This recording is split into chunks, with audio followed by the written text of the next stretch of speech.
So, to start with this morning, I welcome all of you and all the dignitaries, and I'll request CA Purvi Malani to escort all the dignitaries on the dais.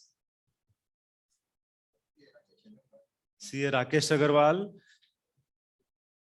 CA Shyam Periwal, CA Purvi Malani,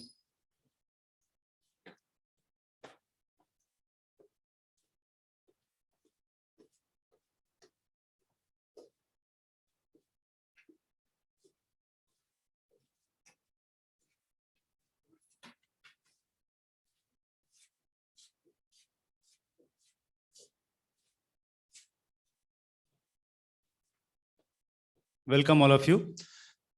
So, first of all, I should congratulate the chairman of Internal Audit Committee, CA Rahul, for this a great conference for all of you with a huge number of participants of 500, including physical and online.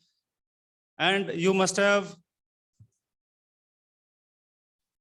learned a lot yesterday, and today is a new day again, a second day of this conference, wherein we are going to learn a lot from the learned speakers over here. Internal audit is a function wherein our clients look for a lot of value addition instead of just a compliance. And here, this carries a lot of responsibility. Also, to be very frank with you, our profession, we are seeing that lot of people, lot of people are trying to push, trying to have bad impression about our profession. But I remember a good quote once quoted by our beloved CS Nanda sir, and I would like to reiterate it here for you. तारीफ की चाहत तो नाकाम लोगों की फितरत है. तारीफ की चाहत तो नाकाम लोगों की फितरत है. काबिल लोगों के तो दुश्मन भी कायल होते हैं. And for this, we are here to be more काबिल, to be more able to do our function in a better manner. And with this, I request CA Jyot Bakshi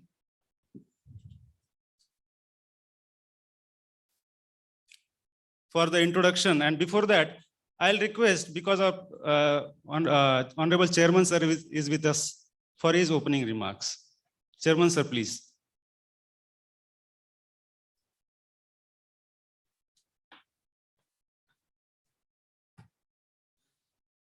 Thank you, Piyush. Good morning to all. Good morning. Thank you. Let me welcome CA Rakesh Agarwal, CA Shyam Periwal. Sir, extremely grateful to both of you for accepting our invitation. On the first panel, we also have Nilesh Likhite. Welcome, Nilesh, and all my council members and everyone here. So I think all credit to the whole team and the think tank. We divided the whole into 4 simple themes. Yesterday, the first one we said, automation. How organizations are automated, what do we do to do that? And again, the panel also went on to talk about multiple things. The second one was value addition. How do we add value? Today, again, we got 2 simple themes. First, whenever anything happens, people say, what was the internal auditor doing if a fraud happens? Are we fraud investigator or no? But then where do we stop and where do we start? Do we have a responsibility to keep our eyes and ears open? The answer is yes. So, and many organizations now in the risk control matrices also have some form of fraud indicators. And I'm sure Rakesh will set the stage. Shyam Periwal will do a lot of storytelling because I have seen his style of working and he has Like he identifies also so many indicators or frauds during the course of the audit. So, but simple things, if it is a high price purchase, then who are the vendor? Is it a related party? You cannot just scratch the surface. You have to keep on digging deeper, digging deeper, digging deeper, and then only the insights will come. I think that is one thing which is a message for today's day. And then, of course, immediately when you go to the next one, that is a stakeholder expectation. And I'm sure, again, all the stakeholders, the last panel, the board members are going to tell us that, okay, those simple things which we sometimes come and report, they don't expect. They want us to add value. They want us to look deeper. They want us to do X, Y, Z. So simple two things: fraud indicators and stakeholder expectation. And there are multiple of them. So they will talk from CEO angle, the board angle, and multiple other sides. So let us hear them.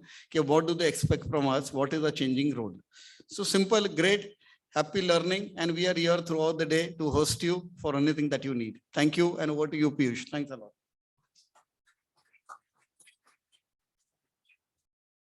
With a nice remarks from the chairman for the subject of his own liking, I'll further request CA Jodh Bakshi to introduce the speaker.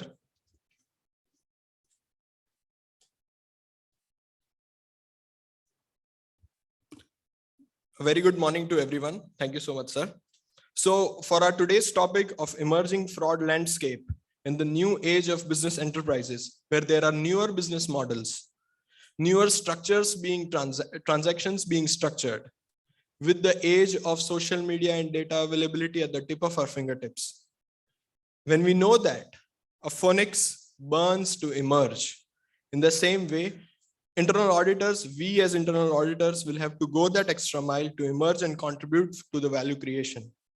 With this context, for this session, we have with us a full marathon runner, both in literal sense as well as from a professional journey point of view, having more than 42 plus accomplishments, contributions, and much more to the professional life. He believes that when we are doing well, it is the best time to invest in self, relationships, health, and wealth. A governance, risk, and assurance professional, along with being a CA. He is a Harvard as well as Massachusetts Institute of Technology alumni, head of audit, operations, and risks at Reliance Industries Limited. Everyone, please join your hands and let us welcome CA Rakesh Agarwal, sir.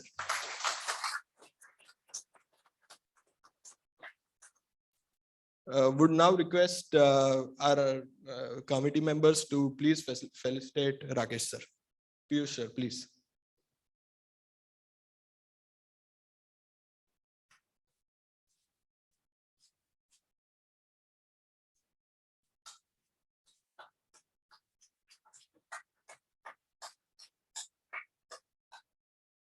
Over to you, Rakesh, sir.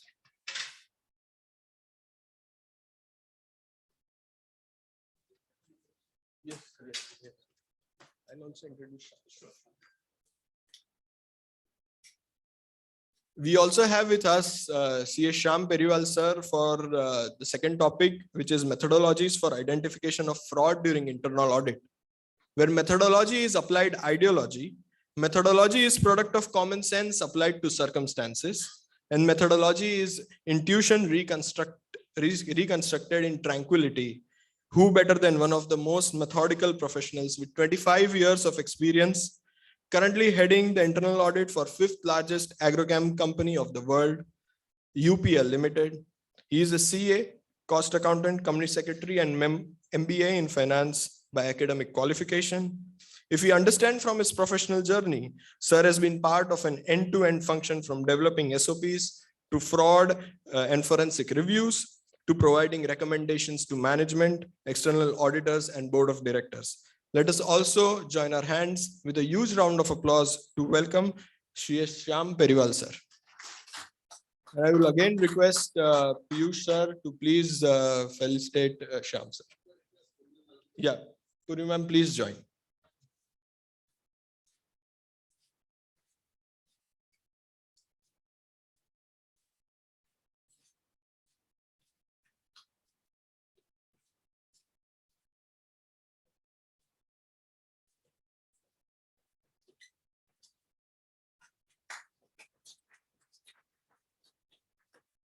Over to our speakers.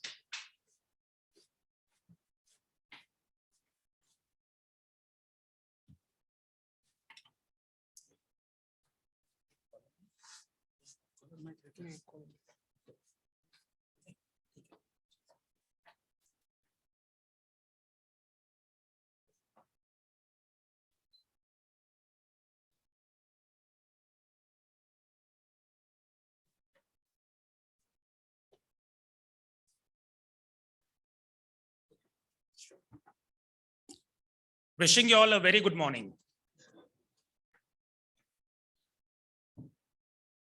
We live in a world where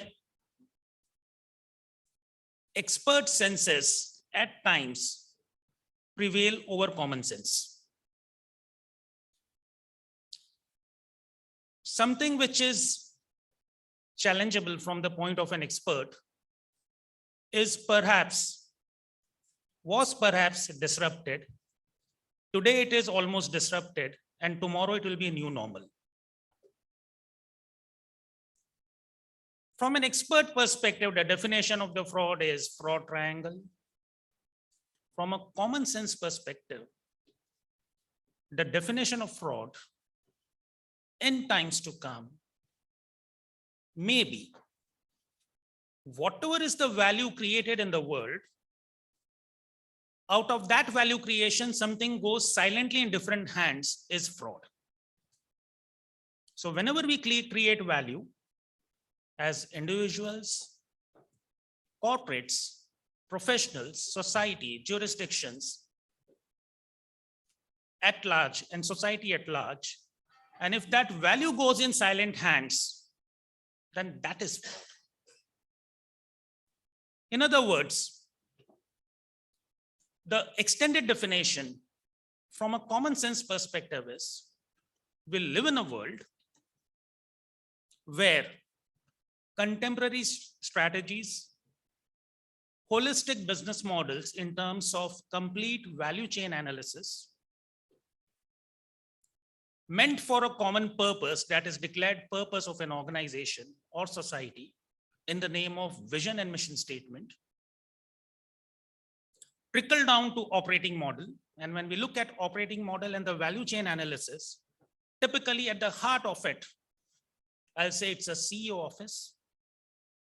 In terms of 98% of the work done by the organization, it is procurement excellent, manufacturing excellence, supply chain excellence, sales and distribution excellence. And then there is a support function who has never done any business, but they claim that will coach all the businessmen in the name of governance, in the name of functions, be direct tax, indirect tax, secretarial, in the name of lines of defense of audit, total assurance, you name it. And there are people who are there on the periphery of value creation saying that they are creating value. In the process, there are expert functions that has evolved. And one of the expert functions, if I had to take as holistic functions, is total assurance. Total assurance is something that whatever was the value supposed to be created, A, it is on track, whether there are any red flags, and whatever value is being created is going in the disclosed hands transparently. To this end, if I had to look at the more emerging functions in terms of total assurance is, say, risk management, which today technically we call it lines of defense too. When a controls are built as part of businesses and functions, we call it first line defense. And to observe all that, we have third line defense, which is internal audit. So when we take total assurance as a canvas, the understanding of the fraud, no one person can understand, no one organization, no one fraud investigation office of the most mature jurisdiction can list down all possible frauds. It's like, and in Chanakya book, one of the quote that is coming, I'll just summarize that. fraud is something like a fish in ocean drinking water unnoticed. It happens every day, all time, all the time. Whatever is done by everybody is generally not quoted. Whatever is done by management in a sophisticated way is not generally well understood. And whatever is in the nature of process system data gets highlighted. It's like if there are 12 deaths on a road accident, it's not highlighted. But one death through autonomous car in experimentation becomes a global headline. That's the way the narrative of fraud in the eyes of common man has been built. From a technical perspective, there are a lot of agencies, a lot of professional qualifications, and a lot of people dealing with the fraud landscape. Traditionally, we had a lot of basic things which are timeless learning. Timeless learnings are in relation to purchase, sales, taking out the value in terms of process system data, and direct stealing.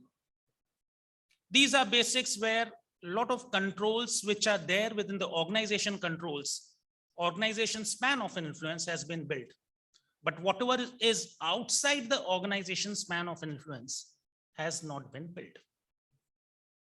Whatever is in the nature of process system data that can be pinpointed, investigated, and taken to the courts of law as a smell test as well. But whatever is not forming part of these basics elementary thing within the span of organization control or in the nature of footprint is not getting reported. So when it comes to fraud through narratives, never caught for new age businesses. When it comes to fraud, where technology has deepest footprint, it's very much highlighted and forming part of all the syllabus, forming part of organization structures, forming part of consultant selling, and of course, everybody in the process add value. There is a mitigation involved. I'll give you two extremes with respect to new age before going to basics. When we come to technology, everybody talks about cyber. When it's come to narrative, have you come across any global conference which talks about fraud through greenwashing or fraud in sustainability? What does sustainability means? Again, in literal sense, it's we should have clean air, that is zero emission, net emission zero of CO2, abundant clean water, that is water is not diverted for industrial use, but first for primary use, and additional whatever is there for industrial use, it is built upon more from sources which are not accessible in the past. And clean soil, that no waste to landfill. When you look at the narrative, the biggest emitters are the guardians that they are doing green, which may not be fair.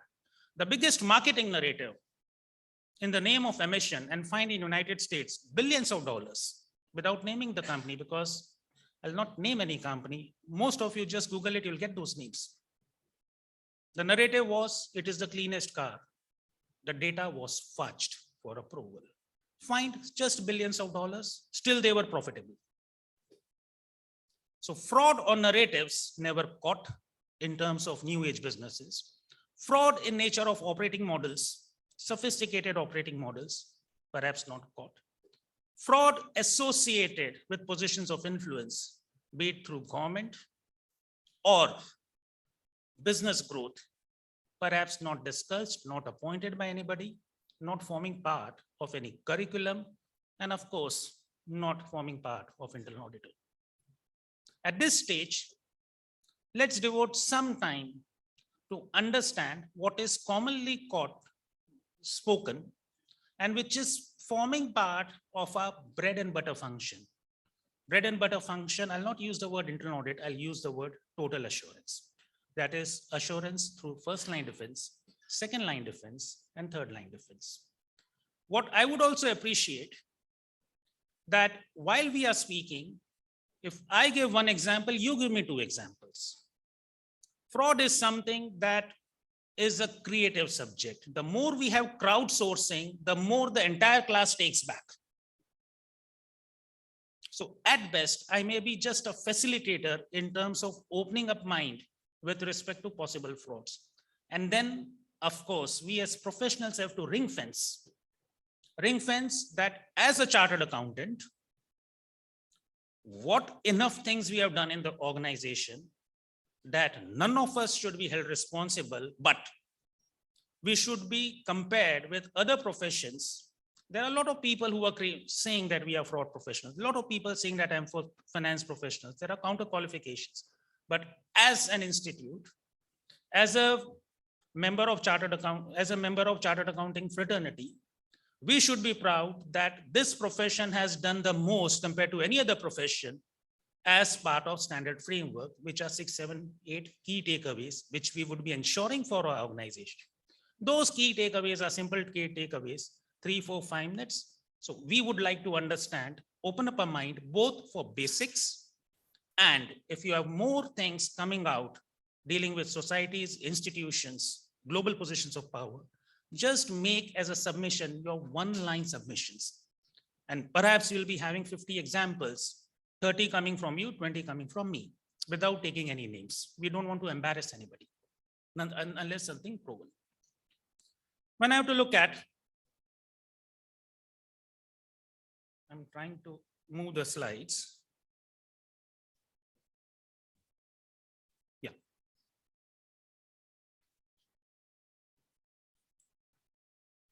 The most commonly talk about these days, there is a difference between what is consumed by masses and what is consumed by classes.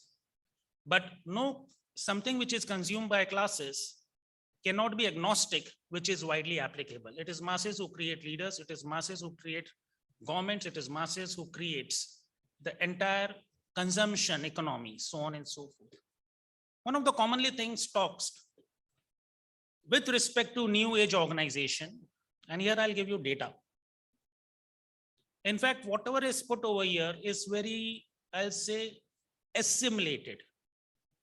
Instead of my notes, global notes are far superior. One of the best global notes in terms of risk, and you all can take a note of it, is World Economic Forum.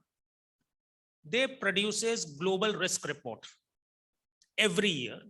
And that World Economic Forum, the global risk report which is produced, it is based on CEO survey. I highlight, not these support functions, not these people who are into the business of risk or selling those things, but real CEOs. Their perception about risk from a couple of years from now or 10 years from now, and they go up to 2050, is something which is summarized, ranked, and disclosed. For the first time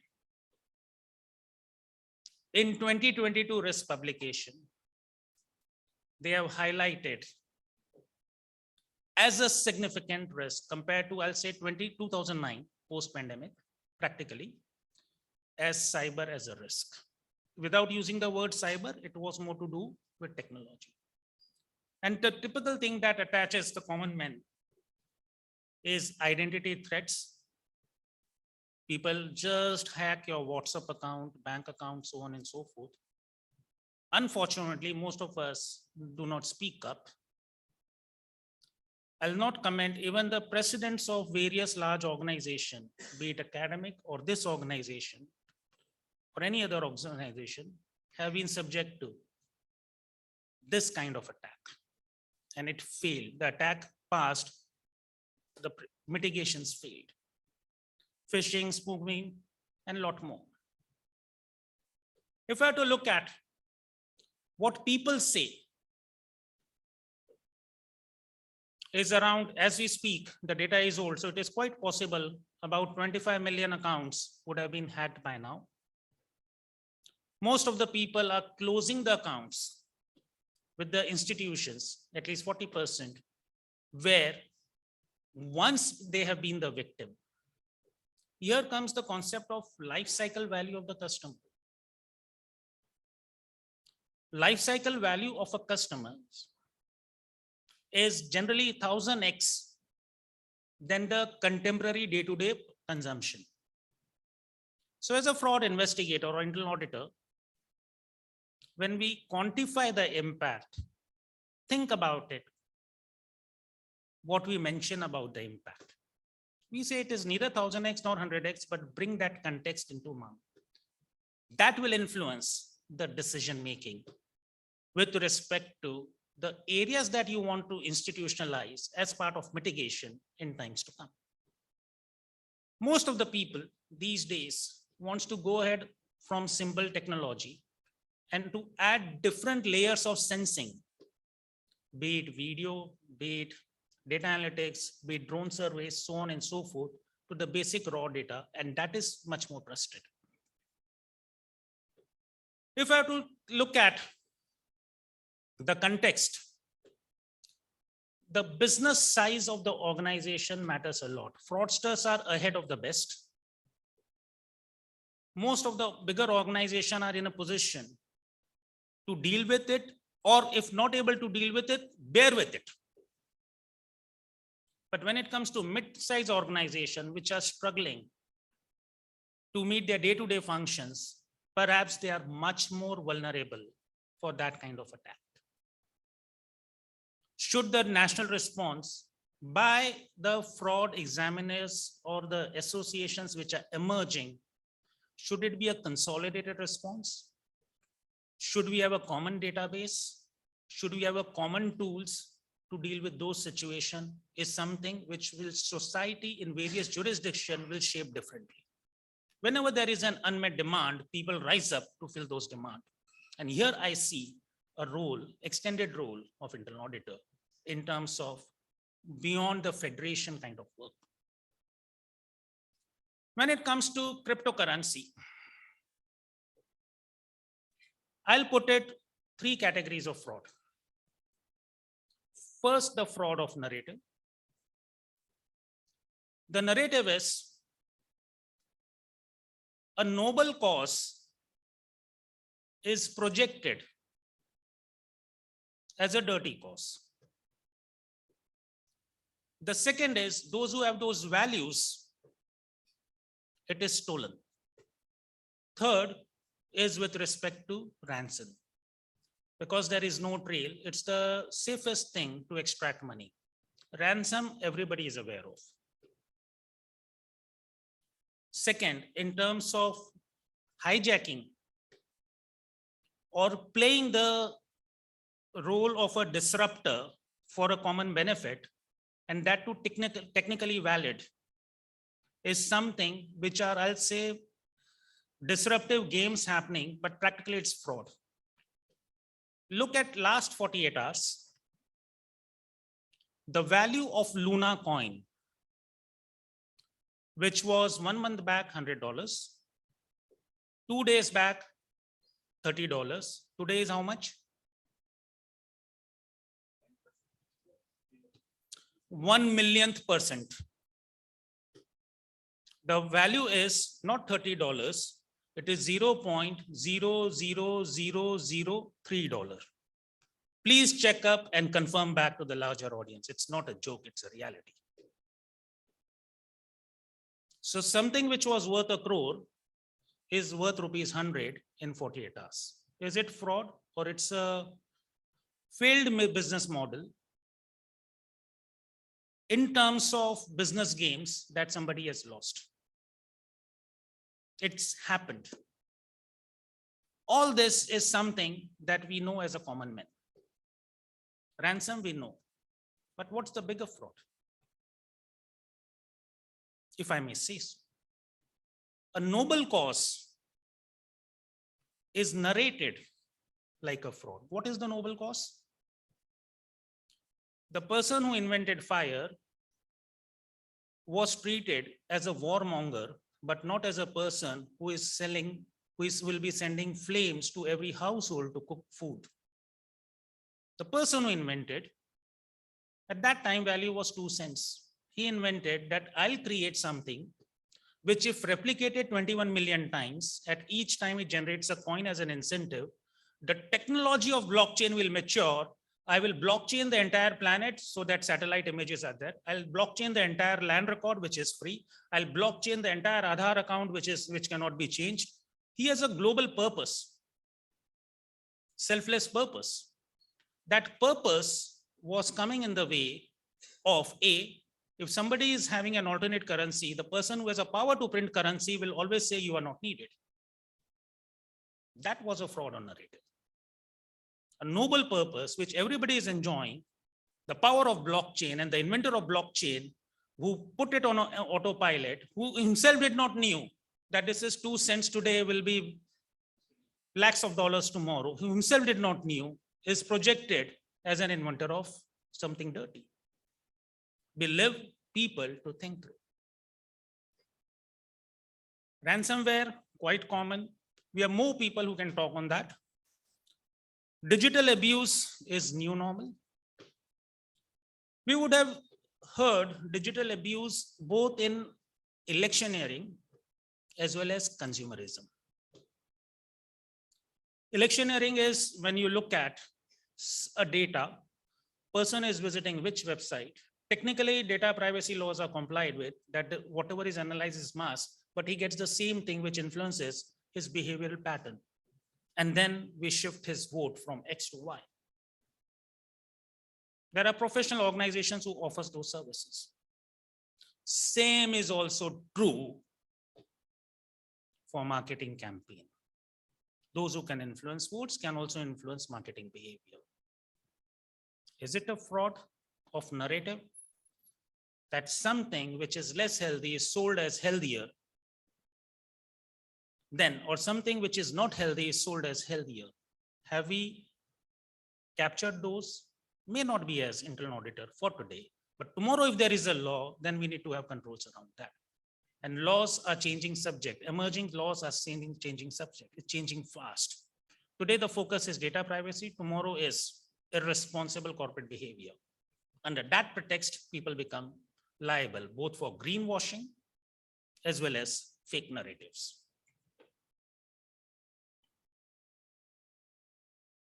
Remote work. If somebody instead of 10 hours is working 12 hours a day on a salary, it's good. Is time steal is a new fraud upon the organization? That people who are supposed to work 8 hours a day, they have sold their 8 hours a day. Everything is on. Perhaps they are not there. Is time steal is a new kind of fraud? And are there ways to check those behavior? If there are ways to check those behavior, the idea is not kaun kitna ghanta kaam karta hai. The question is whatever time is spent, whether you have achieved the desired level of productivity in the time spent. It is not that this was your work. It is this was your time on which you were supposed to work. The entire offshoring model works on that. And if we do not make it productive and it is lost to theft, some other jurisdiction will emerge with a better productivity and we lose out. And in turn, the society loses out. So it is like an Amul moment. A small micro aggregators make a big difference. The same way, time fraud, even if it is a couple of hours weighted average for an employee, can be a big national level setback. Emerging landscape. The challenges that are faced and widely talked about. For smaller thing, people are not spot-free. For bigger thing, no, there is nobody to punish. So these things we generally come across in the name of fraud. A, card not present. B, account takeover. Fake IDs, phishing, malware. And there are a lot of inbuilt controls that even if there is a malware, you will not end up even losing 1% of your net worth. Three ring levels of ring fencing, control limits set at treasury level, procurement level, delegation of power.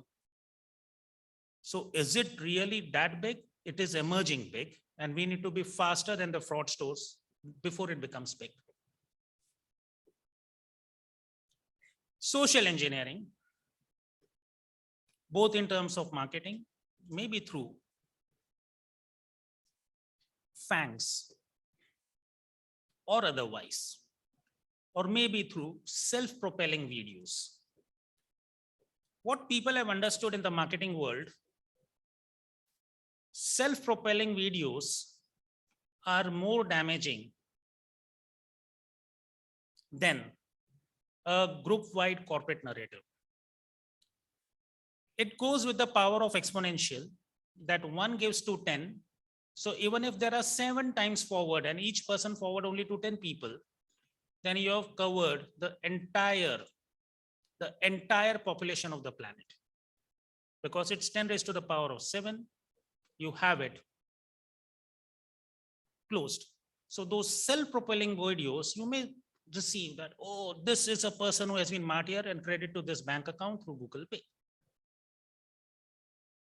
It is not that what you have lost is a small amount. We have created a monster who will be a bigger monster in times to come.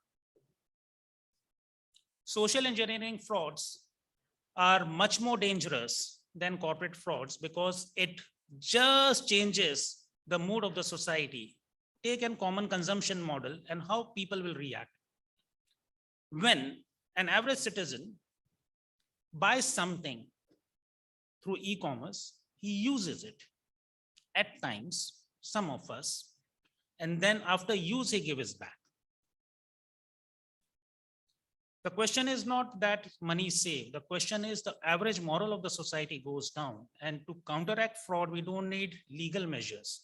We don't need matrix. We need ethical measures. It is this part is equally important when we come towards the closure part, that is ethics task force.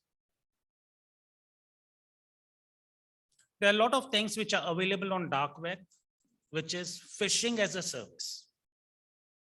It's available on dark web, phishing as a service.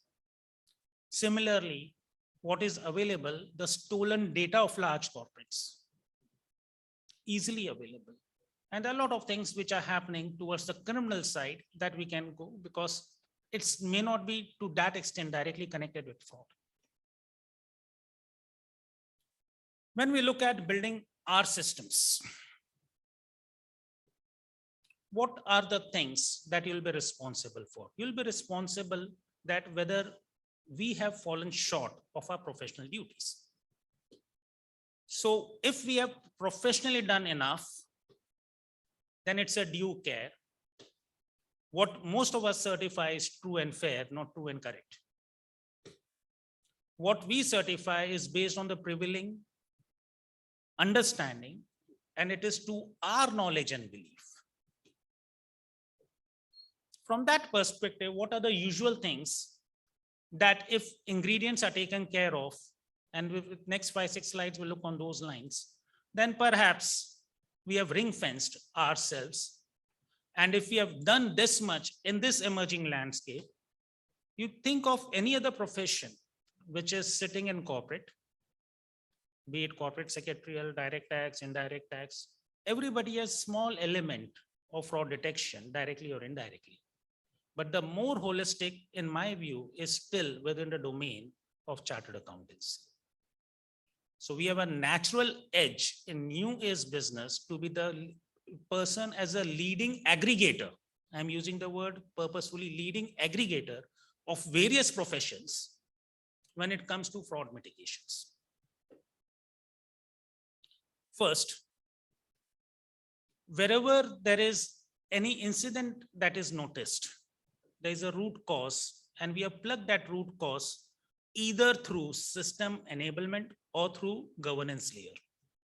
So either it's system enablement in terms of inbuilt controls or an added governance layer. And even if there is an existing governance layer, then an additional agenda to review that is added, and that's enough.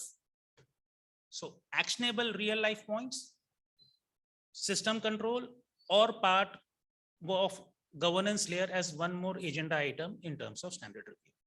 Matter over. Second, there are a lot of diagnostic reviews, which most of the chartered accountants are aware of. Had it been engineers, I would have elaborated a bit more.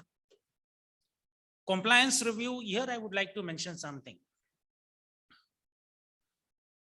Beyond workflow and checklists, I strongly urge organizations which do not have presently listing of all possible laws which are digitized.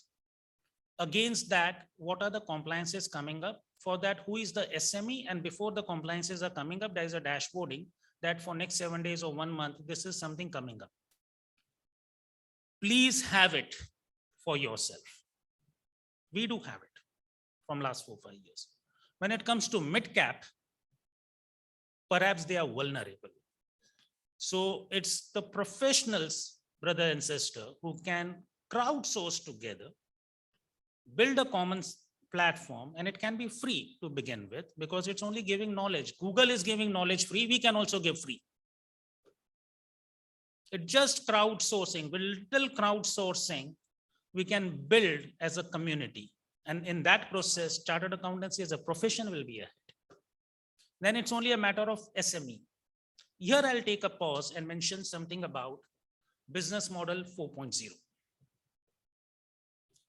Business model 4.0 is built around. And if we do that as a chartered accountant, then perhaps we'll be matching with the contemporary business model. What is business model 4.0? It is, I do not own any resources, everybody knows.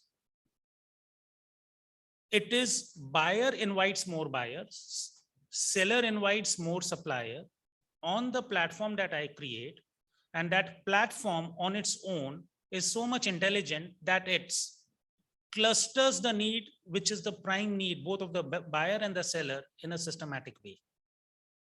So today I have, the way it works, as an entrepreneur, I may have only enlisted 10 suppliers on my website, and with word of mouth, I go and call 100, solicit 100 people to visit what I have to be sold by those 10 people. Later on, if there are 100 visitors, this 10 people on its own becomes supplier onboarding, say 100 suppliers. And because there are 100 suppliers, more product, we have 1,000 visitors. It increased to 10,000 because we do a big bang in terms of marketing and attraction, which is cash burn.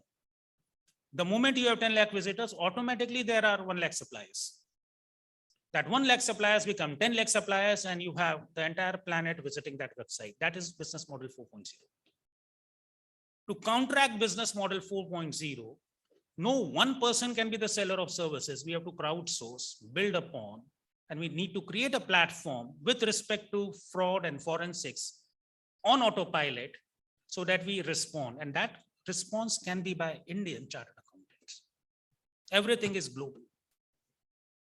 So that's with respect to compliance of laws and regulations.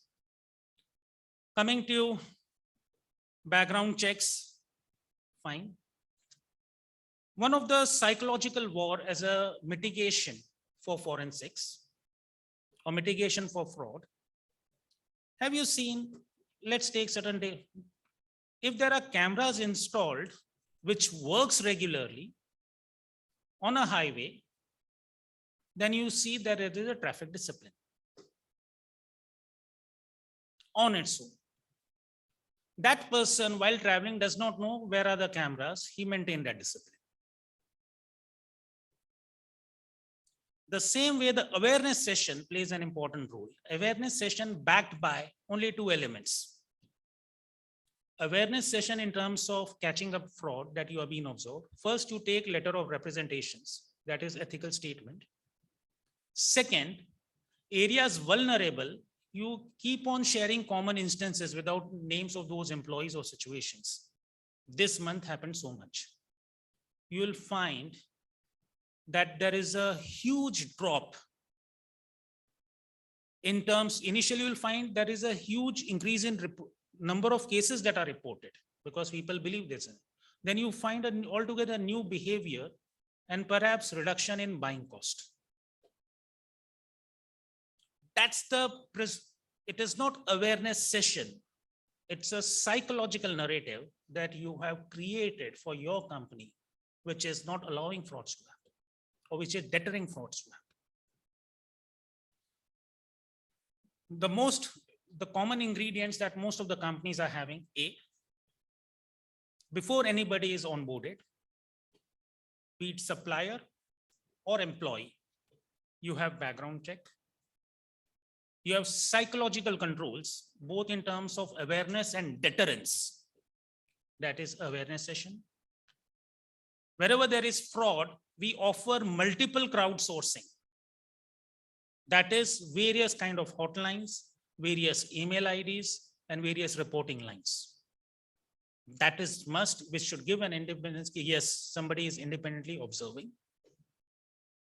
When everything is there, in generic parlance, we call it 6Y, 6 Japanese. The literature these days talk about 5 Ys. When there is a headline information, you go up to 5Y, you will go deep into that, which is root cause and closure steps. Then we focus on legally that is required as part of procedure is corruption and anti-bribery, supplier code of conduct, and of course, the use of technology ethically. That is influencing behavior of people. When we look at with the kind of steps that most organizations are taking, complete 3 lines of defense is documented.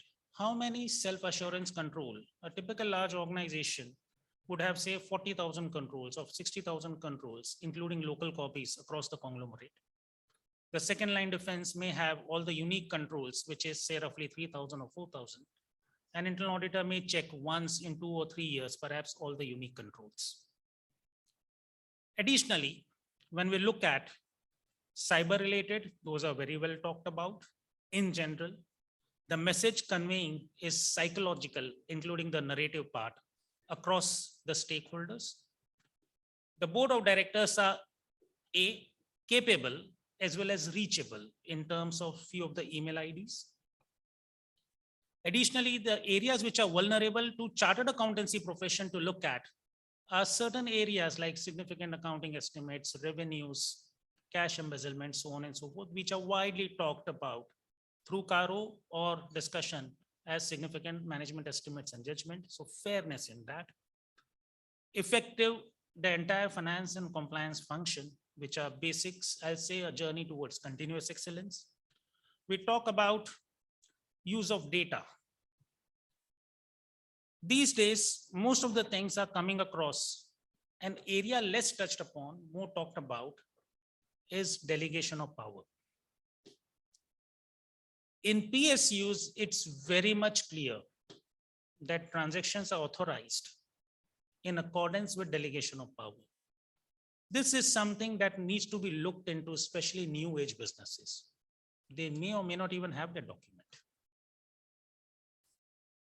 Red flag indicators, I'll put it, when you look at the practice aids published by CIA, they have given some 100+ red flag indicators. Those are quite good for persons to take it as an initial learning. People need to have a code of conduct, including signed declaration, that is must for our organization to legally ring fence as well. Similarly, whistleblower policy and vigil mechanism is part of the Companies Act. So we need to at minimum have it. When it comes to internal audit,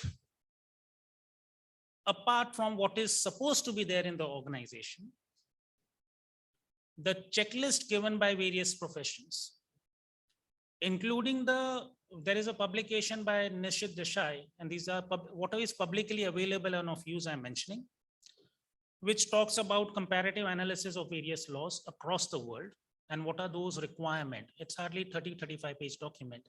So that will enable us legally ring fencing into the situation. Additionally, whatever we are doing in terms of third line defense and the organization group wide controls, as required by the Companies Act plus edit initiatives taken by the company should be good enough if there is a valid, well-organized internal audit department. This was all from my side in relation to fraud landscape. And if time permits, I would prefer to take from you all for benefit of our co-colleagues. And of course, I'll be learning from you. What are the other elements of fraud apart from process system data, which needs to be considered with in the emerging landscape with a degree of skepticism? We are not competing with fellow chartered accountant. We are competing with fellow institutions.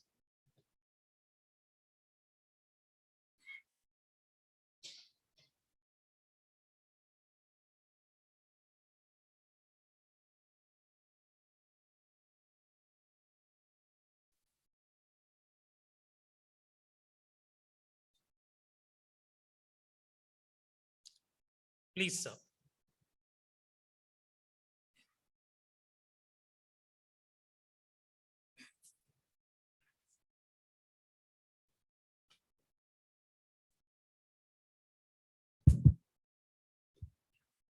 Thank you.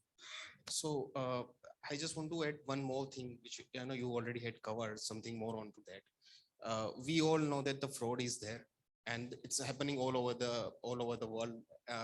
If I say, if anybody is saying कि उनकी पूरी life में उसने कभी कोई fraud experience नहीं किया है, तो would be wrong.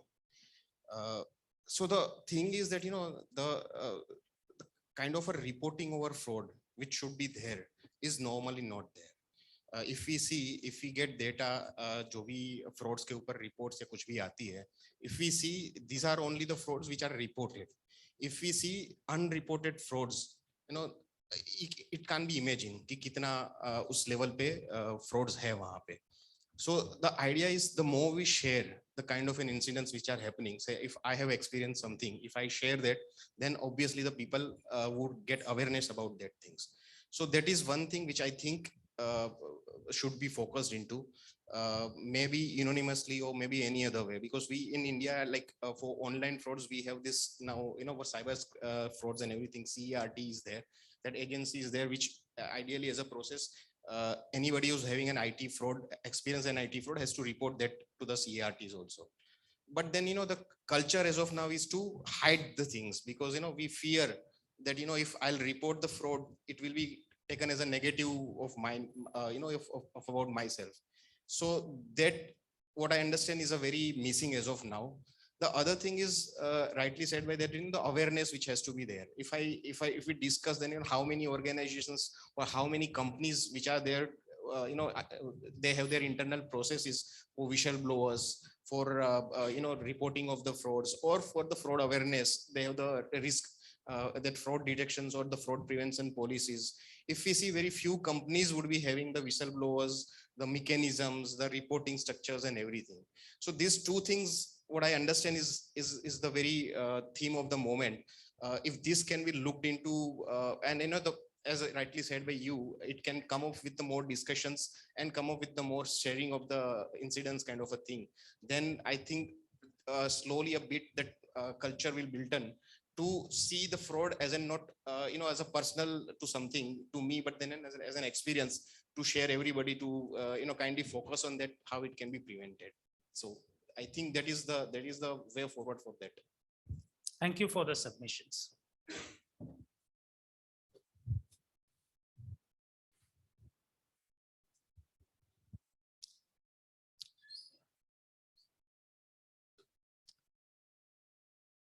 After that, here, gentleman in the second row.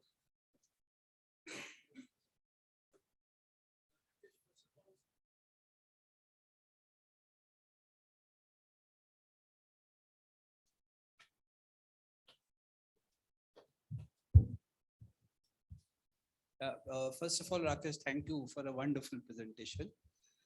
I have two questions, and one is related to what he was just saying about, and what you touched upon, that publicizing within the organization the instances which have happened in a discreet way so that we discourage or create a psychological strategy that you spoke about. But it is still a fact that many organizations do not want to talk about it openly. The word fraud is still a kind of a taboo. Yes. So initially, when possibly you started this practice, how did you go about influencing those, I'll put it this- resistance? So that is one. Sure. And the second one is, I just want to hear your views because you touched upon very beautifully the often not talked about Yeah. part of fraud, which is on narratives. And in that, how would you view Elon Musk's dealings with the Twitter takeover? The value that got destroyed in last 2 days, on the fake accounts. I'll first of all, as a starting point, this is also a legal subject. And anybody speaking anything, it can be taken speaking on behalf of the company and everybody, or by ICI, which is not a fraud investigating agency. Anything can happen anywhere. Without taking names, but I'll share the gist of the next steps kind of stuff. First of all, things not talked about. Nobody says that an anecdote could be, say, as harassment. Nobody talks about with the face. People talk about situation that emerge and the deterrence. Deterrence part is 2% of the message. Case is 20% of the message. The way of living that ought to be is 80% of the message. So the best way is to run it or inbuilt as part of training program, induction programs, because our focus is creating value, creating behaviors. It is not what not to do, it is what to do. So 80% of the communication psychologically is what to do, the way forward. In the process, the deterrence is also mentioned as part of that. So that is first part of the story. And 10 examples, we don't have to bring hundreds of examples. 10 common examples are more than enough. Whether the camera is working on highways does not matter. If camera is seen, people behave. That's one. Now coming to organization level, it is not that other person is doing fraud. It is we as society who continue to buy his product. Unless there is a societal consciousness as a consumption of information or eyeballs or appreciation or tangible consumption, unless there is an adequate response from there, names will change, things will continue to happen. So when it comes to fraud on sustainability, greenwashing, when it comes to fraud on influencing the behavior, we say that person has manipulated, will not consume.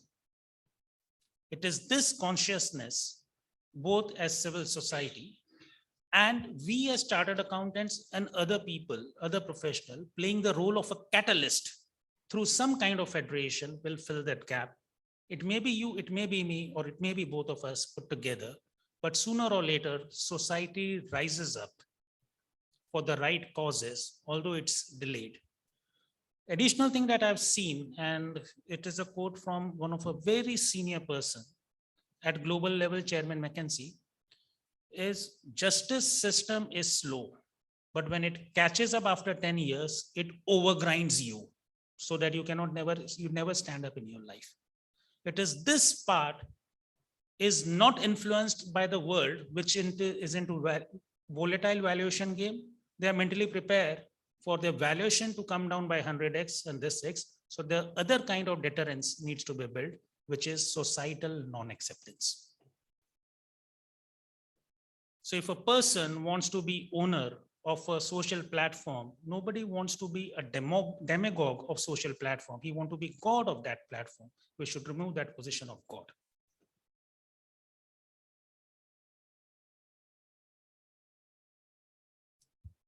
So, Yeah, Rakesh ji, thank you very much for such a fantastic, crisp, I would say, presentation on fraud.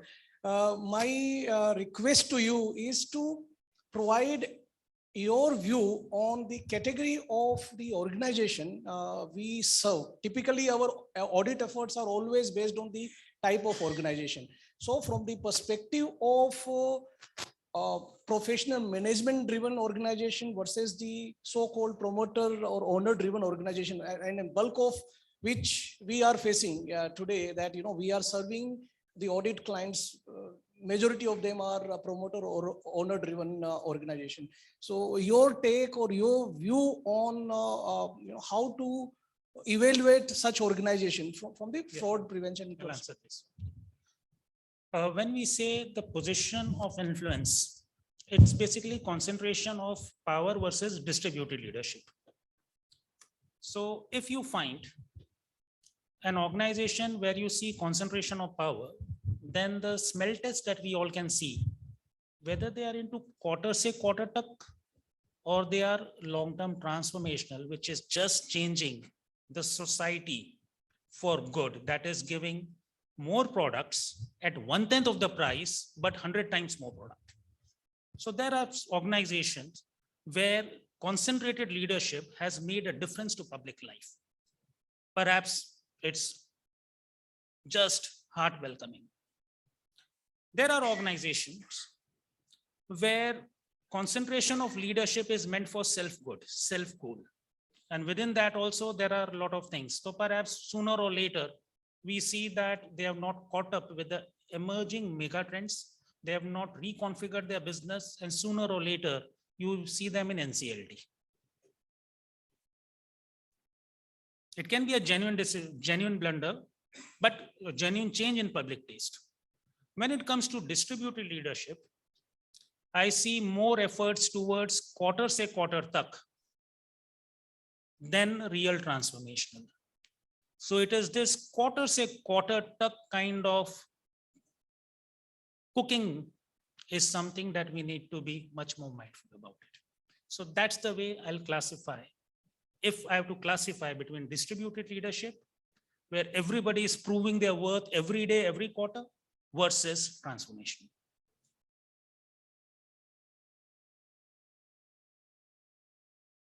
I think I need to save time for the next speaker. I'm also available online, offline. And if I do not respond to any one of your LinkedIn, perhaps because I have not visited in last 30 days. My apologies.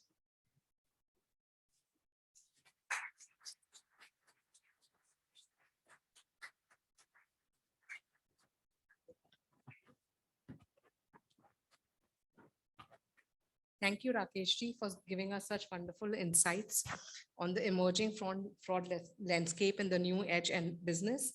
We now invite Mr. Shyam Periwal to take us through the methodologies that can be put in place for identification of such frauds during internal audit.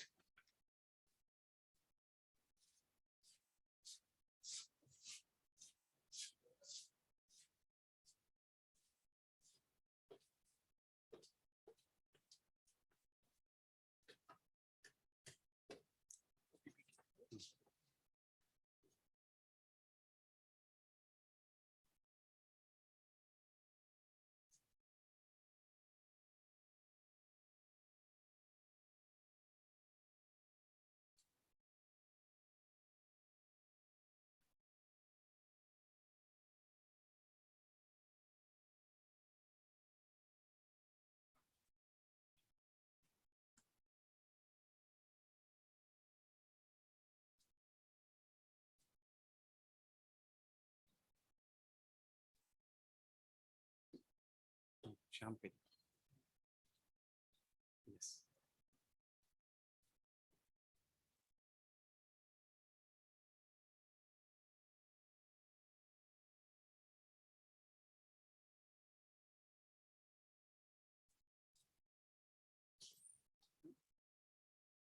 Show me the slide.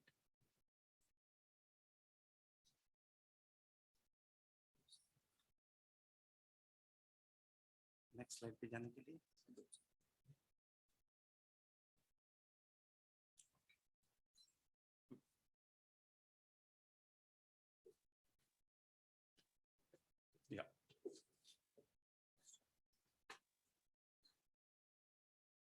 morning to all.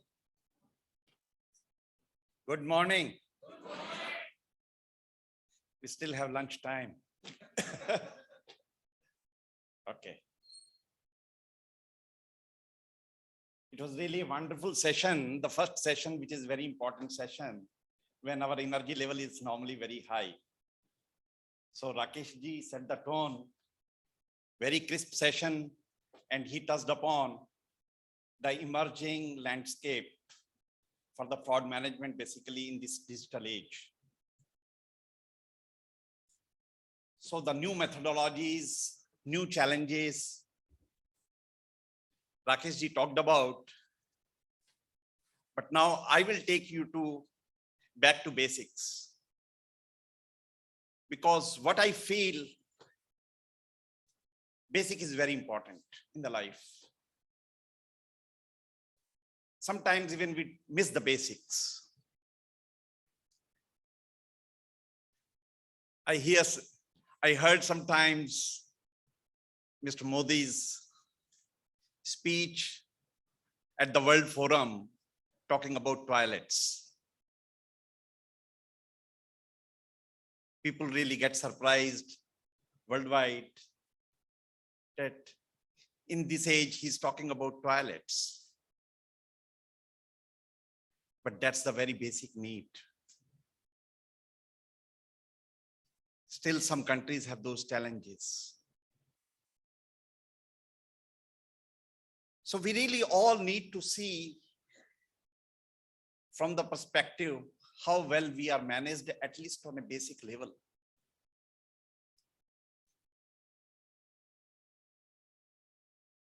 So the latter part, the new age part has already been touched. So hardly I will be touching on that. I will be touching more on the basics, more on the basic stories, that how it really helps you in your organization while performing the internal audit assignment.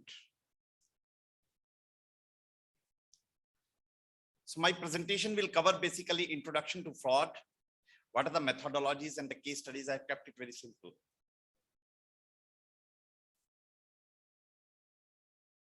Fraud definition, I'm not going to take already, the earlier speaker stated about. You will have this presentation in any case, which will be uploaded on the website. And so there are various definitions which is being provided by Companies Act, Institute of Chartered Accountants, Institute of Internal Auditors and all that.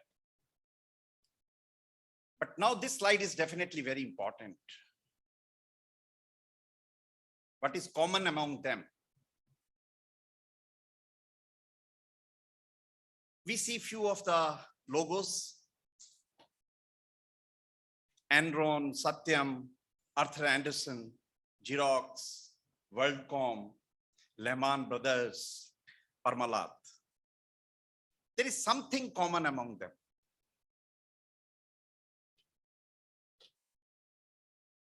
I hope we all know that. Will anyone say what's common among them?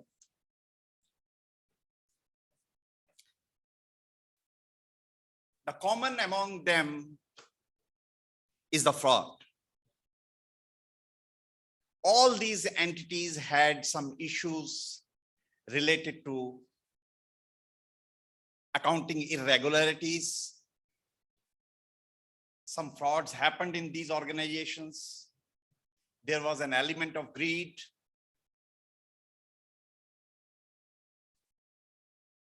So fraud was being committed, and that basically took away the shareholders' money, stakeholders' money, and there was a huge loss to the various stakeholders.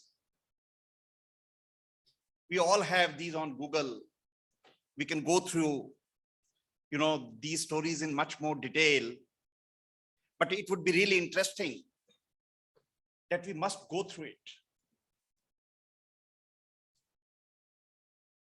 Why I am saying that we must go through it? Because it will help us when we do the audit in our organization as an internal auditor. So we get at least some ideas and insight that how these frauds were basically caught, what were the red flags. So from that perspective, that knowledge will basically help. So from that perspective, it is important to read these case studies. In Enron, there was a $74 billion loss of money of the shareholders. In Satyam, we know $1.5 billion revenues were inflated, margins were inflated, cash balances were being shown, which were physically not existing. Arthur Anderson, we know, they tried to hide basically the documents of the Enron. They did not cooperated well with the SEC, Security and Exchange Commission. That's why they had to lost basically their license to operate.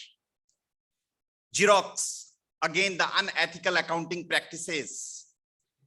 They again had shown basically the accelerated revenue recognition by $3 billion. They had accelerated again the pre-tax margins by $1.5 billion. WorldCom, again, $180 billion loss to the investors. 30,000 people lost the job. What was the point? Point was, many of the expenses were being capitalized. Again, the inflated revenues, again, the fake accounting entries. In Lehman Brothers, again, $50 million loan was disguised as the sales. They had shown basically, they gave an impression that they have sold the toxic assets of the company and they have the hard cash, $50 billion. Parmalat, again, a world-renowned food company, in order to cover up the losses, they reported that they have a $4 billion cash in bank accounts and they failed to pay just $150 million for a particular bond issue. So revenue recognition, accounting entries, loans, and all these things are very important areas for we as an auditor to see. That's why I'm saying that reading these, going into the detail is very important. Probably we may get an idea.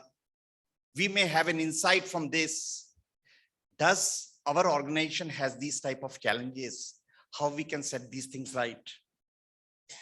So what happens basically because of these type of frauds? These type of frauds basically lead ultimately the finish of your organization.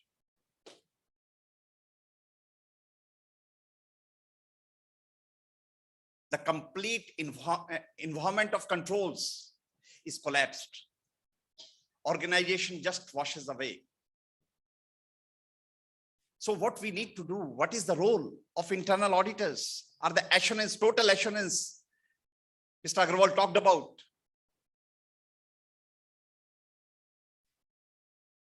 We as an auditor have to give an assurance to the board, to the stakeholders. The company has a robust internal control environment. Why does this fraud happens? It's very basic that why does it happens? It happens because of the greed, because of the pressure. What is that pressure? We want to become very rich. We means the fraudsters in this case. Fraudster wants to become rich, so he commits the fraud to make more money. Sometimes there may be pressure, maybe some illness is there at home, maybe he'd have a cash crunch. Sometimes someone wants to take revenge. Those type of a situation leads him to do these type of fraudulent activities. Sometimes there are opportunities as well. There is no strong internal control environment, no strong internal audit. And sometimes it is also, people feel like that it is their right to make money from the company. I met one of the guy. He used to do fraud. That was his only mission. He told me, Shyam, every 1 year I change the company. And I make money after 3 months. There are more than 5,000 plus companies listed on the stock exchange. I have a lifespan of 30 years. Every 1 year I'm going to change.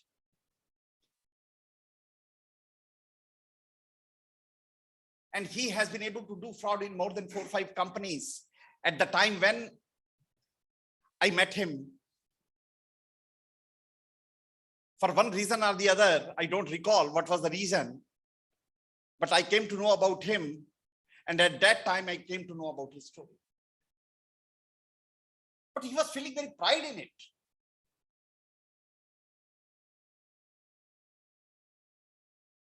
So fraud also happens because of these. And this fraud is continuously evolving.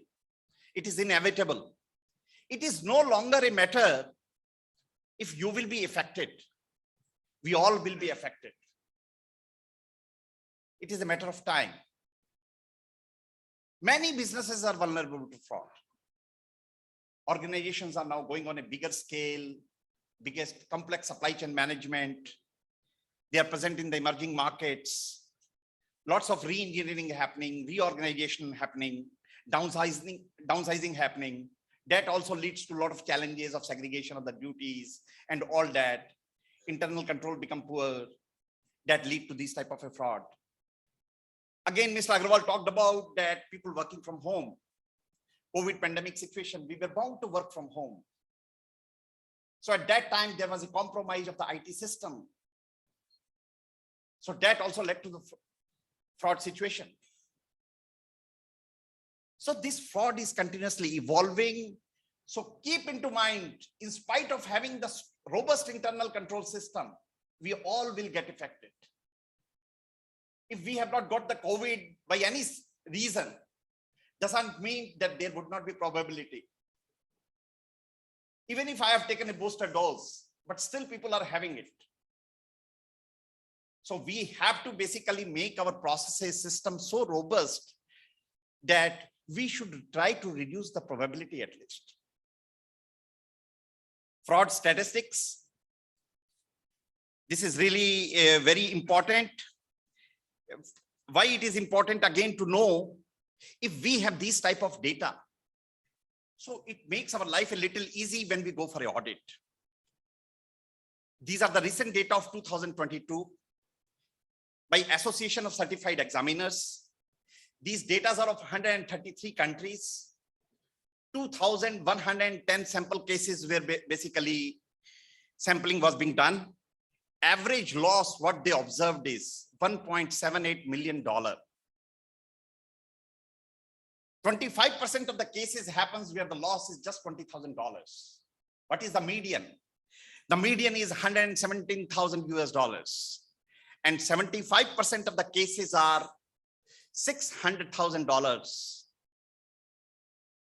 So when we go to the audit committee, what should be our threshold in terms of basically pointing what type of audit issue we should report? So these data at that point of a time probably help us in terms of determining a threshold as one of the parameters. Again, worldwide average is that 5% of the revenue of any company gets lost to the fraud. It's another thing, we are not in a position to catch those frauds. That's our mistake. Again, it's not necessary that we will be able to catch all the frauds. Because our study is basically, our review is on the basis of the sampling. I will come through that. So again, I would request you go through these data. And so these data are going to definitely help you give an insight. So when you do an audit, you know who does basically what type of fraud, or who can do, like men do the more frauds. 75% of always the population is the man who does the fraud compared to the female population. It is just again an indicator, worldwide indicator. Again, who does the fraud? whether it's the junior staff, whether it's the middle level management, or whether it's the senior level. So this is the profile of the internal fraudster by the region. I did an analysis of this because ours is a global company. We are having offices in more than 80 countries of the world. Name the country we are there, UPL. 199 countries of the world we export. My job required a lot of travel in connection with basically review of the control systems to understand that everything is going right or wrong. So from that perspective, these type of data analysis very much help. That in which particular region, what sort of an audience, what sort of basically population, what sort of a staff can do what type of a fraud. Again, these are various type of the frauds, corruption, asset misappropriation, financial statement frauds, and all that. I've just kept it, go through it. I will not be taking you through these. We all know. So what is our focus? Why focus on the fraud? Why it is important for the management to focus on these? Because if fraud is there, it will have a brand reputation risk. Share prices of the company will come down. We all will get affected. Business will have the lesser credibility. Employee morale will go down. It will be very difficult to retain the talented people. So we need to have a robust control environment so that we do not have these type of challenges for the various stakeholders. Murtuja talked about at his initial comments that who is responsible to detect fraud. In the organization, people feel that, oh, internal audit is there and why they have not been able to catch fraud. In fact, I was questioned one point of a time by the CEO of the company, Shyam, why it did not come to your knowledge?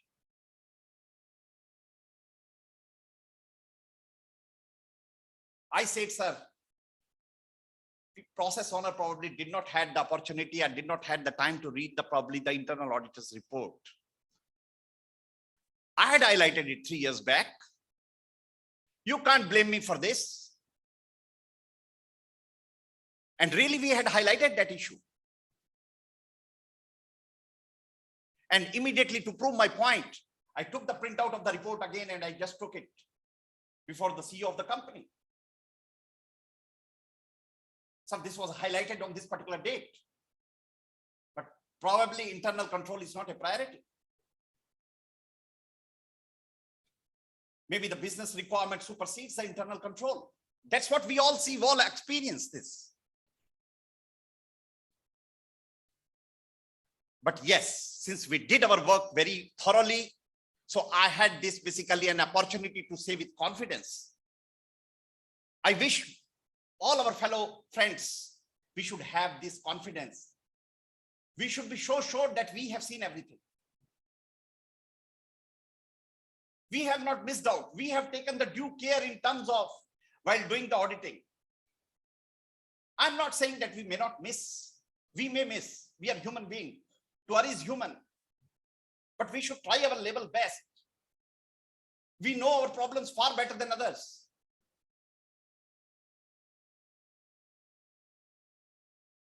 So expectation is what internal auditors are responsible. But actually, who is responsible? It's basically the management who is responsible to implement the control, make the robust control environment. Yes, board is also expecting these days from the internal auditors that at least they should give an assurance with respect to that there is no fraud. We can play a part on some sort of a part of giving an assurance with respect to the fraud. But is it totally a responsibility of internal auditor? That's always a debatable point. We'll quickly take you through the methodologies. So the methodology is, we all have heard about data analytics these days. A great business, and really a good tool, actually, data analytics. It really provides lots of information. Data provides lots of information. And if you have that information can give you an insight.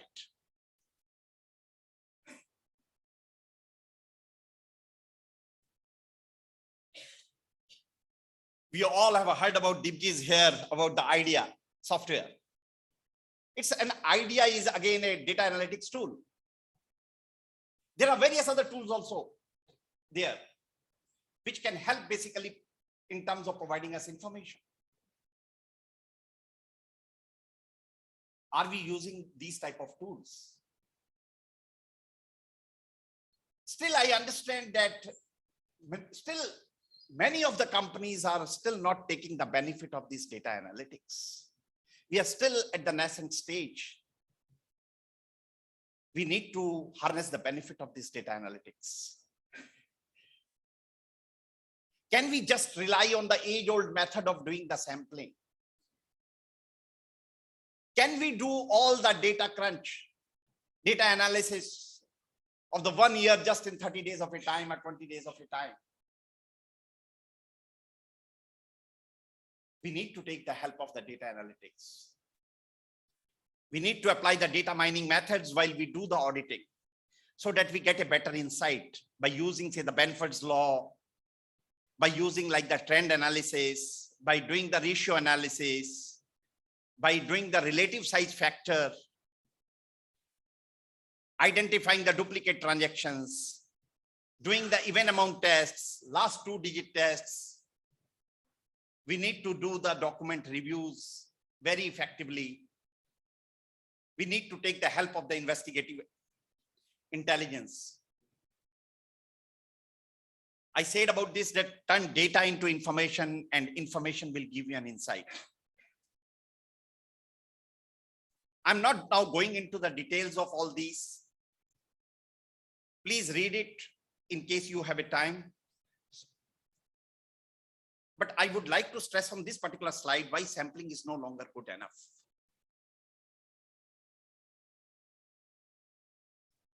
We pick up certain sample, and on that sample basis, basically we draw our conclusion. That conclusion may not be correct. Fraudster's data we will not find among the random sample. Maybe the case we find it, but that will not be the proof 100% that it is just an isolated case, or still there are scores of cases. How we would provide an assurance to the management board? They will not rely on just on sampling analysis of our assurance. They would like to have now 100% assurance. That 100% assurance on the basis of the 100% data analyzed. So data analytics will be of a great help. Again, why we know why data analysis is important? Because we are worried about these type of challenges. Those challenges may be duplicate payments. Those challenges may be in the master data management. Those challenges may be accounting entries, fake accounting entries, unauthorized journal entries, unauthorized access. So few of the cases, basically, we would all have challenges. So we would like to have that data analytics is important. Again, the list of the sample red flags, which we all can go through. I want to take you through some of the case studies that really helps you all in understanding that's more practical, help you in your auditing. That's why I'm skipping on certain of the slides, but wherever it is important, must to discuss, I'm trying to discuss. Again, the illustrative list of data analytics. So data will talk to you if you're willing to listen to it. Data should talk. We should be in a position to talk to the data. Data will give you an information. See what I do normally on Saturdays, half-day session, what we do among our team members. I share some time with them the Excel sheet of a data, and that data is having a fraud. I share it with them and I tell them, you have 1 hour time. Come out, what is something unusual? What is the fraud in this particular sheet? Why I do that?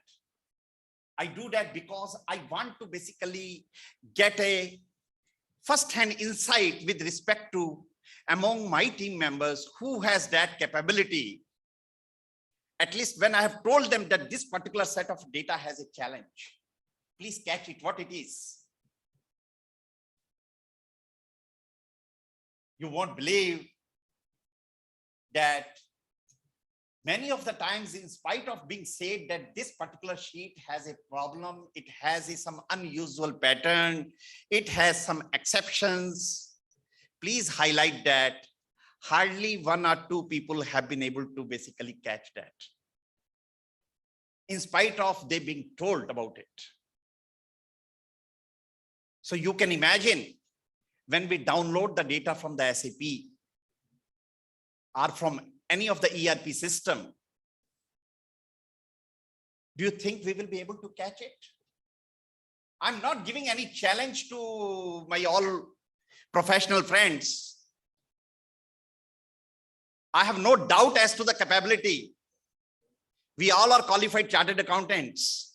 We all have proven basically our enough of intelligence by passing chartered accountancy course.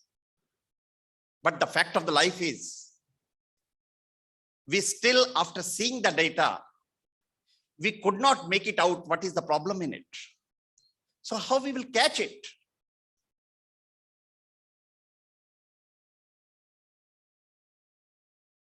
So in this particular situation, data analytics tool, wherein the rules have been well defined so that it will do an exception reporting. So that gives you at least a first-hand insight in terms of how you should move further in the course of your audit. I talked about this Benford's law, trend analysis, ratio analysis, duplicate transaction, even amounts, last 2 digits. So if you torture the data long enough, it will confess to you everything, gentlemen. So we have to do the torturing on the data. We have to really see the data. Then only we will be able to.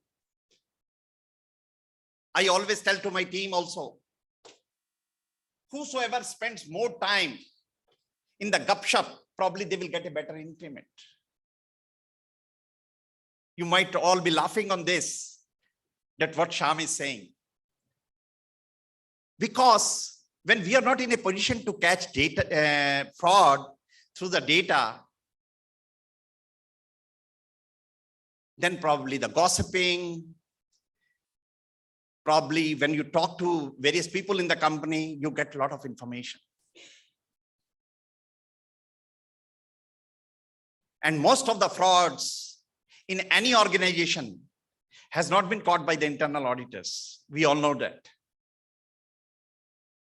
Always through some sort of a whistleblower, always through if someone has vomited certain information and that information has been used in terms of finding the real fact of the situation. This gossiping part is very important. It's not a wastage of time. It's very important. At least my life experience of 20 years into the internal audit, wherein I have traveled to more than 60 countries plus, wherein I visit for 2 days, 3 days, 5 days, and within 2 days, 3 days, 5 days, I've been able to catch fraud sometimes because I spend more of time in the gossiping, talking. Gossiping doesn't mean just gossip. We all understand here what the gossip means. Talking business, of course, but more of a, so that you try to be more familiar, more friendly, try to get more insight of what's happening into the business. And you get a lot of clues from there. And then probably you pass on those clues to your team member and they basically dig out the data and thereafter they draw some inference from that information and that helps.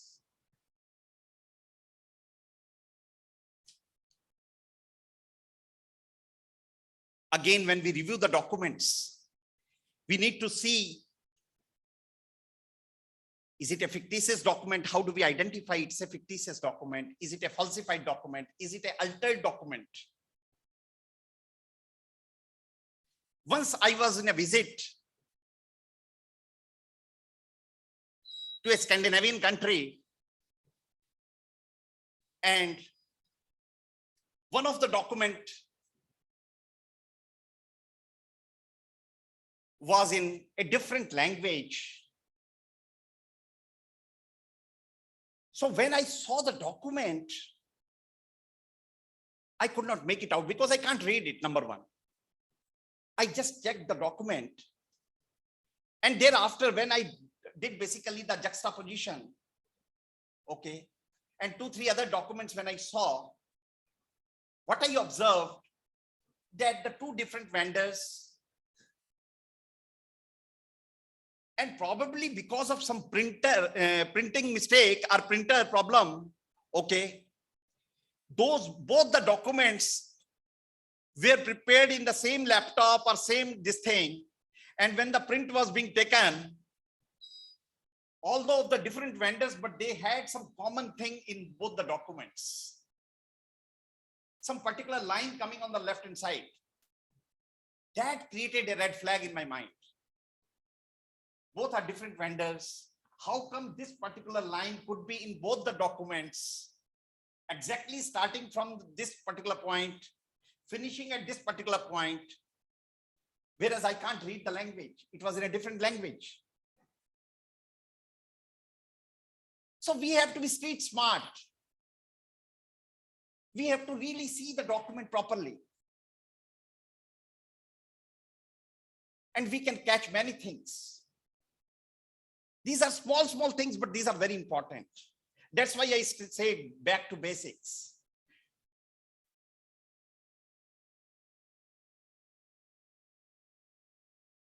So now I will really take you through, those would be interesting for you, case studies. That's why I skipped on. How much time I have? Yeah, okay. This is one of the example of a global pharmaceutical company. So what here we see, this is a large pharmaceutical company, which is having operation across the globe. And this particular company is selling $200 million. They have the business. They are having more than 1,000 customers. Goods are being supplied to these customers through the warehouses. Again, this particular company has more than 25 warehouses in that particular country. So the person who did the audit, what he did some basic checks. He asked that, show me the agreement we have entered into with this, basically the warehouse service provider. That agreement was in a Spanish language, which he cannot read in any case, because he was not knowing that language. So he just saw that document. After seeing that document, he asked basically the process owner, is it the final document? And the auditor was being replied that yes, it is a final document. And so when that document was being seen, it was not having any signature, that, and which is really confirming that an agreement has been duly signed by the 2 parties. So that was the first red flag basically into this system. Second, how much is the bill? How much basically this warehouse service provider is charging to the company? Show me the bills for the last 3 years. Company could not provide basically the bills for the last 3 years, the bills which have been raised by this warehouse service provider, because this warehouse was fictitious. So no bills was raised. The person who was doing the auditing, he said, we need these type of warehouses for our company, so that people are not raising the bills. It's good for the company. You can imagine 3 years warehouse service provider not raising the bill. Another red flag. The boss told to his team member, check what is the inward, what is the outward of the materials. Again, there was a analysis trend. What that trend was, that material is coming only from the warehouses of the company only. Never even a single sales return cases from the customer, and not even a single case where the material has been shipped to the customer from that warehouse. Can it happen that from a warehouse, not even a single shipment to a customer? Another red flag. So what finally came to the knowledge? That auditor particularly stated, I want to visit that particular warehouse. Now the people started shaking. They don't want to take him to that place because that particular warehouse does not exist.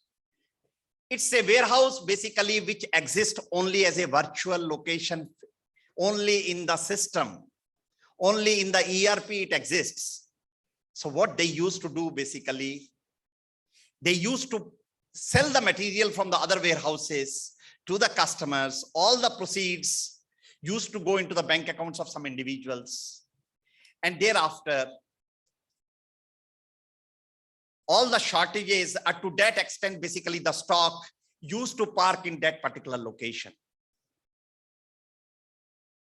So we basically need to go step by step and need to understand. Just we can't rely if an organization is showing having 40 depots, 50 locations, all these stock locations, stock is lying there. We have to apply our brain. We have to see,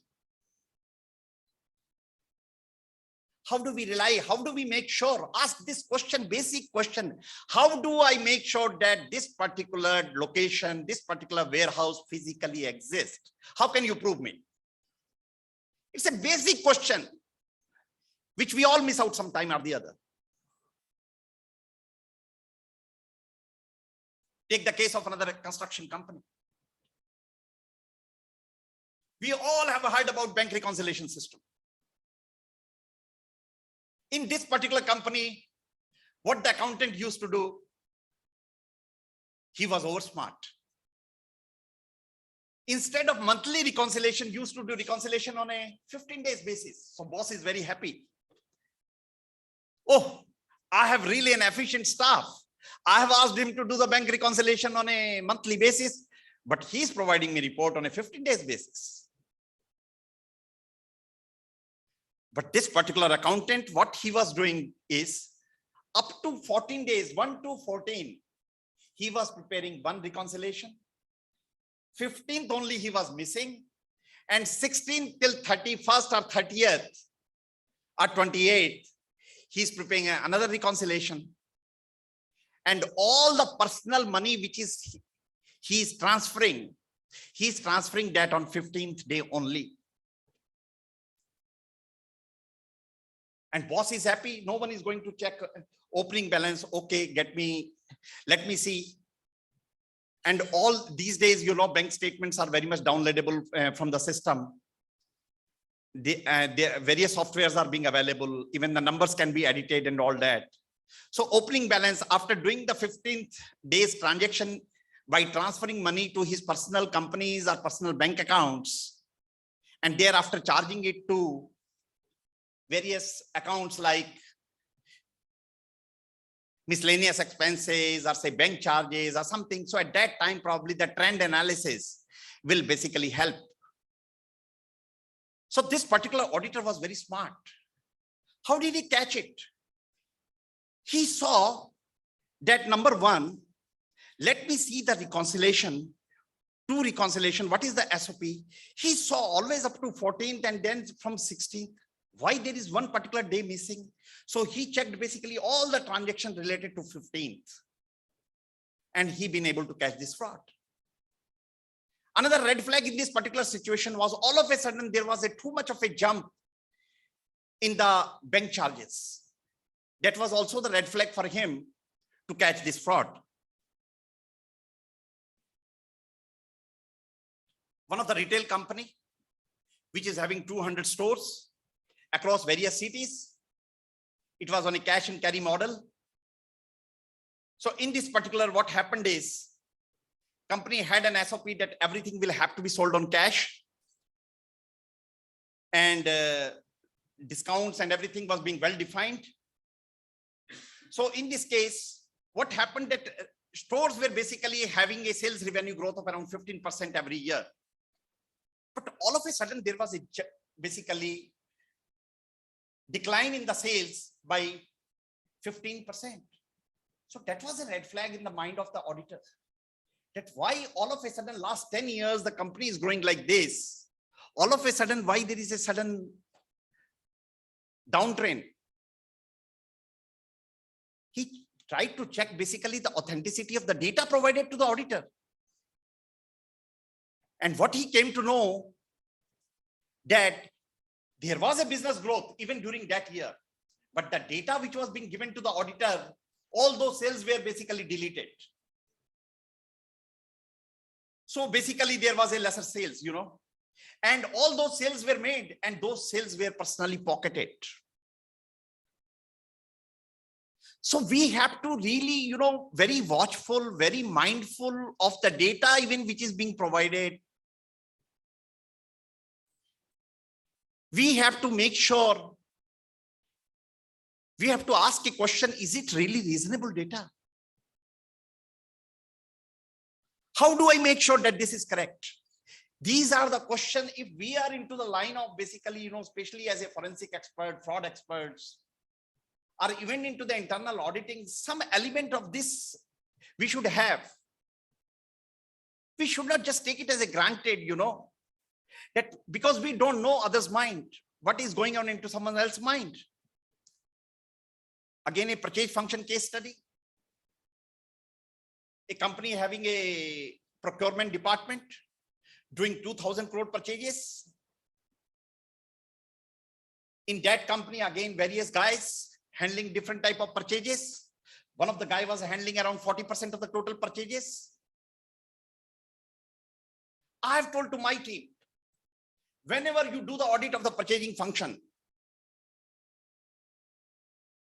whenever you do the audit of the sales and marketing function, all the senior people, you should do on the Google a search. Do they have any personal company running in their name? Whether partnership, whether limited company, private limited company, or any other company. You do a check.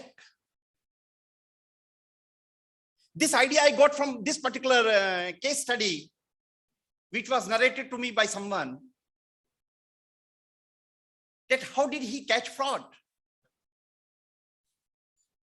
What he did the study, he basically find out on the Google, and he found that this particular guy is having his own company, registrar of companies. Again, he, we can download the data of that company because he will have to submit his financials, and came to know that he has been able to make money of 20 crores in the last 8 years while he's working in a company.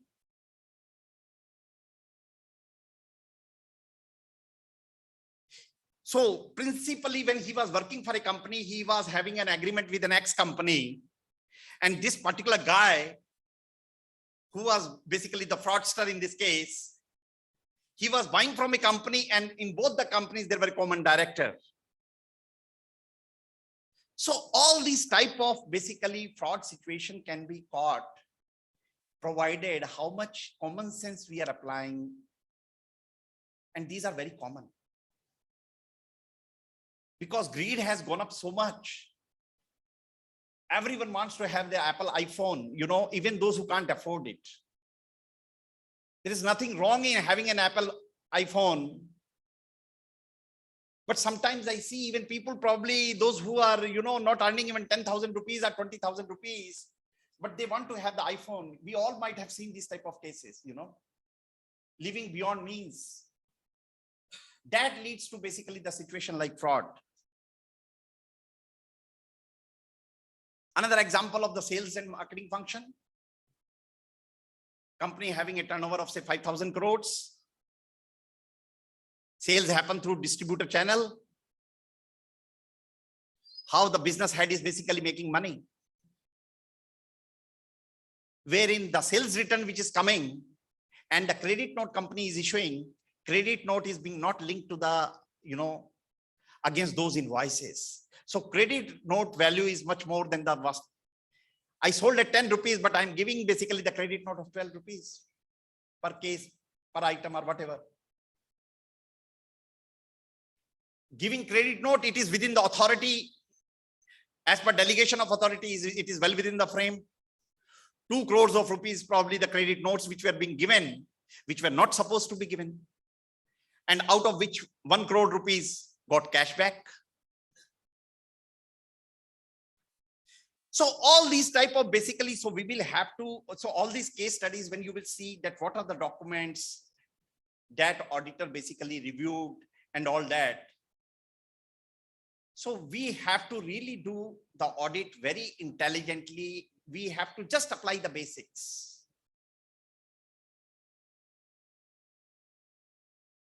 Again and again, my emphasis is on the basic. We are probably sometimes missing these. If we do this, I think if we do just this, I think we will be doing justice to our job. We may still not be able to catch 100% of the frauds which are happening in the company. But we will definitely be able to add some value.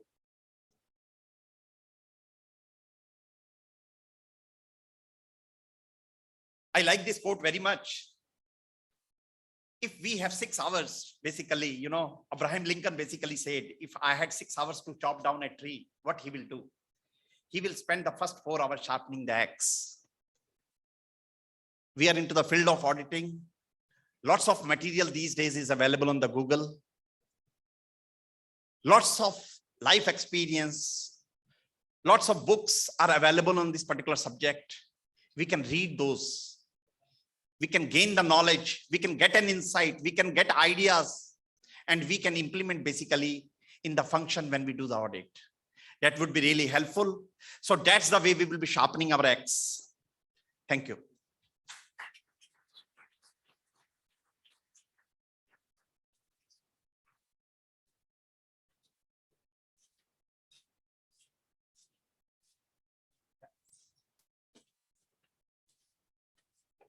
If anyone has any question, I will be happy to answer. Yeah.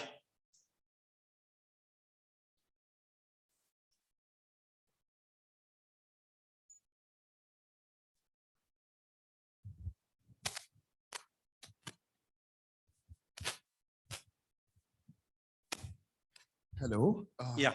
Sir, hi, this is CA Vineet here.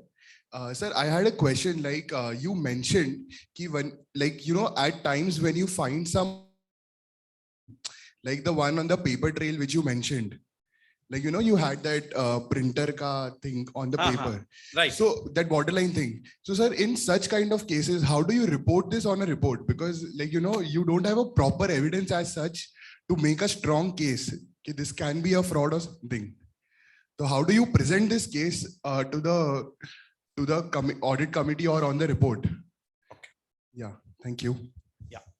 Number one, this is not the case study or the case which was funded by me. Okay. But we do come across these type of situations, when we do the audit. If that, number one, at that point of a time, you have to take the printouts of those. You have to discuss with the process owners, and you will have to tell them, this gives you doubt that why this document is not authentic. It is showing the line on this side, it is showing the line on this side also. Both are using the same fonts. Okay. Both are using exactly the same words. It might be the case of a quotation and all that. Okay. Exactly everything is matching. Maybe just the signature difference or something like that. You have a valid point to raise to the process owner. Ask basically the particular unit head or that entity head. And before that, have a discussion with the process head and try to keep it with a convincing. And thereafter, still if they say that no, these two are different, it is just a coincidence that this has happened. You go to the next point, say, I would like to visit these particular vendors, their particular location. Go to those locations. You will find definitely, you call those guys, you will understand that. Just don't agree to what the, immediately the process head or the business owner, they are just saying. If you are convinced that, yes, I see the problem in it. See, in my audit reports, what I do sometimes, I make it a point to highlight in my audit report whether the process owner agrees or not. I write very clearly, process owner has not agreed to this observation. However, I personally feel that this has issues. It needs to be addressed. It needs to be decided by the management, whether they want to take it, whether they want to take any action against this or not. So you keep your point. Anyone else? Yes.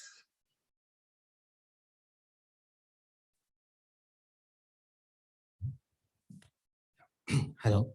Yeah. So I don't have any questions on this, but then, the one of the basic questions which you had rightly discussed in your presentations is that basically whose responsibility is there to detect the frauds, right?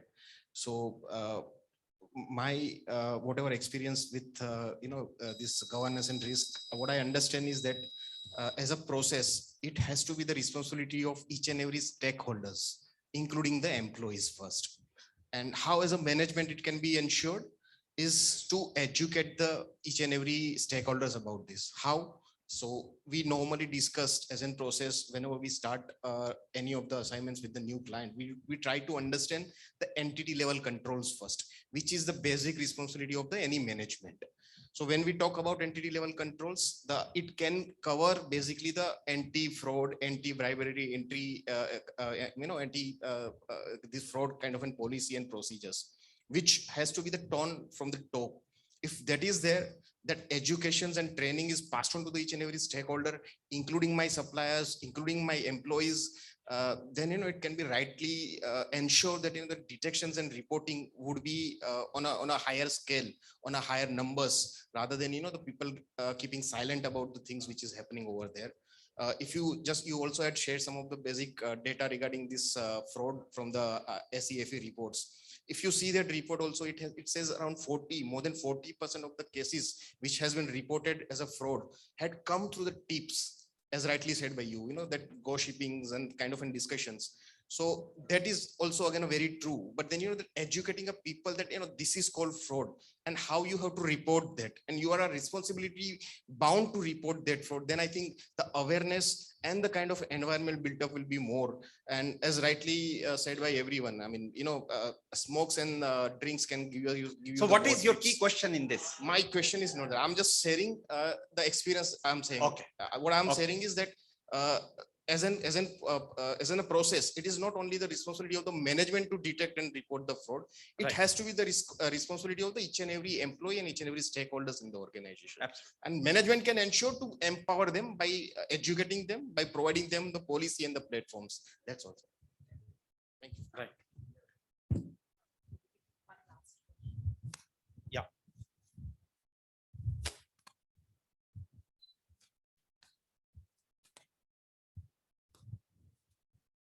So I think there were some online questions. Do we have this? Yeah.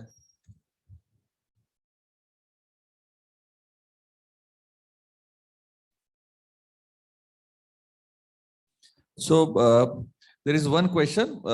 Due to lack of automation, we have to devise monetary delegation, commonly known as delegation or grant of authority, which in many ways senior management finds redundant, stating their approval is already taken at purchase work order stage. Then again, why to be taken at the invoice payment stage pertaining to already approved PO or work order, despite explanation given that it is triggered due to monetary threshold. Otherwise, it wouldn't require their approval at payment stage. So I think, sir, this issue relates to more basically where, now digital authorizations are there, and a lot of time the management is delegating its, the PIN codes or whatever to the lower employees. So whether there is a lack of internal control there, or what should be the process there, basically? See, what I would suggest that particularly we should try to make basically the controls maximum automated. So it gives basically a very little chances to basically to circumvent those controls. So suppose your organization has SAP, so you built in there basically the release strategy, approval strategy. You make it compulsory there that up to this amount, who will approve this, and beyond that, it need to basically escalate it to which level. Because what we have seen that when it is through the system, you are basically creating a deterrent. Okay, and that keeps basically the thing is in control. As Rakesh rightly pointed out that if there is a, some camera, so that in itself is a deterrent, people will be little careful. Again, one of the example in a situation is stated about that when you are sharing that this particular happened, this type of a situation and all that, subsequently there is a reduction. Okay. So we have to basically, create those type of a situation where people have very less manual type of a situation wherein we are taking approval manually, thereafter probably scanning those documents, thereafter probably we are sending it through email that yes, this has been approved and all that. See, I will just tell you a small example. We have a happy expense system in the company. After audit committee meeting, normally what I have done, that my team goes for a group lunch together, 10, 12 people. So when the basic, I don't join that because I will have to approve. So in that case, basically what happens is when the team members are going, so in that case, so those 12 people are basically eating together, but the bill is being paid by one guy. So in the happy expense system, when they're inputting in that, it is taking to all the people, 12 people, those who have basically joined that lunch. Have you joined that lunch? Okay. And he will also have to basically click onto that. And thereafter, once it is being approved by the 12 guys, thereafter that will get approved. I know it's too cumbersome. It may not be practical. That could be another point of a discussion. Okay, but the control, which particularly a system has been able to, bring in through this, from that perspective, they try to automate the control. Whether it is relevant or not, that could be a different point of a discussion. So the point is what I'm trying to make, we should try to automate the control to the extent possible in the organization so that the internal control environment is strengthened. Okay, thank you.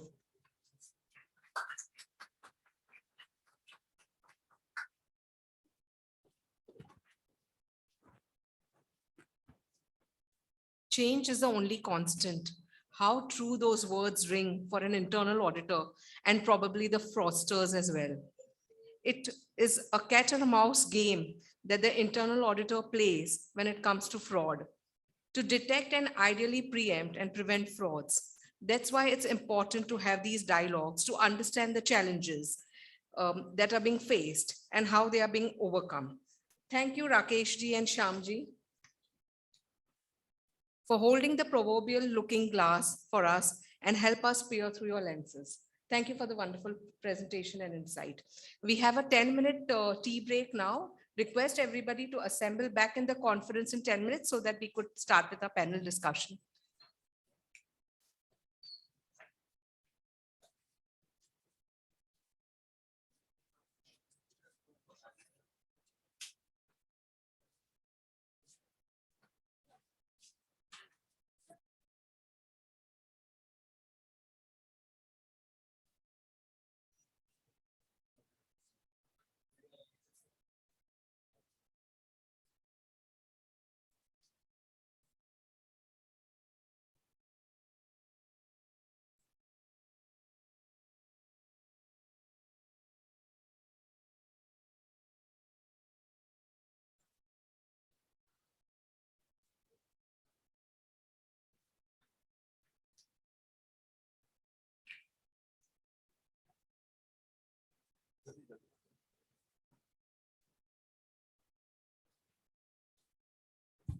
I request everybody to settle down. We'll be starting with the session immediately. May I request CA Rudesh Pankhania, Regional Council Member, to kindly escort the panel and the moderators to the dais, please.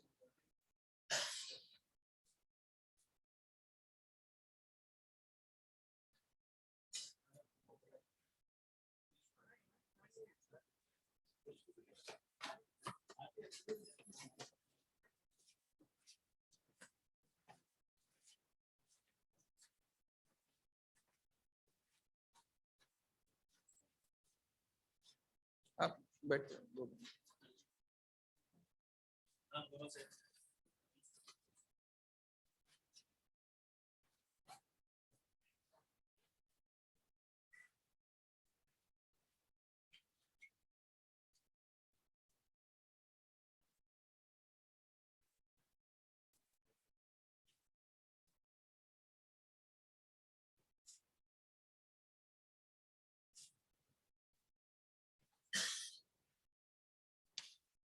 good afternoon. So we are now on to our third panel discussion of the National Conference on Internal Audit. I'm sure all of you have been having a good time. We have had some wonderful speakers and a lot of learning to do in the last one day, and today's session has been outstanding in the morning. So as I think Murtuza also said, we are moving from stage to stage, and today's morning session has been devoted to fraud, which is a very important deliverable from an, it's now becoming imperative for internal audits to, focus on that area also, while it may not be the exact objective, but yes, it is one of the objectives. And with increasing digitization, with increasing complexities in transactions, increasing scale of operations, the areas where fraud can occur or the areas of leakages are very diverse and very, I can say, sometimes it's not within our traditional methods to identify those. And so we have a panel discussion. We have some very distinguished panelists to discuss some very practical case studies on frauds or role of internal audit in fraud prevention and detection both. So possibly prevention is better than detection. So that is, and believe me, I have had the opportunity to be part of their initial discussions. So I am sure all of you will have a very, very good time. So I would not like to take up much more time to my opening remarks. I would like to give as much time possible to the panel. So I will start off by the introduction of the panel. I will request CA Krina Shah and Arzu Bhanushali to kindly introduce the panel today.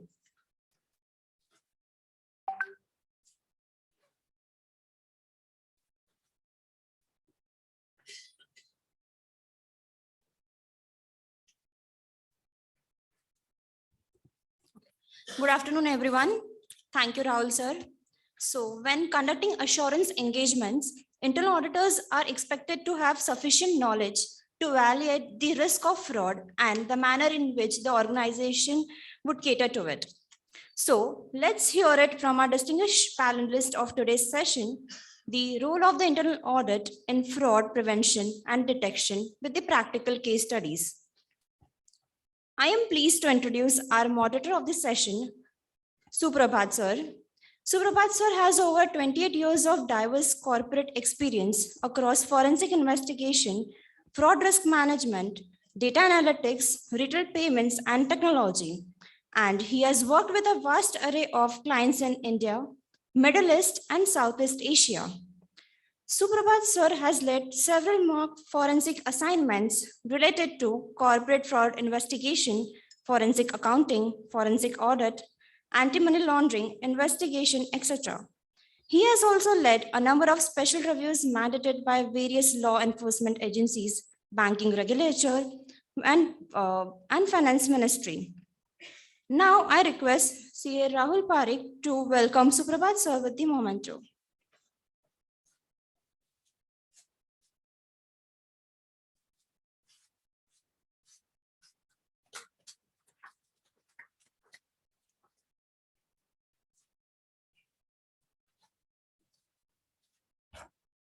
I'm privileged to introduce our first panelist of the day, CA Chakrapani Venkatachari.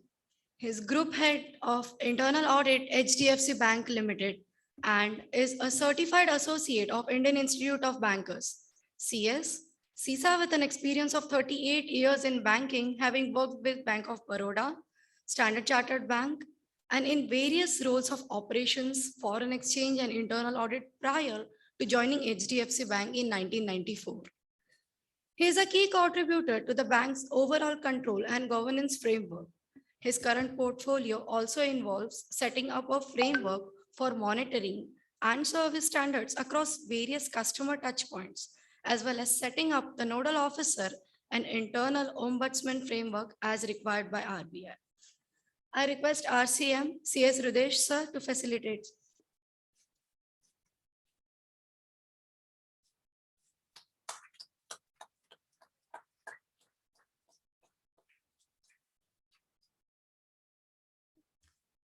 Our second distinguished panelist is Rahul Neogi, the Head Internal Audit and Business Excellence of Trent Limited.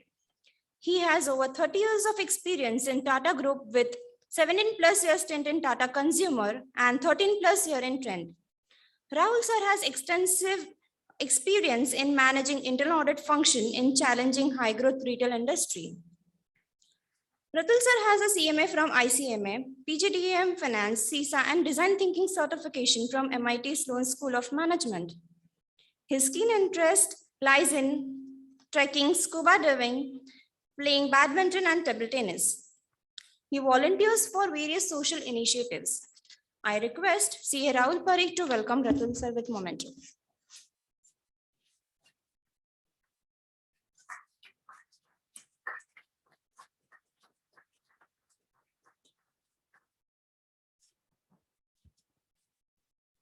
Well, our next stalwart is CA Nilesh Vasan Likhite. He is also a CIA, CISA, and DISA, having 25 years of post-qualification experience in internal audits, forensic investigations, risk management and controls, SAP implementations, support, and training. So Nilesh sir is the internal chief auditor responsible for internal audit activities and whistleblower management at ArcelorMittal Nippon Steel India Limited. He was previously also associated with ACC Limited, Vadia Group, Reliance Industries Limited, and Suresh Surana and Associates. Sir is also a member of Board of Governance of IIA Mumbai chapter since 2021. So I request CA Rakesh sir to facilitate.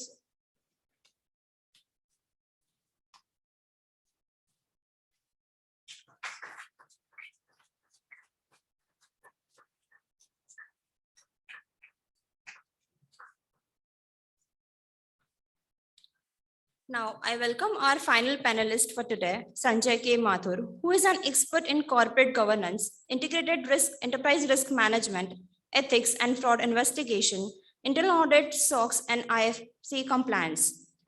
He is a specialist in risk management, certified fraud examiner, certified management accountant, and cost management accountant. Sanjay sir has been recognized as one of the 20 most influential audit leaders in India in 2022 by Transformance Forums. Currently, he leads the governance, risk management, and compliance function at Tata Communications. He has a rich experience of around 28 years and worked in Fortune 500 companies and esteemed India conglomerates like Reliance Communication and Ranbaxy. I request Rahul sir to felicitate Sanjay sir with the momentum.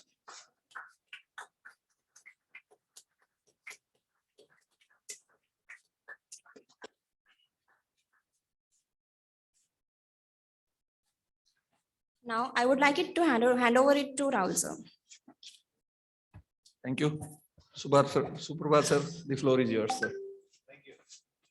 So just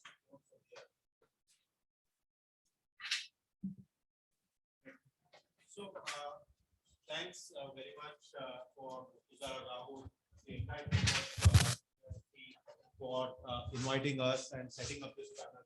It's a very interesting topic, and I'm very hopeful that we'll have a great discussion as well on this particular topic. I don't want to go into introductions because all of them are evident. They've already been, introduced by PIC. The only thing I want to say is I know each of them fairly well, professionally, personally. I've benefited quite significantly from their knowledge. So every time I meet, engage with them, there is some takeaway. And I'm sure today all of you and all of us can get to learn a lot from their experience. In fact, I have a long list of questions in my teleprompter here that I will use to fire questions at them, and also use this as a clock to keep you on hold, because they have so much knowledge that I think each of them can speak on a particular topic for an hour and a half. So how to keep them, for 5 minutes, hold them for 5 minutes, I think will be one of the things that we want to do. The audio is okay at the back. I'm sorry, holding it a bit back. Okay, great. So I think let me get started without much ado. Let me get started with the first question and or the first theme that we have. We have 3 themes for today. The first theme is about the evolving nature of internal audit. As you see, most of us are veterans in this sort of domain. We've been working fairly long in our professional lives. So just want to get a perspective of how internal audit as a function, of course, with emphasis on fraud risk management, how has it evolved over the last 20, 25, 30 years? Is fraud management the way it used to be before? Has it changed? Has it become different for all of us? So probably I'll start from right to left, it may be just a little bit easier. So let me start with you, Ratul, first. In terms of trying to sort of get a perception from you on size, volume, complexity of fraud. Say 25 years back. I said, okay. 25 years back, when you were doing, say, audits and reviews to now, have frauds gone up? Have they become more complex? Have fraudster become smarter than what they were before? So I think I'll take this question in 2 parts. When I started 25 years back, a lot of records were manual, and we used to pour through ledgers and spend, nights in trying to decipher things. Now that has become much easier because your data now has become more digital, and you need to sort of apply your intelligence on that data to find red flags. Secondly, on the other side, I would say the fundamentals of fraud still remains the same. The fraud triangle has been there since ages. Even now, if you do the basics right, you would still be able to identify a lot of things which typically might get overlooked in a business. So on the digital side, it is easier. It has become easier, or more. Auditors are able to do more. On the other side, we need to stick to the basics, the core, and ensure that we do those things right. Simple things like segregation of duty still remains one of the key things where frauds emanate. We really need to look at those basics, and they have not changed over the last 25 years. Great. So Ratul, what you're basically saying is the nature of fraud. I mean, the fundamentals of fraud are still the same, and therefore the fundamentals of what we do as internal auditor and investigator is still continues to be the same. Right. Great. One of the things that Ratul mentioned was automation and digitization and technology. So the question I have for you, Nilesh, is with all this technology, has it become actually easier for fraudsters to commit fraud compared to when it was more paper driven and scale was much smaller? Thank you, Suprabhat, for this question. I will just take 1 minute. Wanted to recognize the presence of one person over here. Can I do that? Oh, Absolutely. yeah. So I wanted to recognize the presence of my ex-senior colleague Rajesh Sharma over here. Rajesh, can you just stand and get recognized? So basically, he is the person under whom I have worked a few assignments, and he is the one who has actually pushed me into internal audit. Thank you, Rajesh, for being here. So coming to your question, Suprabhat, see, technology has helped the auditors or the investigators certainly to unearth the frauds to the deeper extent, and the time in unearthing the frauds is quite quick, because Ratul also mentioned that technology has made us easier to deep dive into the things. But at the same time, the other side of technology has made the external fraudsters very kind of a given easy way to get into the company. See, for the example, cybersecurity, which we will discuss in a few minutes later, it has actually allowed the smart programmers or coders or something with the wrong intentions to get inside the company. Otherwise, in the manual records, it was not possible. So, technology has helped both ways. It has a pitfalls of both sides, like plus and minus. But at the same time, because of this, we can't ignore, we can't keep up with the technology. We have to use it because that is the way to go ahead. And probably we are more empowered and I can say more helped by the various tools which we are having. Because right now, as I said, Sanjay also will agree with me that we are in our own in-house team. We have now implemented few technologies which we use for investigations. So that is how it is. So it has made the things better because the whole paradigm has changed. Earlier, from written mails, we have gone to emails. So data is become digitized. So unless and until we have the tools to scan the digital data, it will be very difficult to really pinpoint to the frauds. Thanks, Nilesh. So I think what you're really saying, Nilesh, is that technology has changed business operations, has changed the way we look at how we do things in the professional world. But of course, because technology makes everything else also simpler, maybe fraudsters have more opportunity. But as long as we are vigilant, we understand what are the ills that technology probably, I'm just using that term very, very loosely, ills that technology brings in. As long as we are familiar with it, as long as we know how to deal with it, I think we can still manage to, win that battle against the fraudster. So like they say in the fraud risk side, the fraudster always tries to keep 2 steps ahead. So for us also, equally, it is important how we outthink and keep 2 steps ahead. And that's the only way to do it is embrace technology fully, know where the pitfalls are, and then probably try and fight the fraudster.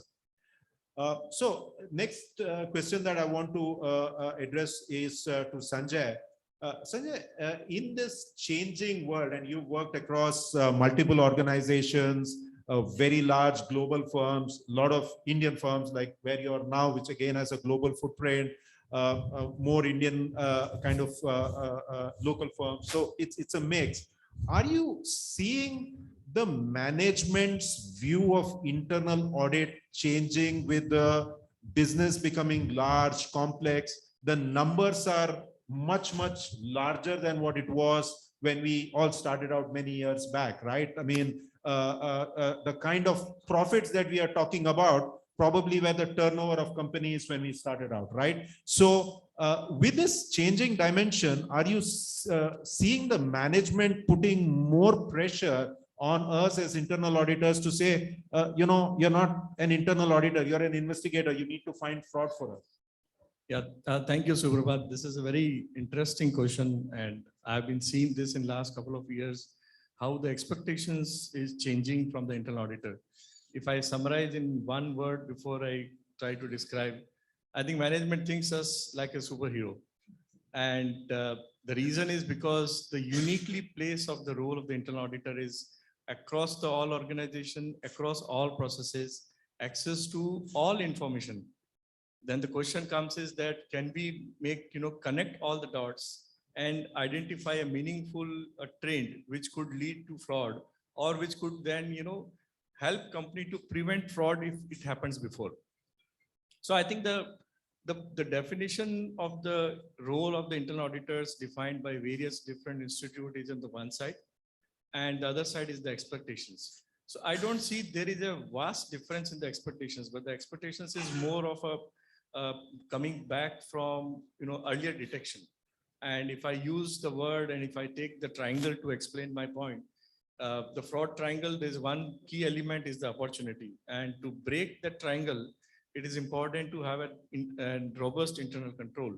And for that, it requires the management to put an effective, and I'm using some of the terminology which is defined in the laws, the effectiveness or efficiency of the internal control is a responsibility of the first line of defense.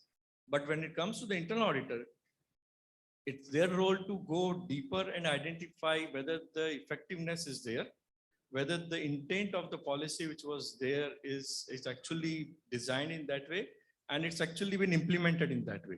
So now when you go to little deeper, you'll realize that most of the fraud happened because of that opportunity, which is provided or which is uniquely or by knowingly or unknowingly available in the system. So the auditor's role is to identify that faster and plug that gap. Now it requires the earlier the fraud, if it is happening for several years, the impact may not be there. But if you come to technology, and especially like where I work in a telecom communication, if the fraud happening for half an hour, and if it is undetectable, it will go and hit in $1 million. So the expectations rise from all level of management, including the internal auditors, to review the control very closely to detect the fraud and then immediately act on. So I think that the changing environment is challenging for us, but the most important, as I think Shyam was talking in his presentation, that they need more basic from us. And it requires us to go back and just, as a layman, think that forget about the boundaries of the definition. Just go as a layman and say, can I identify this and do something for the company? So I think the role is changing, the expectations is changing. It's us, or it's a time for us to come to the definition of superhero and say, okay, yes, since we have an access to all information, we can detect this fraud earlier. So that's all I'll say. Thanks, Sanjay. I think that's a wonderful perspective. Yeah, I was earlier also listening to Shyam's presentation, and we were discussing that even earlier when we were doing a pre-chat. I think expectation and what is practical. I don't think the expectation is probably really to be a policeman, but I think to be aware, to do a lot more proactively, lot more improvement in the detection. And one of the things which Sanjay mentioned is critical. I mean, in fraud risk management, we always say frauds will happen. They will never stop. Fraudster is always looking for opportunities. How quickly can we detect, I think, becomes the thing. If a fraud is running for 18 months, then you're pretty much badly impacted by it. But can we detect it in 15 days? Can we detect it in a month? And I think that will make all the difference. And how do we use the tools? And I liked another point Sanjay made. As internal auditors, we have access to a lot of data, a lot of knowledge about processes and systems. So can we push the boundaries a little bit and do a little more than a very traditional definition of internal audit? I think that's a very interesting perspective. So carrying on from there, I'll address this to Chakrapani, and that's probably also because he deals a lot with regulator, much more than any of us. Being a banker, every day I think he meets regulators. So Chakrapani, is it just the management, or in this changing environment, is the regulator, statutory authorities, audit committee, board, and with so much social media, right? I mean, in the earlier days, something happened, it took us maybe 24 hours to come to know about it. Now we know about it in 2 minutes because of social media. Probably before we step out of this meeting, whatever got discussed in this meeting is known outside. So in this kind of a very social media active world, a technology enabled world, Is the regulator getting pressurized to put pressure on you much more than what was probably 25 years back? I think all of you know that banking is the most regulated entities world over, and India is no different. Reserve Bank as a regulator has a primary responsibility to protect the savings and the money in the bank and provide a strong financial system within the Indian economy. So naturally, the expectation from the regulator is that the bank will act responsibly. Bank will have internal control processes, early fraud detection, automated controls in the system, so that bank, being a custodian of public money, is able to protect and safeguard that. So naturally, the expectation from the regulator is the bank, starting from the board, the audit committee, the risk management committee, does it have the policy, procedures, processes that first of all enables prevention of fraud? In bank, over the last few decades, if there is change, the assets of the customer and the money of the customer is electronically stored. And you are all, as all of you are aware, the banking industry also changed over the last 2.5 decades, and where there are a lot of payment mechanism which has come into the bank.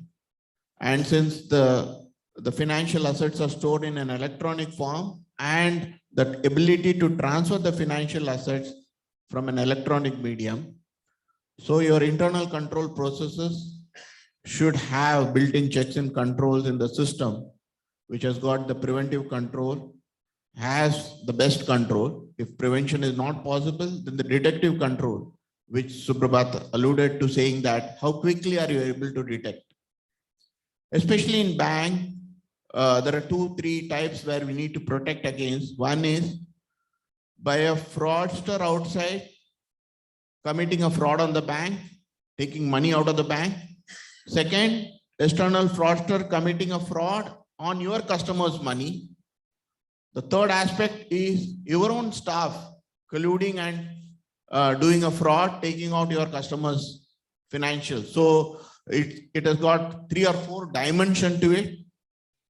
Definitely, the expectation from the regulator is that the internal audit, as a strong third line of defense, will look at the robustness of the control processes implemented by the first line of defense, which is the business owners, the operating unit, the policies and procedures which is implemented by the second line of defense, be it the risk management team, be it the compliance team, be it the financial control team, and activate those controls is the prime responsibility of the third line of defense, which is the internal audit. To answer in brief, the expectation from the regulator, the board and the audit from the third line of defense, saying that you are the final guardian, final frontier in that thing, is very, very important. It is for you to activate the first line, second line, build preventive controls in the system, build detective control within the organization to detect early warnings thing. To add it to this complication, the digitization of the entire financial asset, as well as the new payment methods, whether it is the new PI, RTGS, NEFT, where there is a huge amount of speed of transfer of these assets, put the challenge on the internal audit group to make sure that you stay ahead of the fraudster who is operating 24/7. So that's a short answer. Thanks, Chakrapani, for providing that perspective. I mean, it's interesting to hear, how the regulators, statutory authorities are also pushing us, not just management, not just the board. I picked up one point about the third line of defense. One of the things that I always say is that internal auditor, along with a few other key functions in a company, are the custodians of ethical values in a sense. So anything goes wrong, we need to have a view, we need to have an opinion, we need to help management resolve that. I mean, like Sanjay said, expectation is a Superman's expectation, but I think somewhere at a more grounded level, I think we are custodians of ethical values that the company cherishes or holds or brands itself for. So I think that's the way we look at it. So that sort of gets me to close of what we thought was the first theme, which is the changing nature of internal audit and fraud control. The sort of second theme that we wanted to try and discuss today is to sort of get some practical examples, like the session was planned that way. There are a lot of young practitioners here. Can we get some practical examples from our working life? In some of the areas we've already probably discussed. So I'll probably sort of again start from Ratul to get some insights from maybe some real life situations where you had to take that decision of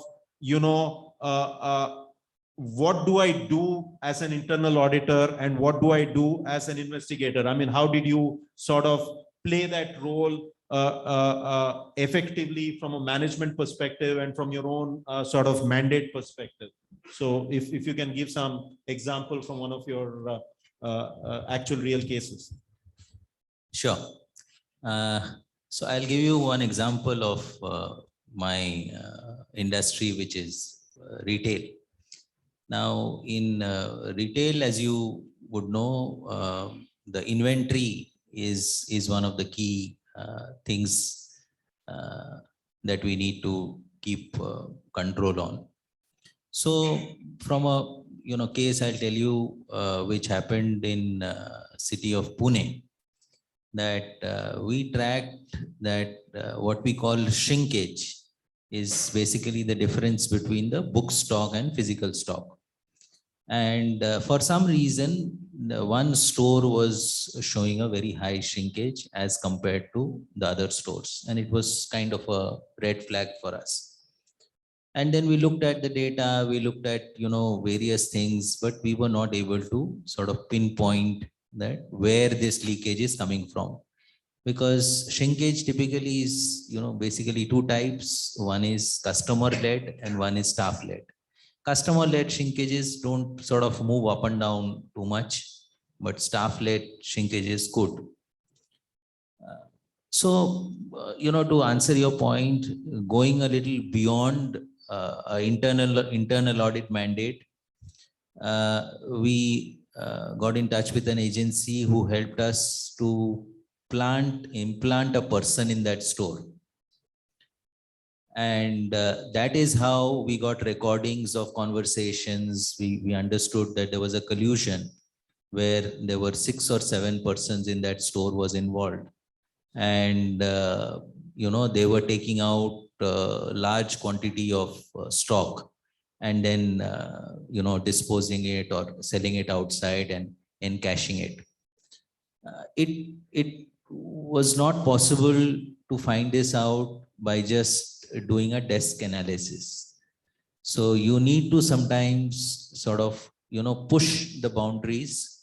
And if you have a strong red flag or an hunch, to go a little beyond what may be your internal audit mandate and identify, follow up certain leads to identify what is causing it. So that could be one example that I could share. Sure, thanks, Ratul. I think that's a great example, and I think that's been the theme, of the previous presentation. Our theme also is running along the lines. Mandate definition is one thing, but we clearly have the ability to do more. Management has an expectation as well, so we need to sort of find the right balance. Nilesh, to you, from a practical real life example, I want to try and get your thoughts on this whole thing about, you detect something and, was it intention or was it a mistake? So I know you have some very interesting views on that. So if you could share some of that from a real life example, how were you able to distinguish, you found a wrong? Was it intentional, or was it, intentional, therefore fraud, or was it, a miss? Yeah, see, basically, what we have followed is from audit to investigation are very few cases, but more of it directly comes on the whistleblower hotline. But always what happens is now with the expectation topic, which we discussed earlier, Sanjay has explained it. Management wants to know the real root cause behind the observation. So, we talk of some process labs and may give some recommendation and present it. Sometimes management would like to know whether it is intentional or it's a lapse. So I had one MD in my earlier company. Whenever we used to present him something, he was a Punjabi, nothing to means against Punjabis, but he's a style of one. He will look at the issue and then he will look at me and ask me, "Yaar, बेवकूफी है कि बेईमानी है, इतना बता मेरे को." So, sometimes that line of demarcation becomes very difficult. Suppose in a common example of procure to pay, we saw that, the number of quotations are less, or there is some kind of a vendor favoritism. Then where do we stop? Whether we stop there and take the comments and close, or we extend it to the fraud. So recently we have one such case where, while doing the audit, we noted that the quotations are quite similar looking. Okay. And so that raised a red flag, and my team member raised it to me. And then I also got into it, and it was clearly convincing that this has been made at one level.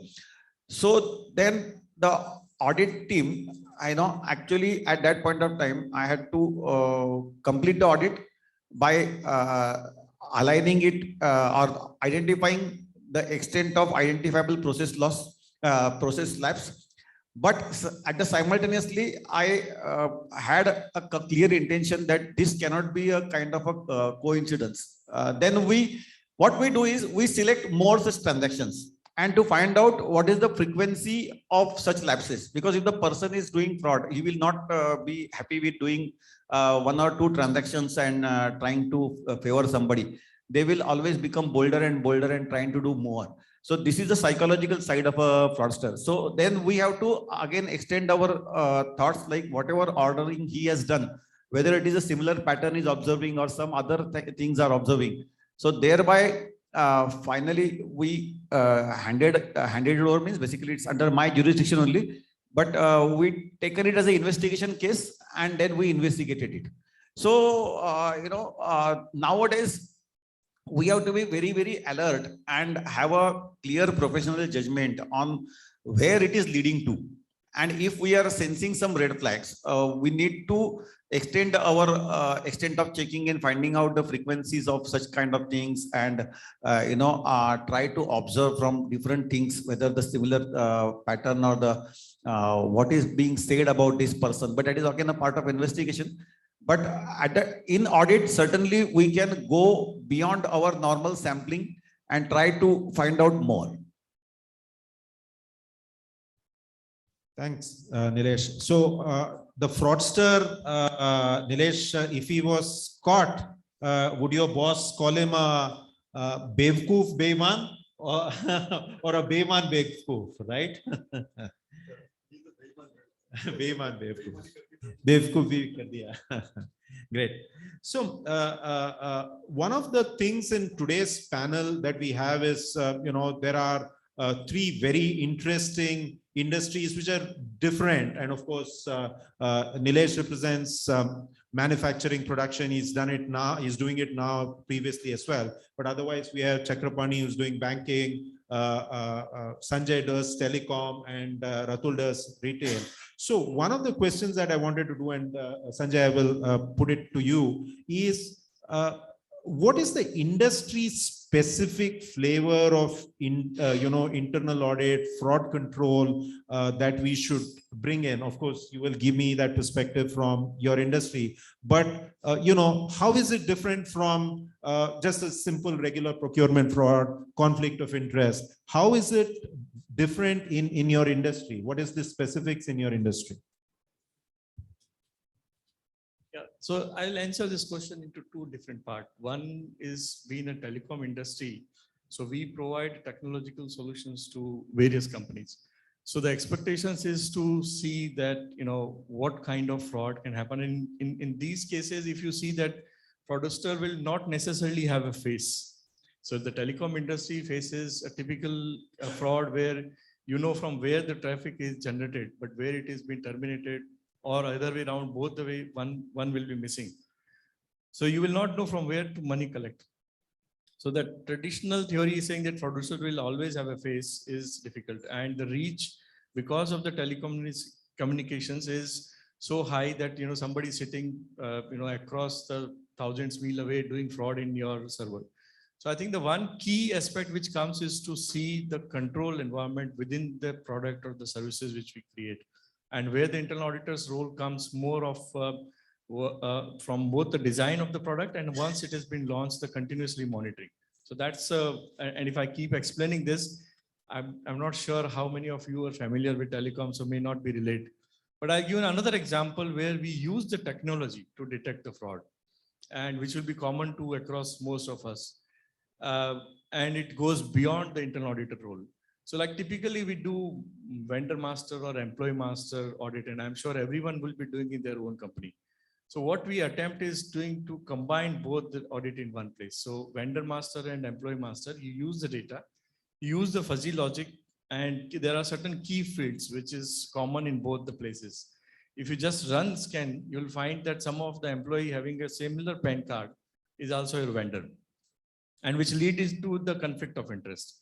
And interestingly, if you see back, the ACFE study, which comes in the report, which they generally release, the nation report of 22, they talked about almost 50% of the fraud is happening because of corruption. And the key element of the corruption is conflict of interest.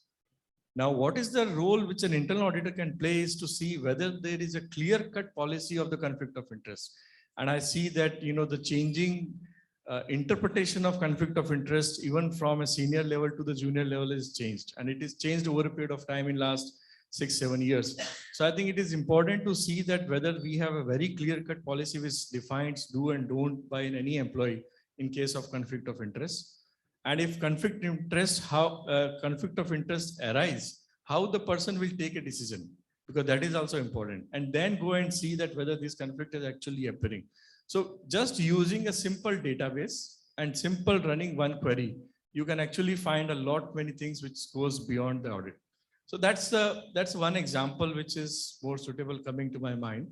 Another example which I want to mention, just not focus only on the technology.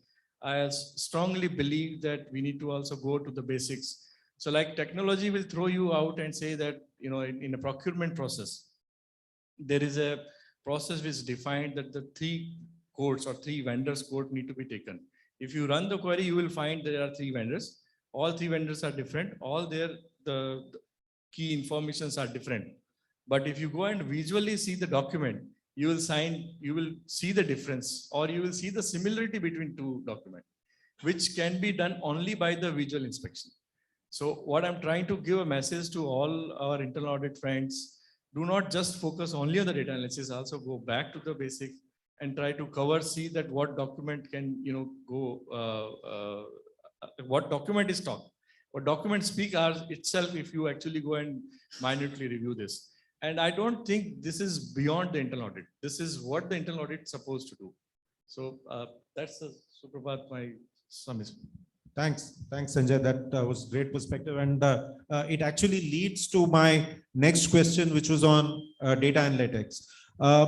I attended so many conferences. I see so many discussions where very often data analytics is positioned as the silver bullet.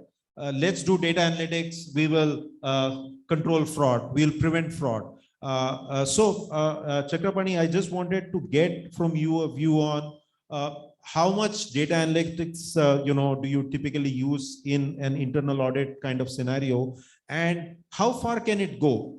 Is it a tool, or is it like a silver bullet, like I called? I mean, it solves all your problems. I think bank deals with a lot of data, customer data, financial data. So data analysis is a very important lead indicator in terms of providing clues. As Sanjay was mentioning, we should not be a frog in the well to understand that you do a data analysis and you are done everything about it. One, we should not be blindsided of the triggers which the data analysis will throw up, but largely human ingenuity, looking at various other aspects is very important. Some of the frauds, some of the, I would say, outliers are not reflected in your data insight. Suppose in a bank, you sanction a loan or you give certain facility to the customer, there could be a corrupt practices which is happening outside the bank, which cannot get caught by your data elements. So it is very important from an internal audit perspective, only looking at the data element or your internal control process, you cannot actually do an early detection, if not prevention. You need to suitably supplement it with mystery shopping, with decoy customers, doing something very interestingly was mentioning, saying that when you visit a branch or looking at the lifestyle changes in the branch staff is another indication whether there is a corrupt practices there. So while data analysis lead us to give some clues, but it is not a panacea or the silver bullet in your terminology to say that once you do data analysis for various things, you will be able to do a thing. But it will definitely identify outliers. It will help you to identify red flag indicator.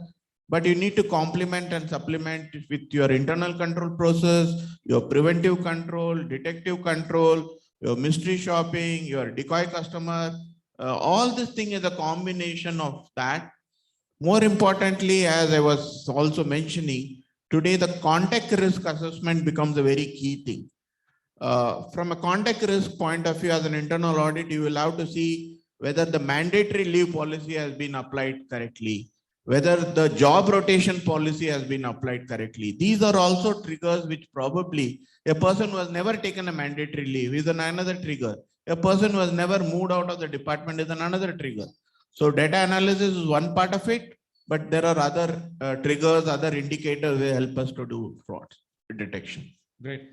Thanks, Chakrapani. That was a very interesting perspective. I think data analytics is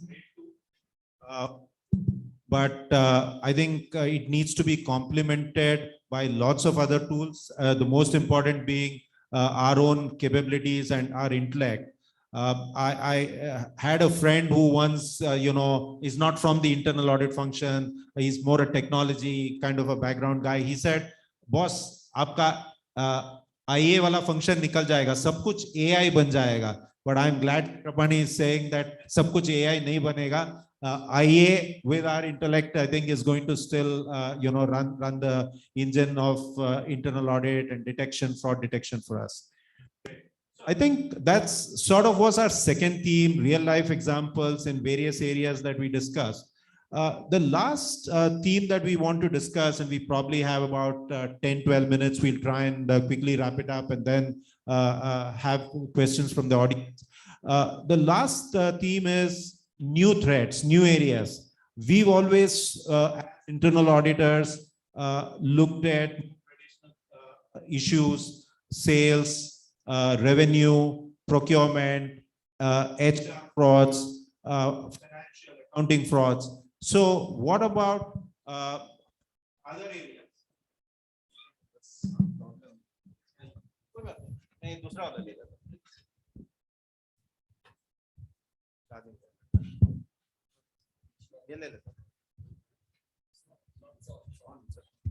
Okay, thanks. So new threats, new areas. That's what I want to try and discuss and again get perspectives from the entire panel on what is the role of internal auditor in combating these new threats, new areas of fraud. How do we respond to it? Are we fully equipped? Are we the experts on everything? I mean, are we Superman that we will be able to even fight this? Or do we become advisors but take help from others? So that's the kind of perspective I wanted to discuss. So Ratul, I'll start with you. One of the new kind of threats that I have encountered regularly is what I would loosely call impersonation fraud. And I'm putting it to you because you're in the retail sector. Someone coming and telling me that I will help you set up a Trent franchise, for example. And he is, of course, not has the mandate. And I fall for that. I pay a lot of money to take a franchise that has got nothing to do with Trent. So this kind of a completely external sort of threat, how would someone like you sort of look at it, address it? So this is a real threat today. Let me take some real examples. In Bombay, you had so many cases where somebody has ordered alcohol online, and it has gone to, the payment has gone to somebody else. There is no delivery, then there is police case, and they have transferred significant amount of money. It's not, 100, 200 rupees, it is in thousands, sometimes going in lakhs. Now, there we need to educate people. We need to, and it has happened with, bank managers. Bank managers who are supposed to be quite, conversant with, these kind of frauds. So it is very difficult for an organization to sort of understand what is coming from outside and how to prevent it. However, what we can do as an organization is react quickly. Like, these employment frauds where, a company appointment letters are being issued, or, things like that, which has become quite common. What companies I see doing is they respond fast, put out advertisement in the newspapers, put out disclaimers saying that, look, don't get misled by this and all that. But we are in a large country, and how many people today really read newspapers? So how do you reach out to so many people? So I think it is going to be a very tough challenge.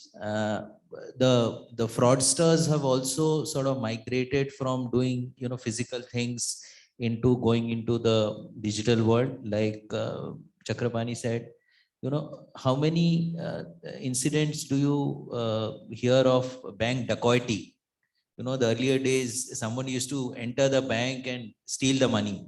Now you have to just sit in front of the computer, and you may be anywhere else. So it is very difficult for an internal audit function to look at things from an external view. However, it is also very important that we understand these incidents and see that if there is any control failure internally, to check that and correct that, so that we protect the interests of the organization. Having said that, it's a very difficult task today to really check what's coming in from the external world. Right. Thanks, Ratul. Another one of those external threats that we hear a lot about, we've heard a lot about, I'll like Nilesh to address, counterfeiting, right? Brand today has significant value. There is an accounting value associated with brand, and counterfeiting is just a fraud on our brand value. So how does an internal auditor look at, say, counterfeiting? Yeah. So basically, counterfeiting in any branded product is a big threat, and basically all the whistleblower management and code of conduct and whistleblower management policies if you read on the websites of the companies, they talk about frauds done by the companies. So it only covers one aspect. What Suprabhat is talking about is external frauds done on the company indirectly. So they are not actually coming into our premises and taking our assets and kind of things, but they are harping the brand. So I was in ACC for a long time, which is a cement company for so many years. And we will certainly get a complaint about over. So we get a complaint about that in such and such location, the ACC cement is being manufactured and it is getting sold in the market at a low price and you are destroying the market. So what company is doing? Now, these are the examples basically of a counterfeiting. It is very difficult to unearth because we have to have our places, people going around everywhere, which is not possible. So what we do is, first of all, we take this as a possibility into our sales audit plan and try to find out how alert our sales force is to go into the markets and bring out this news and break it to the management. And then how management is handling by taking the help of the local administration in arresting this kind of issues. So it is like in the internal audit, we can only look at the process of identifying these possible frauds on the company. Like, the person who is handling this asset brand, that is mostly the sales force, they need to be aware of such things getting into the market. And it is very, very easy to find out because they are in the market and somebody selling the products at a lesser than the price becomes known to them. But it is how quickly they are responding to it by bringing it to the corporate level, and corporate level then getting back to take the help of administration. The another thing to combat over here is at the sales, as an internal audit process, what we can see is how we are well educating our customers. What is the process around that? So are we, meeting our customers and telling them that these are the locations where predominantly wrong type of products are getting produced, and do not fall prey to very huge discounts, because that is how company doesn't give any discount. So, in the retail chain, it's very important that we make our customers aware. As an internal audit, we generally look into the pricing, discount, dispatches and kind of things. But these are some aspects where internal auditor can go and check the process around these areas. Like how many times we had done the kind of interaction with the customers on this angle, or wherever there is a customer meet, how much we are made them aware on these wrong aspects also being done by the societies. So that's how basically internal auditor can play some role in this, in the frauds done against the company, not by any insider, but maybe by the outsider. Thanks, Nilesh. So Raul, I am assuming we have another 5-8 minutes, right? Yeah. So I'll just finish this team with the next two panelists. Sanjay, for you, easy one. Everybody knows about this: denial of service, malware, ransomware. What is your role as an internal auditor to combat some of these kind of frauds? So I think you are touching a point which itself requires a lot of time to deliberate and discuss the cyber security or cyber threats. But since your question is more related to what is the role of the internal auditor can play in this, you will have a CISO defined doing this. So I think one key role which an internal auditor can do in this is to review not only the effectiveness of the policy, but what will be the impact. Take at an adverse scenario, and if say that if this particular hit comes to the company, how it will hit into the organization for long. So I think the impact analysis, which is typically, we may say it's not role of the internal auditor, or internal auditor comes at the value chain at the end to review the process. But I think the expectations is moving to become now a part of the value chain 0, which is difficulty when you define a process itself sees that if something goes wrong at a design level, what impact will come. So basically, if in this case, if an external service has been compromised, there are two aspects. One is that all my customers will also have a linkage to that. So how I will protect their interest, and then secondly, how I will transfer their services from that impacted server to a different server or different router, or how quickly I can, move from a business without any interruptions. So the role an internal auditor can see is that basically look to a kind of a what are the plan in the function itself or the cyber risk, which has been defined as a typically called a DRM, disaster recovery plan. In this case, when it happens, how the things will move from one place to another place and what maximum impact it can go, and can we take this risk? So basically, not more of an IA, but more of a risk role you can play to identify the impact or earlier detection or earlier prevention of this. Or at least you can identify and say this particular threat, if it happens from an external environment, then we may not have too much of the protection, or we have well protected. So I give one classic example, natural disaster, which is like happening across. And I'm not talking about COVID, which we have all seen.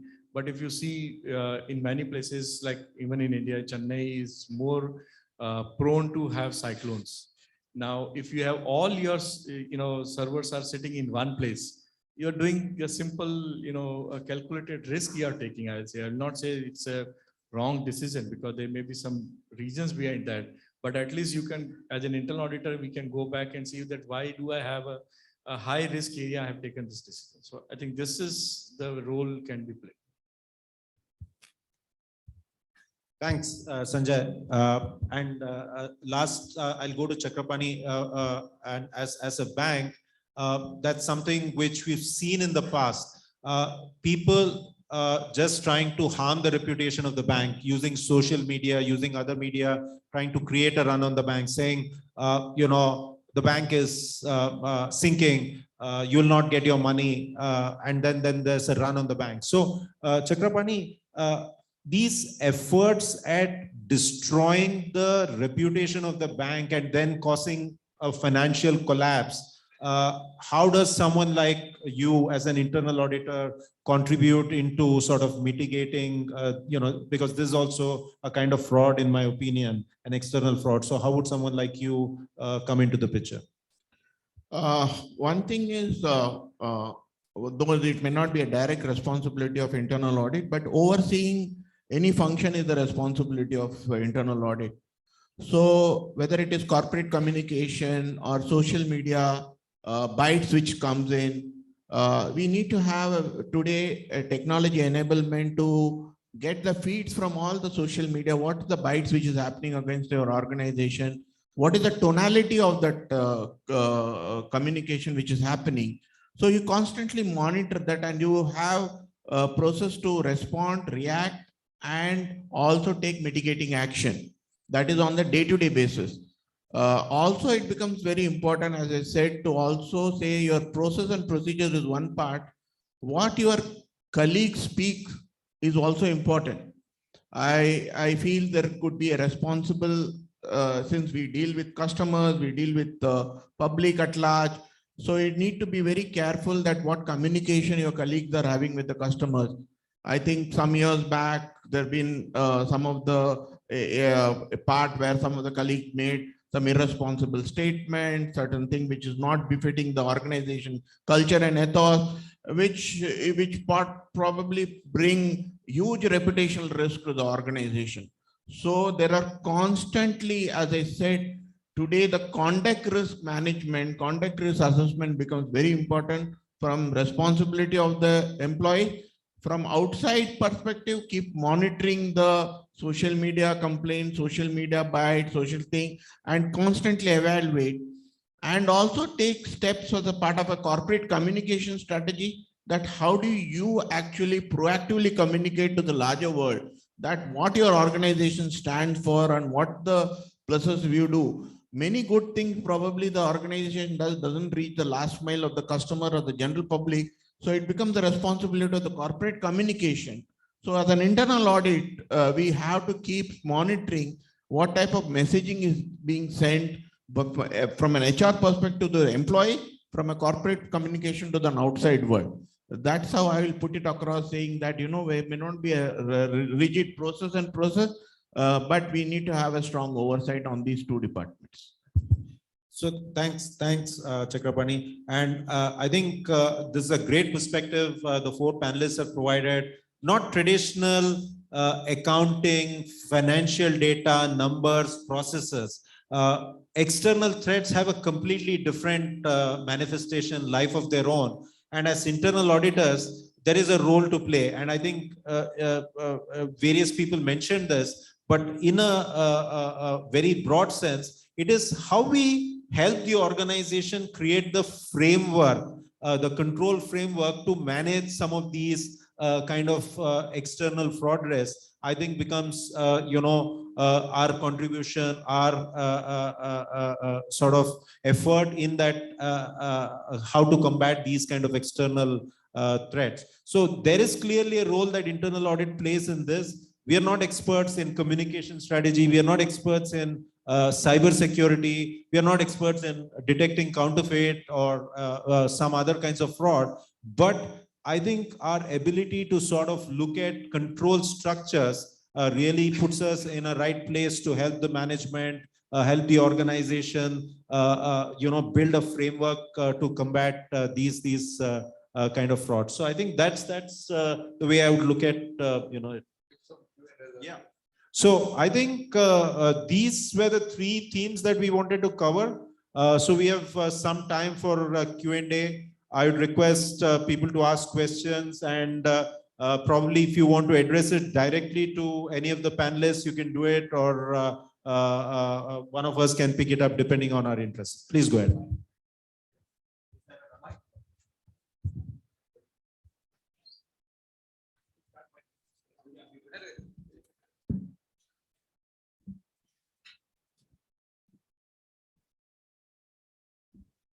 Yeah, so a very good afternoon to all.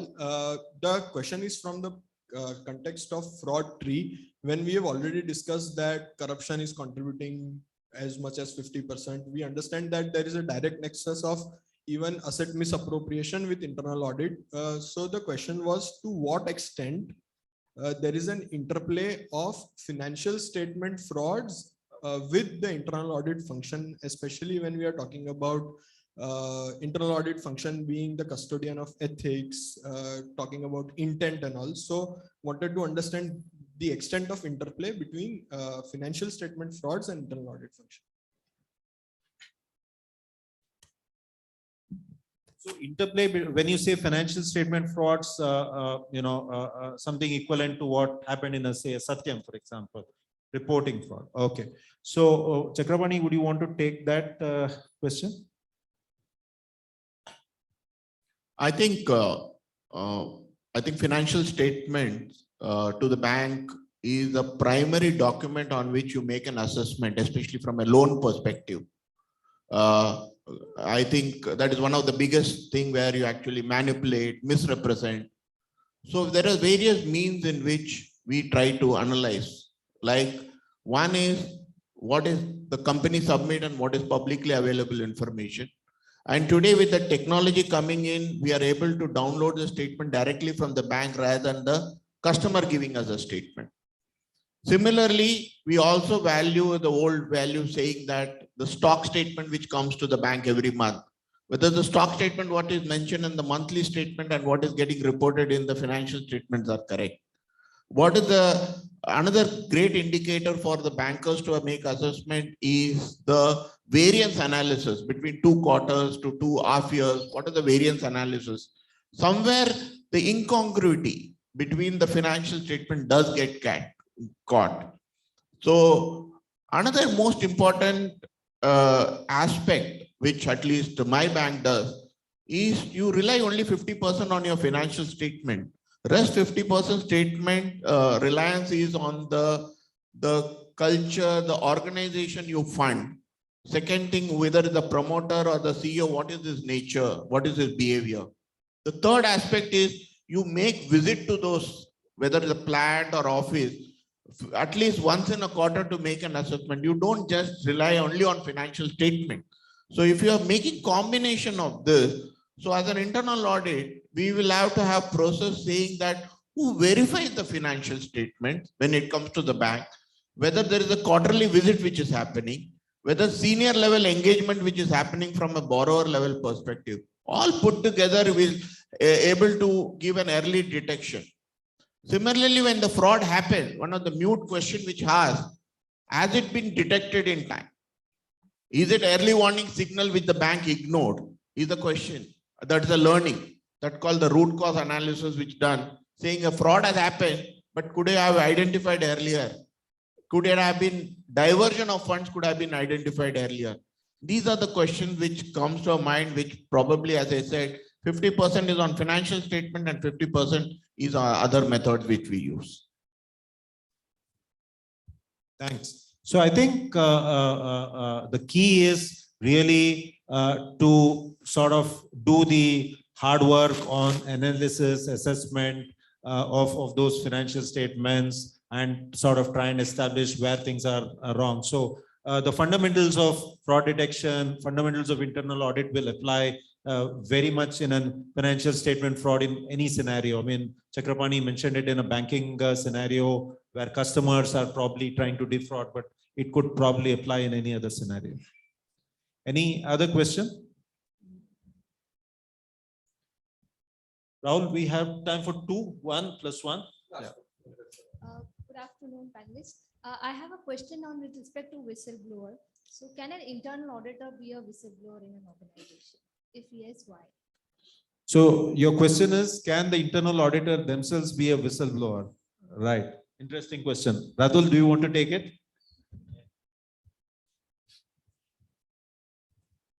So, internal auditors are sort of what I term as conscience keepers of the company. To your question, both yes and no. I think as internal auditors, we should first pick up the issues with the management. However, we have also share a fiduciary duty to the shareholders and the board. If the internal auditor feels that the management is not taking due action or is not acting on the issues the way it should be, I think the internal auditor it is okay for the internal auditor to become a whistleblower. I don't see that as a conflict only after he or she has taken it up with the management. That's a very balanced. One more addition to this is like all the whistleblower management systems, they are asking the name to be provided.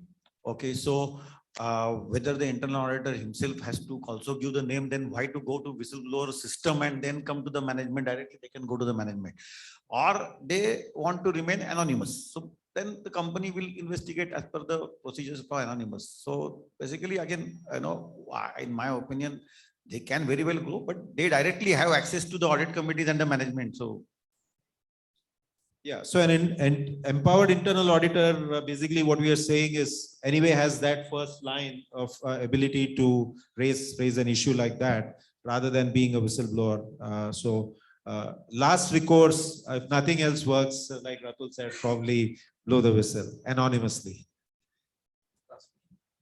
Good afternoon.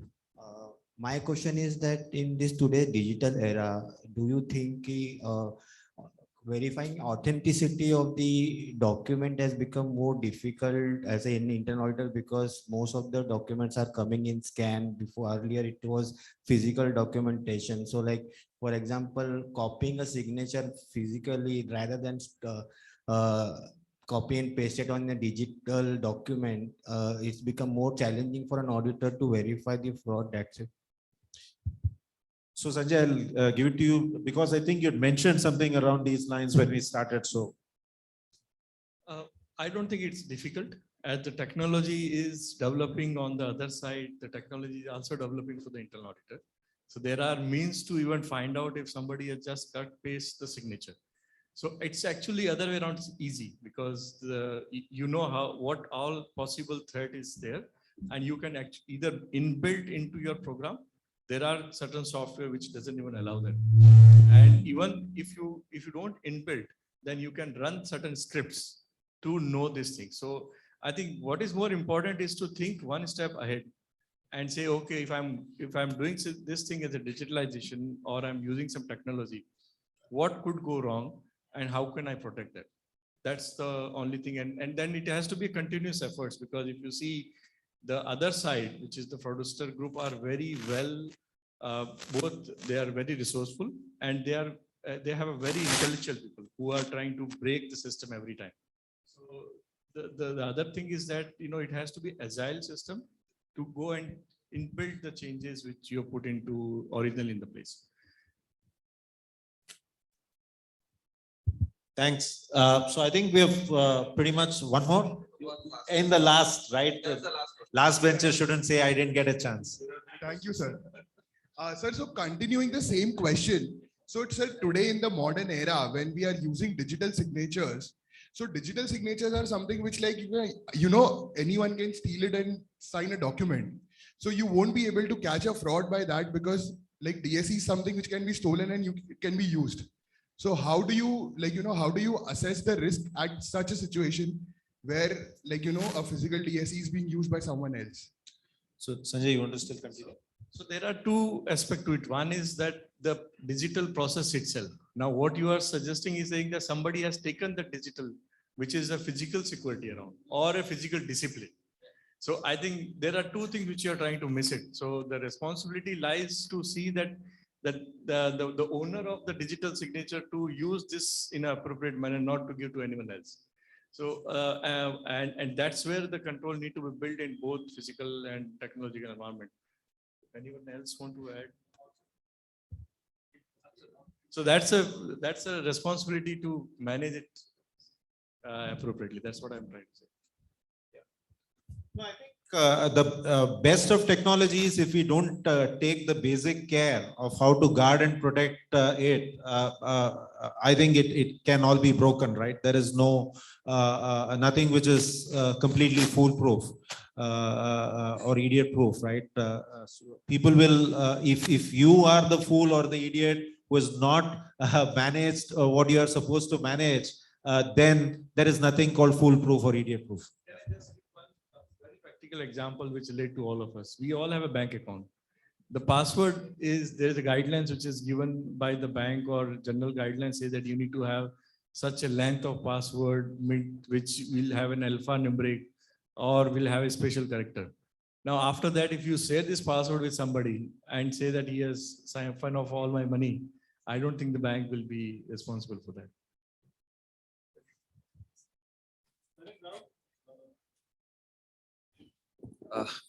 Thank you, sir.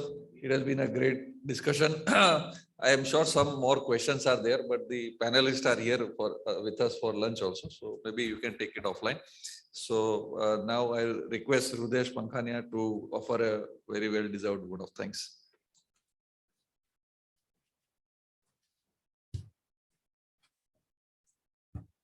Thank you so much, sir. I've always been given the hard work to give a word of thanks before lunch, and people are eagerly waiting today for lunch as well. I think an amazing discussion on the topic of role of internal audit and fraud prevention and detection. Some amazing pointers that we've had, as internal auditors are custodians of ethical values. Ability to look at the control structures gives a better perspective. Social media today has become most important in terms of keeping and affecting the reputation of the industry. One of the ones that only 50% reliance needs to be kept on financials, the remaining 50% is on the lot of culture, behavior, organizations. While the fundamentals of frauds will always remain same, the basics have remained same. Things will keep on changing, and we need to move beyond the line and decode the red flags. I think the best one was expectation has always been more since earlier.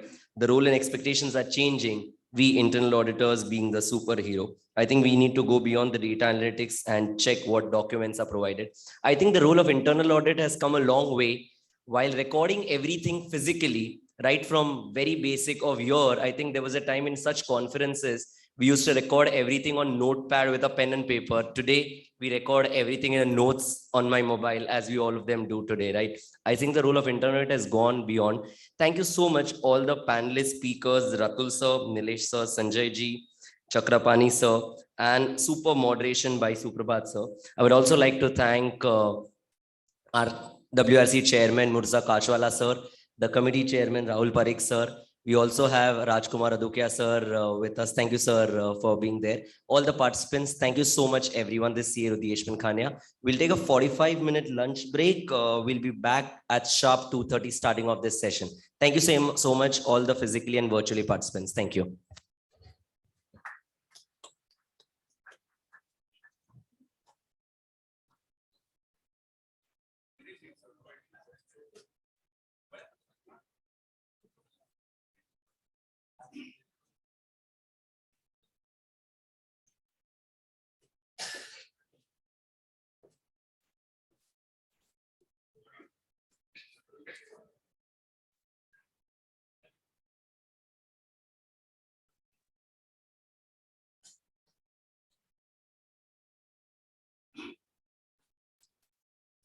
I welcome you all after the lunch break. I hope everybody is as energetic as before.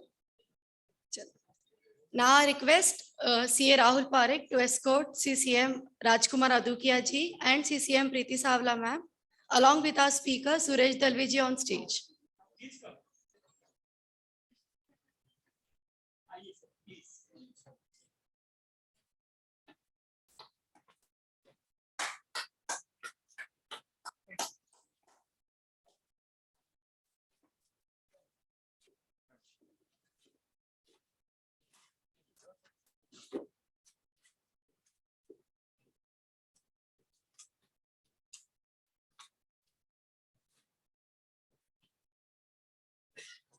So we are proceeding with a very interesting topic now, which is value creation, the new age mantra of internal audit.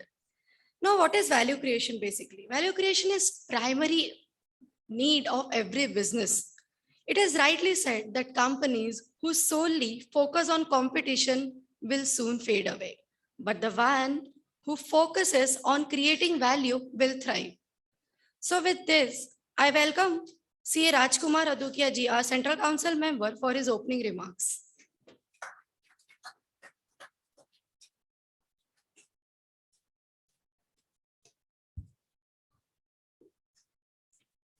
Good afternoon to all colleagues.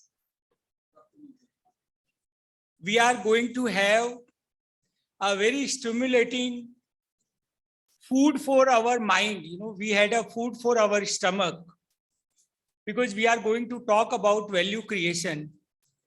And we have a dynamic chairman of the region, Murtaza ji, very dedicated secretary, Sweta ji, and the Koinur team, Piyush Chandak from Nasik, Rudesh Pankhania, Rahul. And above all, in this session, we will be listening moving encyclopedia who has created value in all the organizations. See, value creation is so essential. Whatever we do in our life should have a value. So the internal audit function, you know, in any organization, if the internal audit is missing or it is not there, that means that organization, we had a previous session on forensic and fraud. ACFE study says every organization, 5% of the profit without organization knowing goes in fraud. And the mode may be employee fraud, financial statement, corporate fraud. And internal audit sees the existence of internal control. And as we see that internal control, like when we go to a shopping mall or the goods are given by one person, bill is prepared by another person, the case is taken by a third person. And when we come out of the gate, fourth person. So these are internal checks. Work of one person is checked by another person. Internal controls are made. Now we have a definition under section 134, subsection 5, explanation to clause E. It talks about everything, you know, that internal financial control, that definition is IFC. that organizations should have policies and procedures to safeguard assets. We use another terminology called GRC, governance, risk, and control. Higher the risk, higher the control. So when you know that Tijori is there, we see the gunmen outside that. In a small security, we have an ordinary chokidar.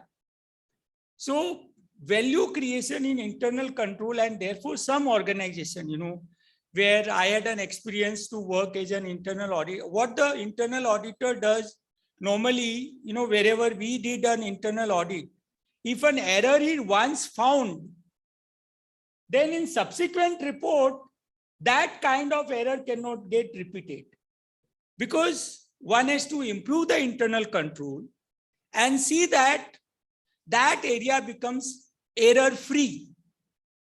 So this is going to be an amazing session. I do not want to take much time, and we should know how to, I would say, sell or reach out to users. I would like to cover a little bit of how to get the work you are spending today and yesterday, Friday and Saturday, and paying the fees, paying the time. So we have 3 clauses in the Chartered Accountants Act 1949, first schedule. Clause 5, securing the work. Nageshji, namaste. Clause 6, soliciting the work. And clause 7 is advertising the work. I, as an internal auditor, now also, if I write to all, like, Sudhir Saab is from Birla Group. So there may be X number of companies, 10,000 companies. If I write to them that please keep my firm's name on the panel of internal auditors, it's not a violation of any clauses or in code of ethics. Similarly, fast moving consumer goods, like pharma companies, banks, private banks, cooperative banks, nationalized banks, PSUs, those who have multiple organizations, and we must have a network, try to take a national work, global work, and internal audit is a global area of professional work. And those who are in employment, internal audit position makes that person to become CEO. Because who become a CEO? The corner cabin chief executive officer, one who knows the whole organization, one who knows all the department, and those knowing happens by working in the internal audit department. So wish you a very good learning. Thanks to the Western India Regional Council for doing this program. I am heading, Chairman sir, I'll take 1 or 2 minutes. Let me market myself also. Those committees, Continuing Professional Education Committee and Economic, Commercial Law and Economic Advisory. So we have a webinars on Friday and Saturday, every Friday, Saturday, 2 sessions, 4 p.m. and 5 p.m.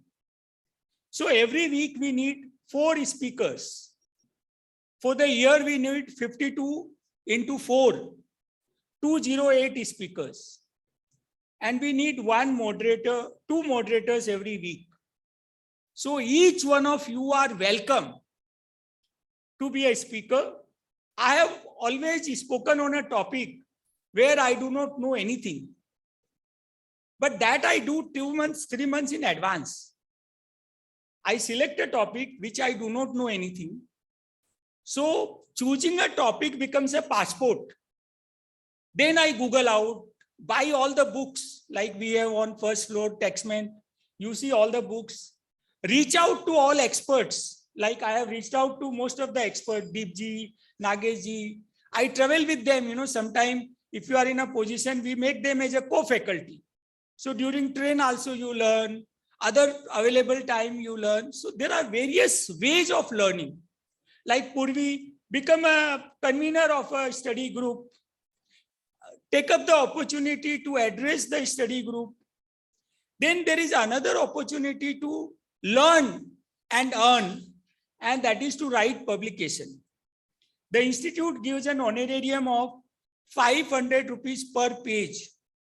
So if you write 200 pages, say I want to become a specialist in a internal audit of a particular industry, say petroleum industry.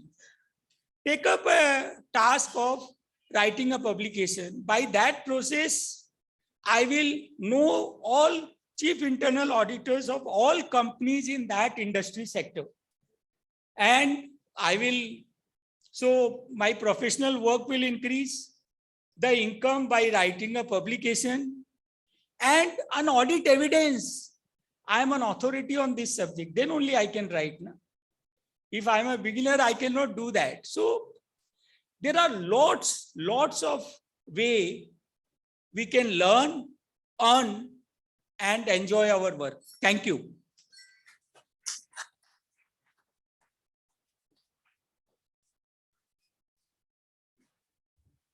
I now request our very own Central Council member Preeti Savla ma'am to please take the honors.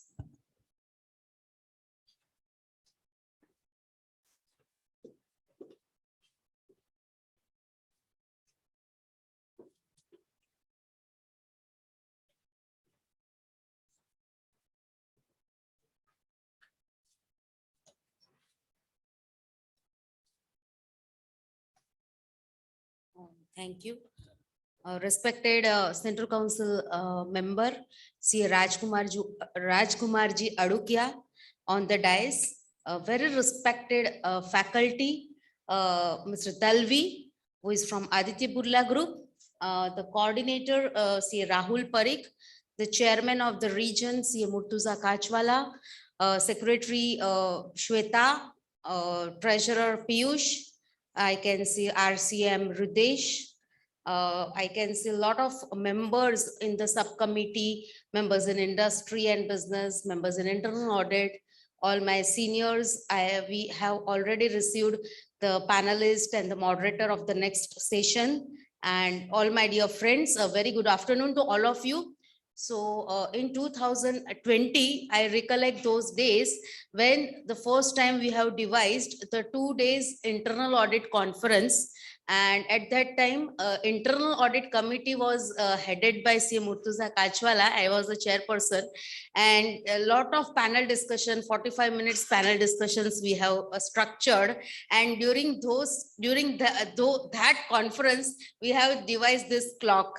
So then, everyone can see the clock and how much time is remaining. And this time I'm seeing this clock again over here on this dais. And I remember those days, which we have designed. So restricting the time of the speaker for this session and other speakers also and all of yours, I can see I can connect this session of this value, how to create the value from the internal audit report.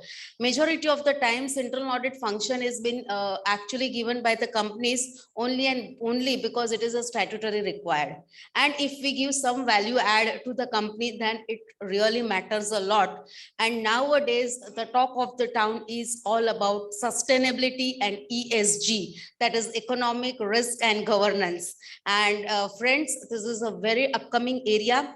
At present, this business responsibility standards is mandatory for only top 1,000 listed companies by market cap, but now that is going to come forward for others also. So I thought I just, because I am the vice chairperson of Sustainability Reporting Standards Board, we are doing a lot of work over there. We are developing guidance note on this BRSR, as well as on social audit standards. We are interacting with SEBI regularly. So I thought I just share with all of you about the future of this ESG. So if we give this some value add in this ESG, the company will really have good value add, and all will be applauded also. So friends, with this piece of advice, I wish you all the very best for the forthcoming sessions. And I am sure the way this program has been structured will really give a lot of value to all of your knowledge. I wish you happy learning. Once again, my compliments to the WIRC chairman and entire team. Thank you very much.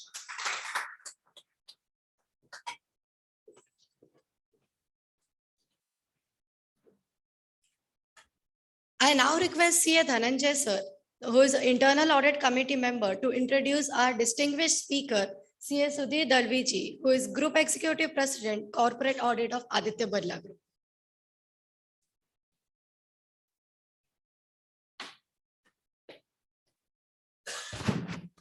Thank you.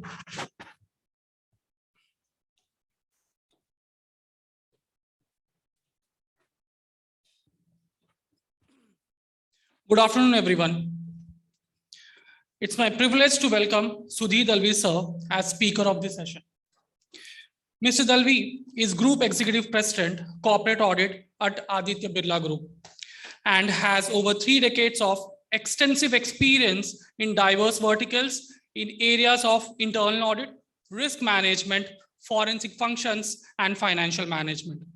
He has worked with reputed organizations such as Ernst & Young Dubai, Hindustan Petroleum, British Gas, Tata Chemicals, and Tata Motors. He is a chartered accountant and an All India rank holder and has an IFRS certification from the Institute of Chartered Accountants of England and Wales. He has a proven track record of successfully leading audit and finance functions of global organizations in developing, implementing, and improving risk management framework, business processes, control environment, designing governance frameworks, productivity improvements, and change management. Please join me in welcoming Sudhir Dalvi sir with a huge round of applause. We welcome you, sir. Now I would like to request CA Rajkumar sir and CA Preeti ma'am to present a memento as a token of appreciation to Sudhir Dalvi sir.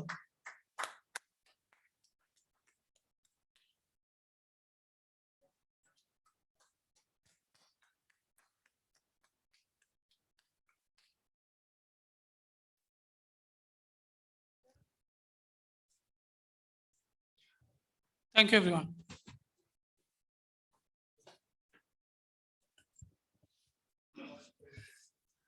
Thank you.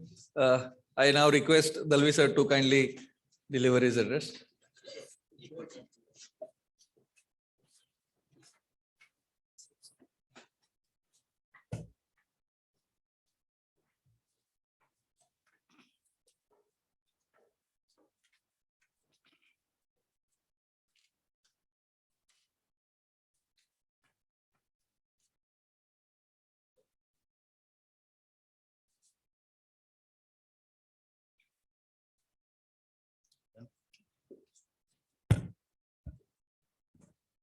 Thank you, Dhananjay, for your kind words and the introduction.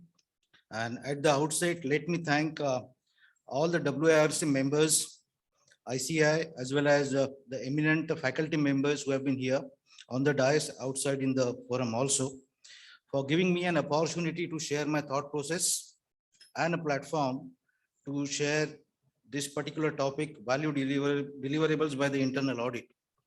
Now, at the outset, because all the eminent speaker in the past one day or even otherwise prior to that might have given you their angle of what best things can happen in the various topics in the internal audit field and so on and so forth.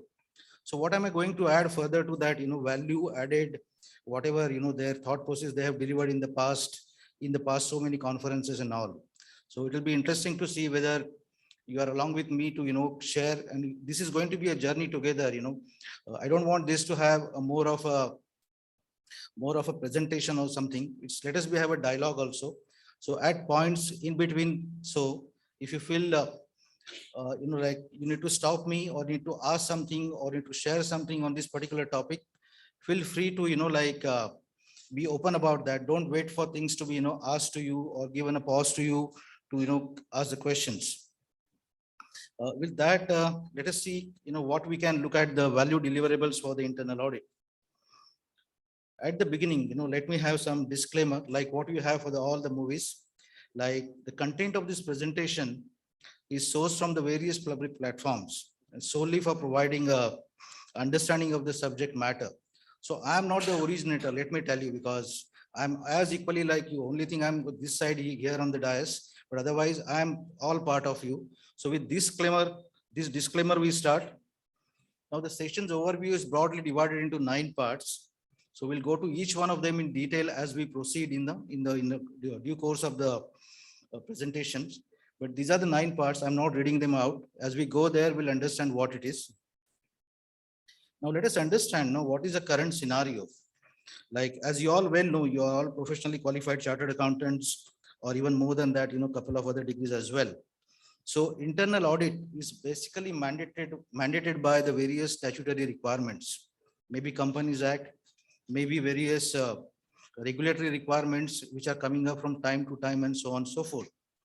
And if that is so, if everything is well designed, well defined, what is that we as the internal auditors can do better than what is mandated there? And that is going to be an interesting one. And both the things, like they all talk about maybe the Companies Act, maybe the regulatory requirements, various regulatory boards and agencies and their requirements, they all talking about the post facto approach. What I mean by post facto approach is they will always ask the auditors to reflect on what has happened in the past and very little, something about future. So we need to see what is missing in these 2 pieces. Could this be an area of a value add for the internal audit? Say, for example, the current scenario is this. Now there's a need for a change. What is the need for a change? Because why we need to change? If everything is well defined, well mandated, why do we need to go for a change? That is because now everybody, you must have seen the advertisement, a dil mange more, taste the thunder.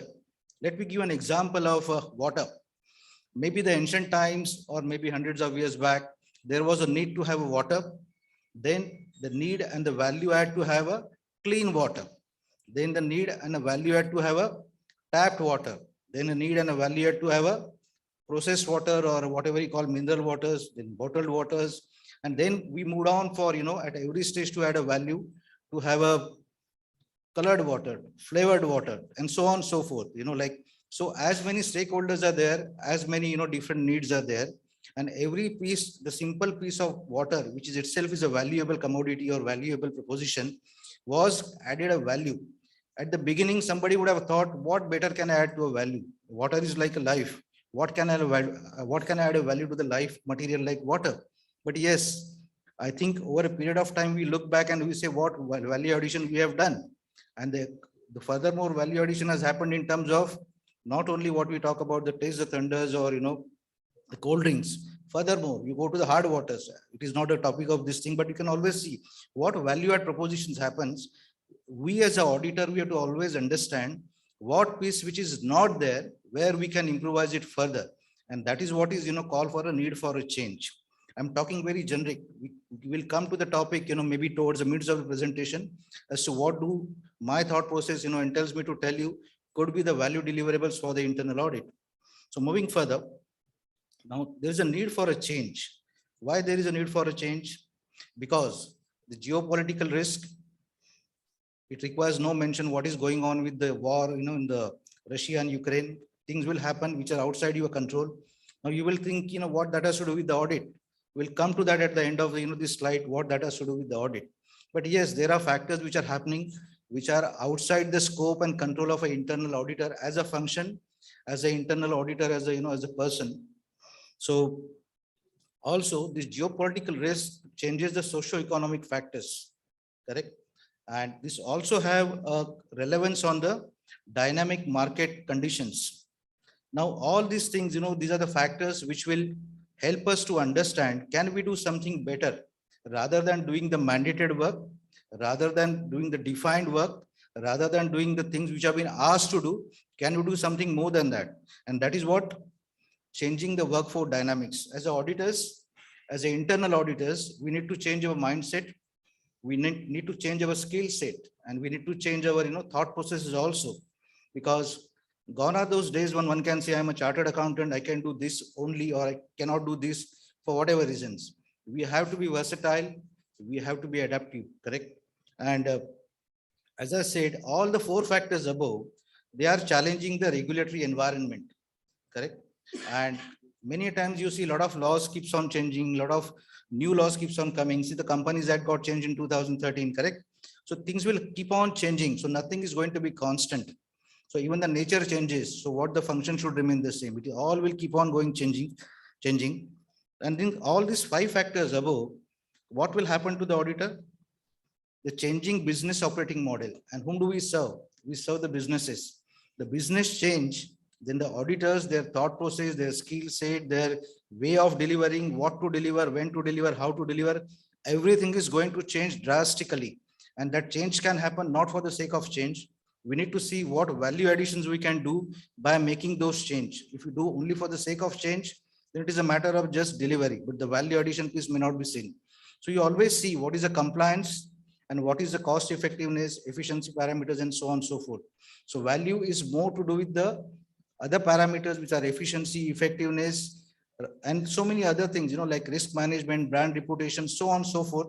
At the same time, let me tell you, because in the today's current world of so many dynamic things are happening, the value addition from the internal audit will come, provided he is able to put his thought process, skill set to tell the organizations how to remain relevant and be existent.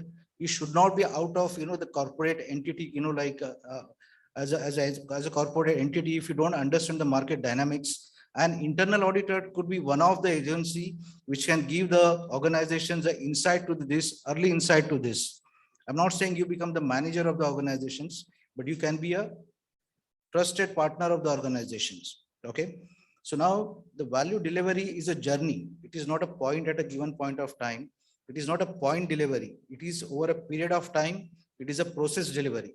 To start with, I think most of you, those younger fellows or elder fellows, would have seen the old days when we pass it out. I think the important was how good can you make an audit report, correct? And that was a value delivery. How best you can write the audit report. It should be clear. It should be complete. It should be, cover up all that what is need to be done over there. But as we moved ahead, then I think the management expectation, the stakeholder expectations came, and they wanted us to be an analyst. This is, don't just put me the facts, figures and tell me what has happened. I want you to put some analytical things to this, analytical flavor to that, and give me that one. So that was a value addition from reporting to the analyst or the analyst reports.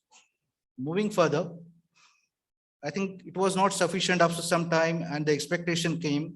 We want a value delivery, not just a good audit report, good analysis.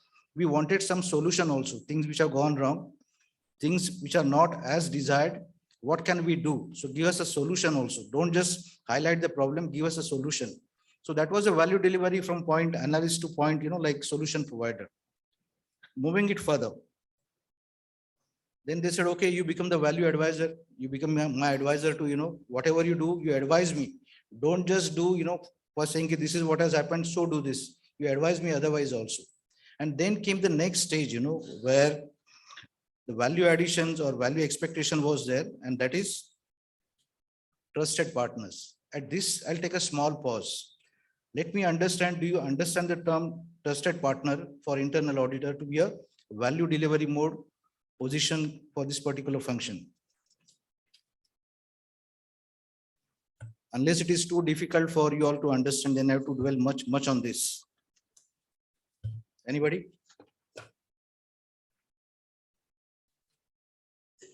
My God, I'm talking something very high-fi thing. This appears to be. See what it means by trusted partners. You must have seen the concept of a family doctor, correct?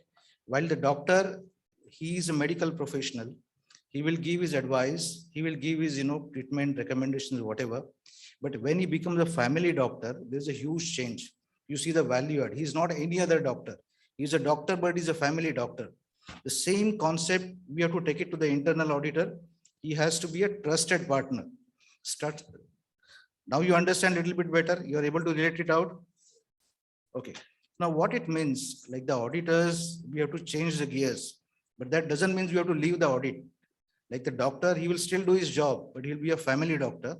And I need not explain what it means to be a family doctor. So the same philosophy, same thought process, and the same kind of underlying things has to happen for a trusted partners. Is it clear? Are there any questions? Because this is the most important value deliverable, aspect for the entire audit function. I'll be happy to be challenged on this. Yes. You have a mic?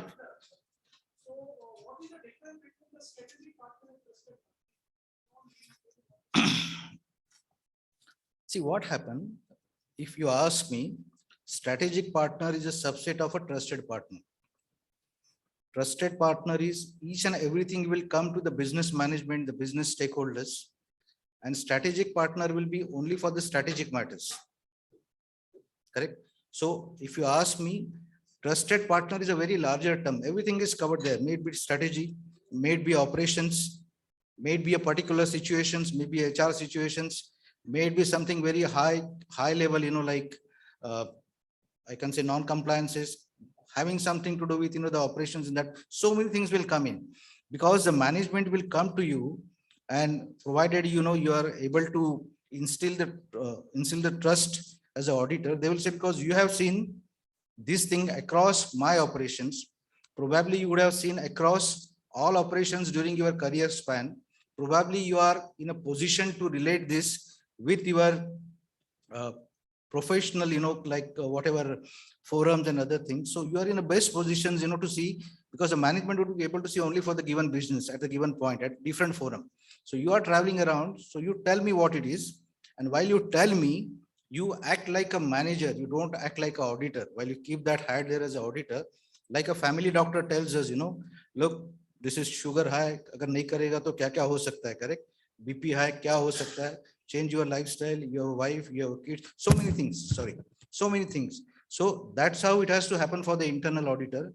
And you can deliver the value provided you are able to build the trust with the management. They don't come and see you as, he's trying to find out, trying to see the hole in the, whatever it is and trying to extend it further. No, that should not be the case. So does it answer your question? Oh, thank you. Now, to be a value delivering, like internal audit functions, what that is required is, this is a theory. Let me tell you, let me add to this. Now, things will not happen because you want to do it for the sake of doing it. It is not just you're going to add 1 + 1 and create a value. The value is created by changing yourself first, because you need to understand, realize, visualize, and introspect. And you need to change your behaviors also as an auditor. You cannot only wear the hat and say, I'm the auditor. So people say empathy, sympathy, whatever it is, those are all the HR terms. I'm not getting into this. What we need to be there is, we need to be proactive, flexible, and adaptive. Now, these terms are not new to us. These terms are anyway there much before, and they will remain forever. But we need to understand as an auditor, how can I demonstrate these attributes in my behavior, in my executing the jobs, in my interaction with the management, and all other things. So is it so difficult for you to demonstrate this thing? What do you think? Is it difficult or it is easy? I think you're confused. I'll give you a live example, because we need to be proactive means what? We don't have to be proactive with ourselves and think, I will keep on thinking. When it comes, I will talk, I have thought like this. No, you have to be proactive, flexible, and adaptive, and be with the management. You can't keep the things with yourselves. You have to go out and interact with the people, management, and tell and say, this is what I can offer to you. This is a value add I can give it to you. Probably out of your 10 suggestions, they may go agree one, they may agree none, but they will keep it in mind. This is the attitude of the internal auditor, which is what is available. He's thinking, he's positive, and he's able to help us. Because see, you cannot replace the management. Neither you can supersede the management, but you're always there to help. We always like a helping hand, correct? Because he cannot replace us. So be the helping hand there. And these attributes are must for doing the help. There is no point saying, okay, I'll help you. But if you see no skills, if you see no quality in your help, why the management will take your help? And if the management doesn't want you to help them, how can you add the value as an internal audit function? Agreed? Anybody disagrees with this? No? Good. And many times it is said, the common sense is not so common. So as auditors, we need to have a great common sense. Audit, you always, put that hat of an auditor, but always apply something more as a common sense, how things will happen. Go to the other side and visualize what may happen if we do it that way, not from the audit angle, but of the business angles also. Because you must have heard it's a common phrase, auditors को business नहीं समझता है, उसको खाली auditing laws ही समझता है. I think that is the last thing to happen. The moment it comes to that stage, you are finished. Means you are there only because some requirement is there. You are not wanted there. People want, see, the family doctor concept again comes in. The doctor understands you, your lifestyle, your family's lifestyle, your tensions in the life to some extent, and so on and so forth. So you have to be a family adapter, like a family auditor, and visualize what the management, the stakeholders want from you. When I say management, please bear in mind, because the management happens at various stages. It does not mean always board of directors. That is the supreme one. It does not mean always the audit committee. That is the next to supreme one. It does not mean the board level committees. It is that level. Suppose a simple junior auditor who is doing some work at a plant level, his process owner is a stakeholder, correct? Ask him. If you're doing something IT, this thing, your IT function as a, as a stakeholder. Something happening at a unit level, the unit holder is a stakeholder and the management. So we have to be very, very clear in terms of what we are trying to do, not as an auditor, forget jao, have a common sense, go ahead and see what you can offer. And today's word, they are our customers, correct? And we always have learned customer is a king. Sometimes it is yes, most of the time it is yes only, correct? Having said so, to continue, what are the prerequisites for this deliverable? Now, this is just a slide theory. Again, most of you would be knowing it out. So I'll run it very quickly. So we have to change our mindset and demonstrate the change from, I need not even read this. This all knew better than me, correct? Now, this is very important because, as I said, fault finding to solution and the improvement oriented. Now, this is also everybody knows. But I have seen my practical experience of almost around 34 years post qualification. Even I was also part of this thing, like when I find something huge point, I used to feel very proud. I used to take that pat on my back or my team and say, oh, acha finding hai. But I think this is not the right approach for the auditors. What the management is looking for the value add proposition. Your point is good, but that is just the audit part of it.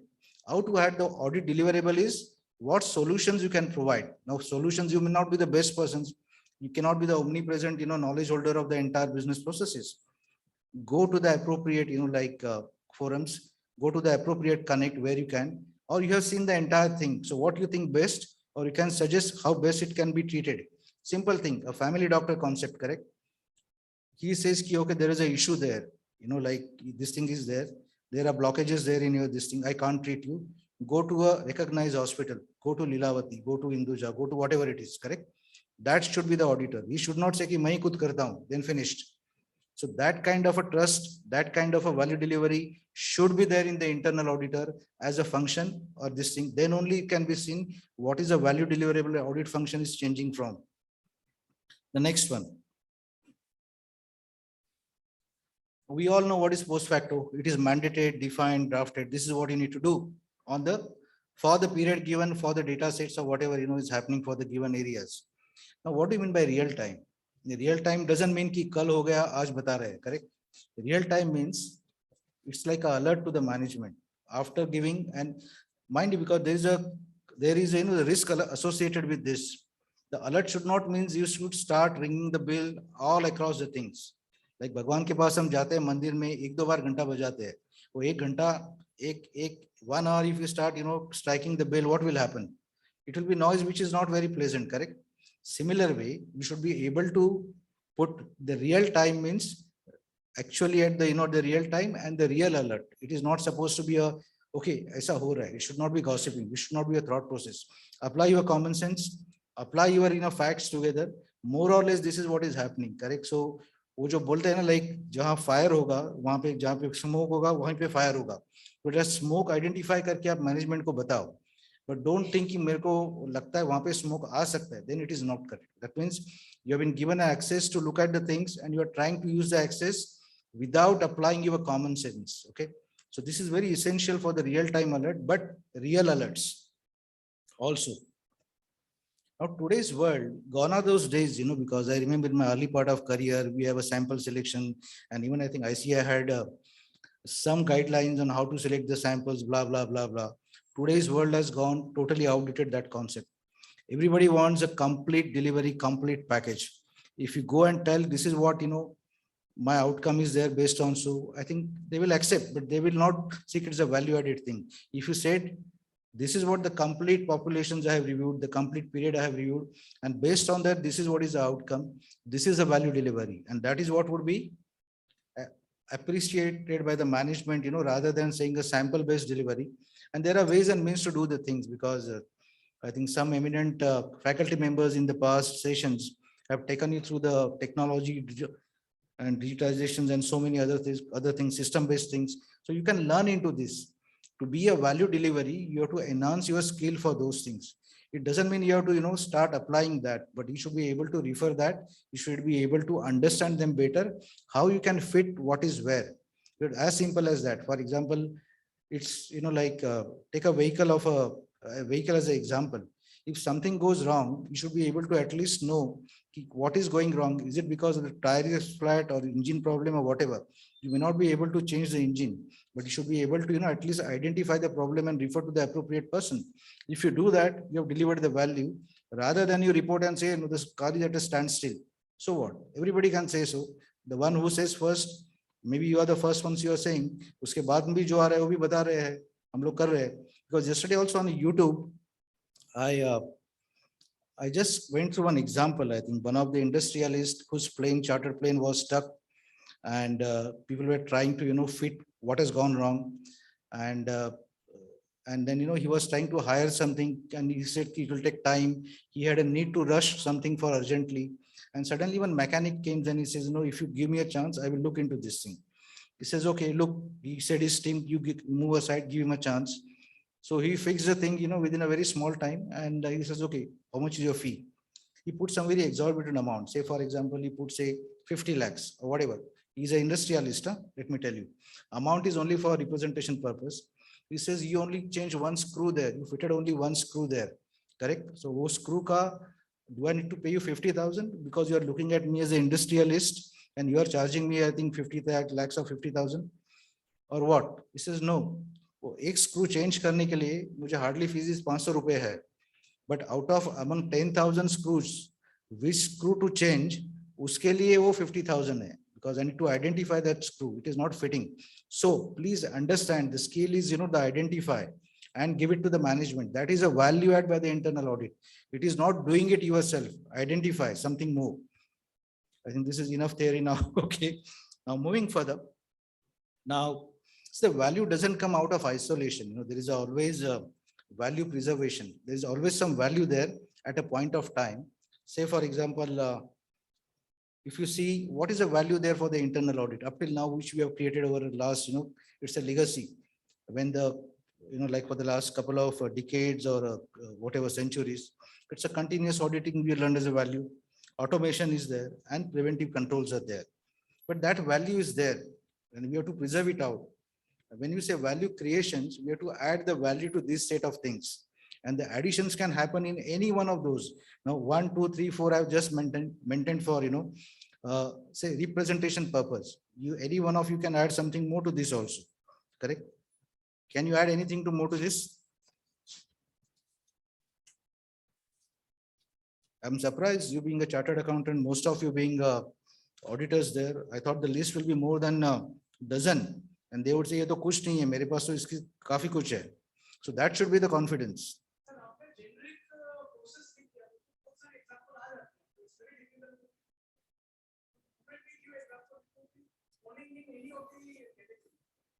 Okay, that is my smartness. No? So you would have said, I would say it is covered here. Okay, that's a different thing. See what it means, broadly, I've given you the 4 captions. So the moment you put the hat for creating value, see value creations, you don't have to really do a research. You must know what are the focuses and how, see, for example, you're traveling from point A to point B. Okay, you're covering the distance and making a move there. So the milestones in between. So these could be some of the milestones are there.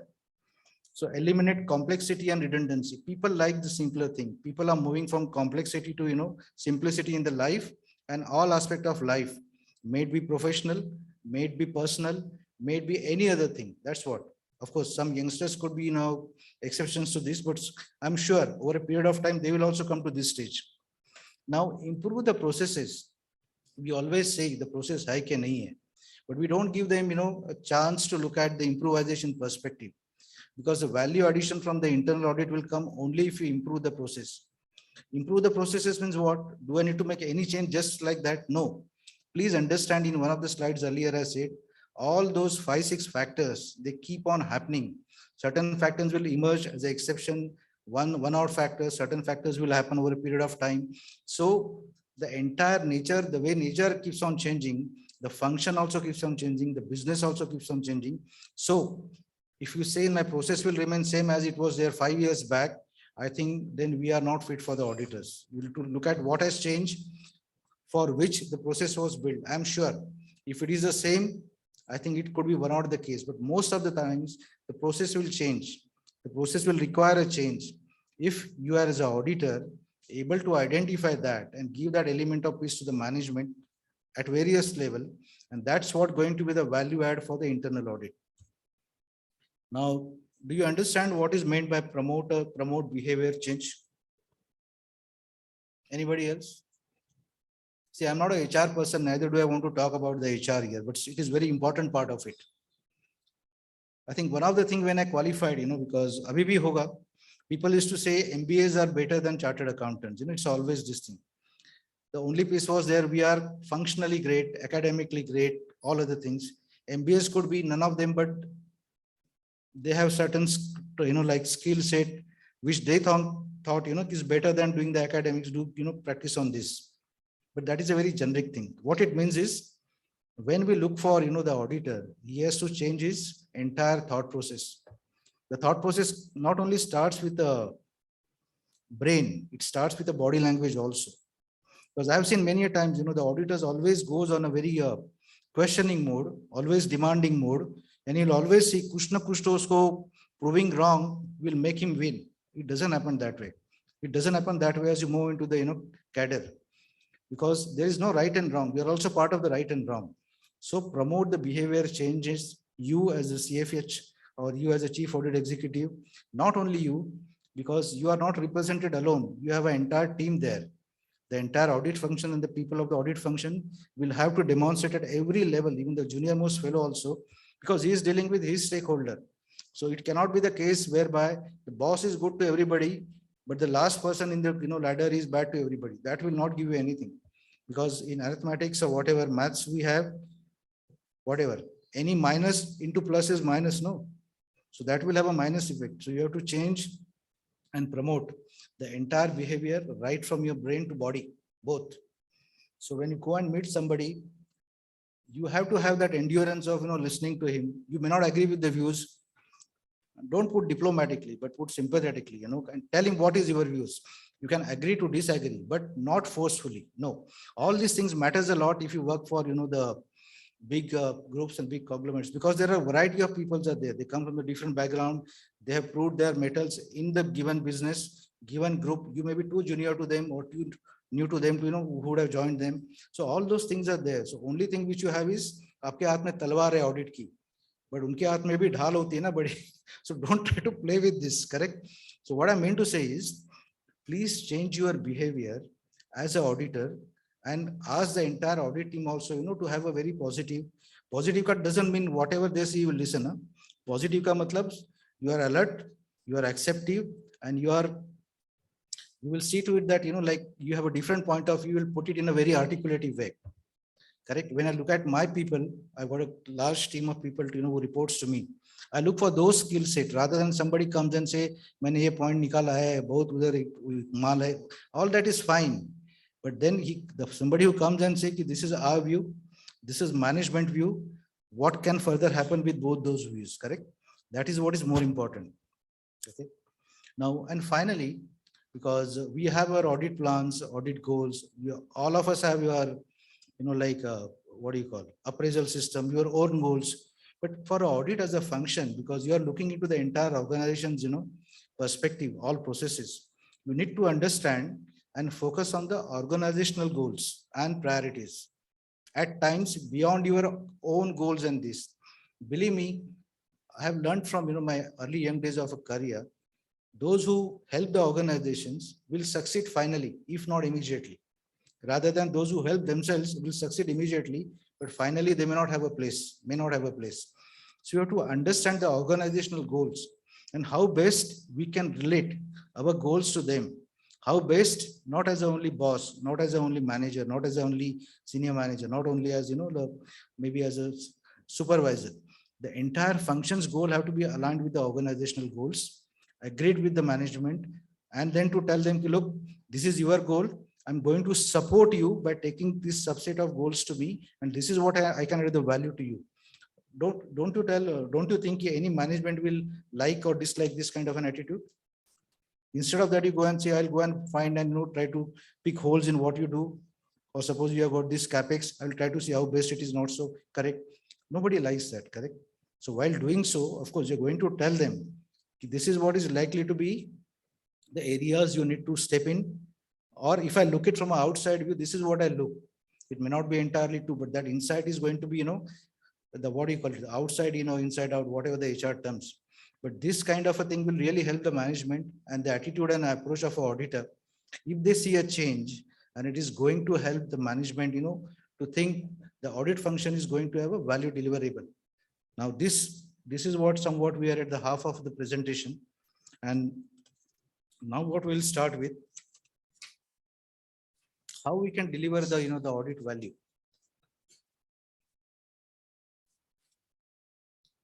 So have you understood how we can deliver the audit value? This is sufficient, or do you want to go ahead with this? Because this is just a theory up till now. The practicals will come now for the next couple of slides. Now many a times what happens, like we have, how can we deliver the value is asked. And that is a very pertinent questions for those people who are new to the professions, or they have got a set timelines or set thought process, or they're working in a given kind of a thing. So I've got a couple of ideas from my own perspective. I borrowed them from my seniors. Also I've added on my also. So I don't claim these are the only ideas, which could add value to the audit function, but there could be many more. And you can add them as we go ahead. I'll be happy to note them also. Now, proactive risk focused. Many a time the risks are analyzed. It's like, what has happened in the past. Risk is a future event, but it is more driven from the past. This is what has happened. So there is a risk may likely to happen in the future. So this is not going to help us for the auditors, because your entire function or delivery is going to be risk based. And many a time the risk, the auditors take it as a process risk, which is the biggest, blunder. When we talk about the risk, it has to be the enterprise level risk broken down into the process risk. Process risk could be your risk and control matrices and so many other things. So more importantly, because you have to align yourself with the enterprise risk of a given organizations, correct? And if you don't align yourself with that, all your entire delivery, your actions is not going to help the management. I will keep on repeating the management, because that is the most important stakeholder at various levels. If you forget, because as we say, if you want to be successful businessman, you must know your customer and how to service the customer, how to add the value. So we have to be a proactive risk focus with us. All our methodology should be based on the enterprise risk, cascade down to the process risk. And at times without process risk, how can you best address to the, enterprise level risk? So we can debate and discuss on this, maybe at a different forum, because each one of those bullet points will call for a discussion for more than, a particular section. Secondly, as I was saying earlier, partner with a business. Now, I don't want the audit to be a function as a vendor or a customer to deliver the value. He has to partner with the business. So you have to go a level up than just one associate, something more than that. So unless you partner with the business, you will not be given a chance to deliver the value by the function. Now, as I said earlier, there are various levels of stakeholders, right from the process owners, the plant level, the business level, the corporate level, entire whatever, different companies, different businesses, different geographies, and so on and so forth. So every level, how to collaborate with the stakeholders is very important. And every audit person must know. Now, one person may not be able to collaborate with all unless he's a head of the function. But you must demonstrate and educate your team what best can be done to ensure that collaboration is available at every possible level, so that it can be optimized and effectively being delivered. Now, when we want to say a value delivery proposition, it should be measurable. So there are business, like parameters, now commonly known as, cost, efficiencies, certain other parameters, and so on and so forth. Management defines it the way they want it. Somebody will say, my market share, or somebody will say my market readiness, or where do I go from here 20 years down the line, and so on and so forth. So all those parameters you must understand and see what best you can do to address those parameters from the audit perspective, what best you can do. And this all calls for knowing the business. Nobody will give you a ready-made answer, say, do this, do this. So nobody will give you a checklist. Please get away from the checklist approach. I'm telling you out, because nowadays audit has become a more live function, correct? Wo checklist approach has gone are those days. Wo checklist approach ke liye, there are ERPs there, they're automated, governance models are there, so many things are there. If you try to compete with the machine, you're going to fail. Machine will always win, if not now, but later at the end, correct?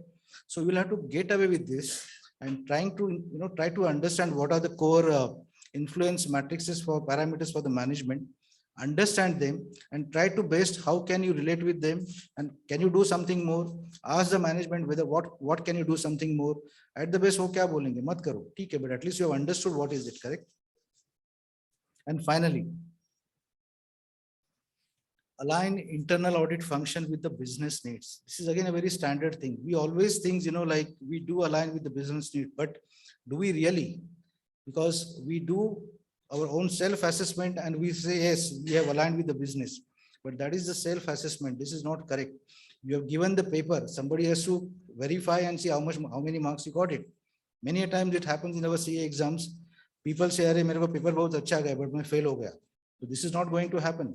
So please get it ratified by the management that whatever you have understood, whatever you want to align is being, agreed, if not practically, at least conceptually, before we start working on it. Any question on this? This is a major slide. Anybody? I've got only last 10 minutes, so I need to rush up now. So is the silence is because you have understood everything or you're not understood anything? It could be both. Correct. So I take it positive because I have to change my set of behavior. Now I understand that I have delivered whatever I wanted to and you have understood it anyway. So moving further, you see this beautiful picture. Now all of a sudden you must be thinking why this picture is here. Our topic is value deliverable by the internal audit. This is at a National Conference of Internal Audit. What this beautiful picture has to do with this? But let me tell you, because many a time two unrelated data sets, as I said, change the mindset. What do you look in the picture? Anybody?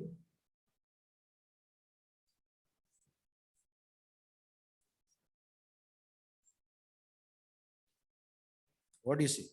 Okay, let me just, whatever I can guess from a few murmurs there. It's a beautiful picture. Good greenery, pleasant.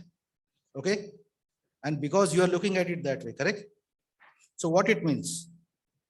Do you recollect a famous saying? Sorry, what is it? Little more close to that. What more? This is what it is, correct? Now, how it is still related to the audit? My thought process of the audit delivery is value lies in the eyes of the stakeholder.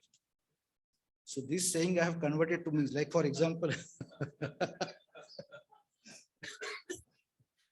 no, jokes apart, because in the CA exams is very tough to crack, correct?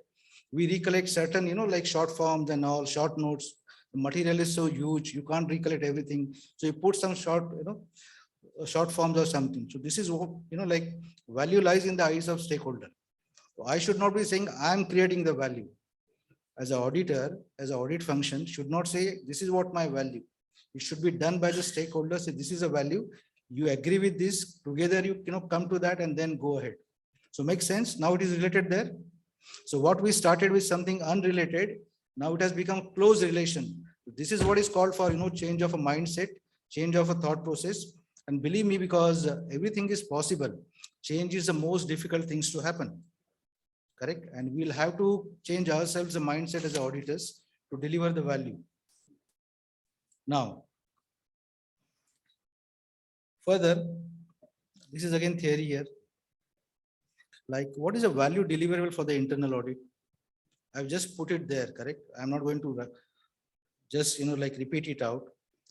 Is there anything which you can add which is not there? Forget about the first one was all inclusive. There are some gaps here, which I know. If anybody else, identify, well and good.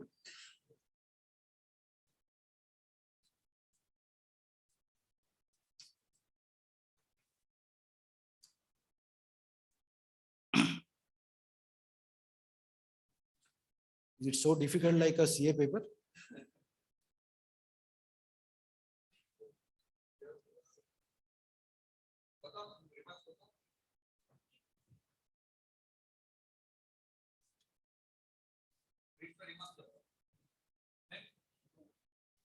See, one important thing for an auditor, he need to be vocal.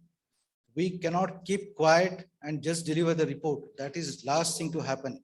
And this is all, like the mannerism. Take that first opportunity. Now I'm asking you, correct?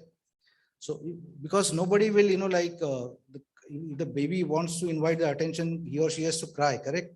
So the crying baby gets the attention, but putting it differently, we'll have to speak at every possible forum, every possible opportunity. If you keep what you have, the best of talent, the best of thought process, the best of intelligence in your mind and heart, it is just like वो ताजमहल के अंदर है, बस बाहर से दिखेगा, अंदर क्या पता नहीं पड़ेगा. So this is not going to help you out.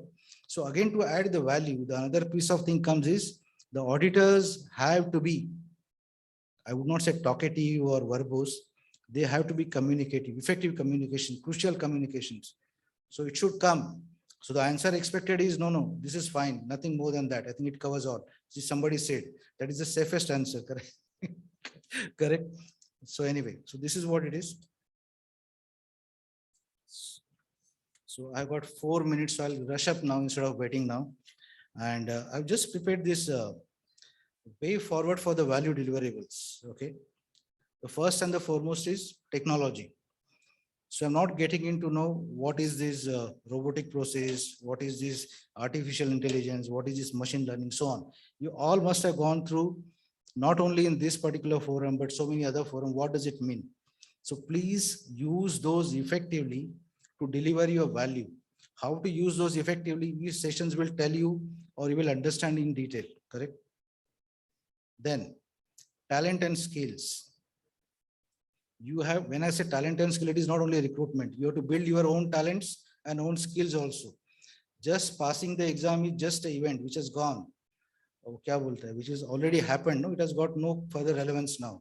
And probably it has become outdated, because if a person like me who has passed in almost 34 years back, it is more outdated because you have to update your current talent, correct? So please update your talent and skill set to deliver the value.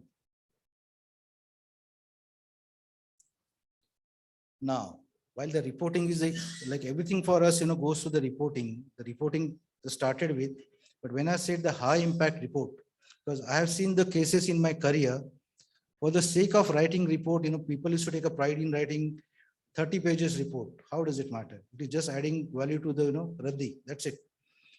The high impact report is something the management should be able to, understand the impact within not more than 30 seconds. And if they want in detail, you can add it up. That should be the case. It is not 30 pages. It is 30 seconds. He should be able to see. Not only that, he should be able to see what to look at where. Correct? If it is going to the MD, if it is going to the CFO, it is going to the audit committee chairman, it is going to the risk committee chairman, all that I got 30 seconds. And you can always add up something more to that. But if you say, no, sir, ab pura padho, आधा घंटा ले लो, उसके बाद पूछो, I don't think he's going to appreciate. He may not say, but he will not like it. The value add you can give it to him, sir, 30 seconds में ये और कुछ चाहिए तो पूछो मैं हूँ. That is a value add you can give, correct? So that is what you have to learn as a value added, delivery by the internal audit. Secondly, agile auditing. Anybody can explain what does it mean?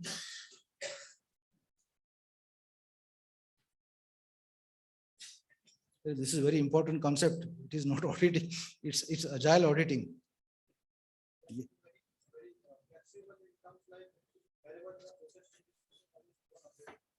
Sorry? Like to be very flexible. So in case wherever on periodic basis also you can check your processes, wherever process changes are happening.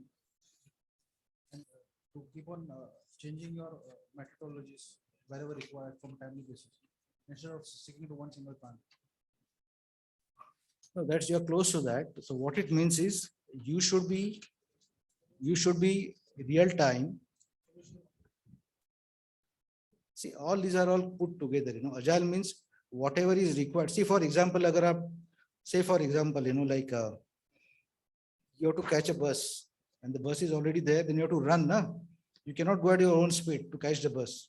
So that agility, what you display to catch the bus has to come here. Something is happening, you need to report, you need to review, you need to come out with this thing. That is called the agility. You cannot say aram se karenge, all those things. So if that you display the agility as an auditor, believe me, the management will rank you much higher than anybody else, because they know this guy will come to me or this team will come to me and tell me. They may not know everything and anything, but then they will be the first one to tell me, what is happening. Okay, fine. Give me a minute. Okay. And the next one is, like continuous monitoring, correct? All of us know that what it is, which is very standard. All our, like artificial intelligence, all the ERP, so many things which are happening in the softwares. So I'm not dwelling much on this. And finally, dynamic risk assessment. Just 20 seconds on this. What it dynamic means, don't take the risk register which is there and try to do something built on that. Try to see what is more outside the risk. And it will hardly take, half a day to understand the entire dynamics of the operations. You may come to say there is nothing, but by confirming there is nothing, you have confirmed this is what it is. So what is required is, dynamic risk assessment is the one thing which the auditor should always have it. I'll just push it out. Now, the challenges in a very value-added delivery. Because what happens is the change management happens. As auditors, we have to hit mostly the running target. The expectation of the stakeholder keeps on changing. Can you stop this? Sorry? So, the speed of a change is a very frenetic, because if it keeps on changing, then we have to relate with the speed, because we cannot say, let people run, the world run, but I will sit and I will go at my own speed. No, you will have to space it yourself along with the world, the functions, and so many other things which are happening. And auditor is no exceptions to this. And finally, do you agree with this? We all talked about the value, but it is all not value the same for everybody and anybody. You must have seen, like the tailor is the best, delivers the value, who puts the cloth or the fitting best to each of his customers. You have to understand each of your customer and give the best fitted things. So value is no one side fit at all. So we have to understand that. Otherwise, you say, no, this is a value proposition for X. So I'll deliver it for the all A, B, C, D, up to X. That will create a disaster. You have to understand that. And finally, these are just a synopsis of what my thought process for this value deliverables by internal audit. Now, can you fill in the blanks? Internal audit has to be. This is just a small question. Okay, quickly. See, as I said, you have to be quick. Huh? Okay, and you're almost there. So let me just complete the remainder. So that's good. So what it means, I put 3 R's, which is real, relevant, and reliable. As I said, for my CA exams, I always used to put, I will remember 3 R, automatically will come what it is. So all these things you have to create your own, like short forms. Real, relevant, and reliable. What all you said will be covered in this. Sorry? Yeah. You can add another 4, 5, whatever it is, but that is it. Okay, so you have learned, I think my purpose is served. Okay. Secondly, as I said, because things keeps on changing. Okay, the entire world keeps on changing, and we cannot complain, change has happened. So what can I do? It has changed whatever I wanted to do. So you have to start each and every change at a very tiny step. Over a period of time, it will happen to a dramatical tomorrow, correct? So a tiny change today brings a dramatical different tomorrow. We as an auditor, we need to understand, don't get demoralized, don't get, unhappy, अरे क्या इससे कुछ नहीं होता, ऐसा नहीं होता. Make a small start. Maybe in the future, something better will happen, something dramatic will happen. But the small start, you will have to take a first step, baby step first, finally. As I said, things are happening outside our control, correct? Things keeps on happening, the things, which are not in our control, not in the business control, so on and so forth. So can we complain and say, as an auditor, what can I do? They are outside my control. No. What you need to have this thing is one, one cannot stop the wave. As auditors cannot stop the wave, but what you need to do is we can learn to surf with it. And that is a very important skill for auditor to deliver the value as such. And finally, if we are not in a position to understand, deliver and continuous value add to a function and to the management, what will happen? If internal audit's presence doesn't add any value, probably internal audit's absence won't make any difference. I hope you understand the cash line. With that, I take your leave. Thanks a lot for listening patiently.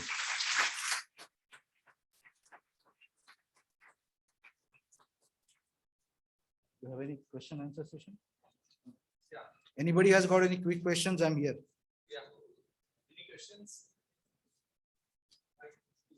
We have one question.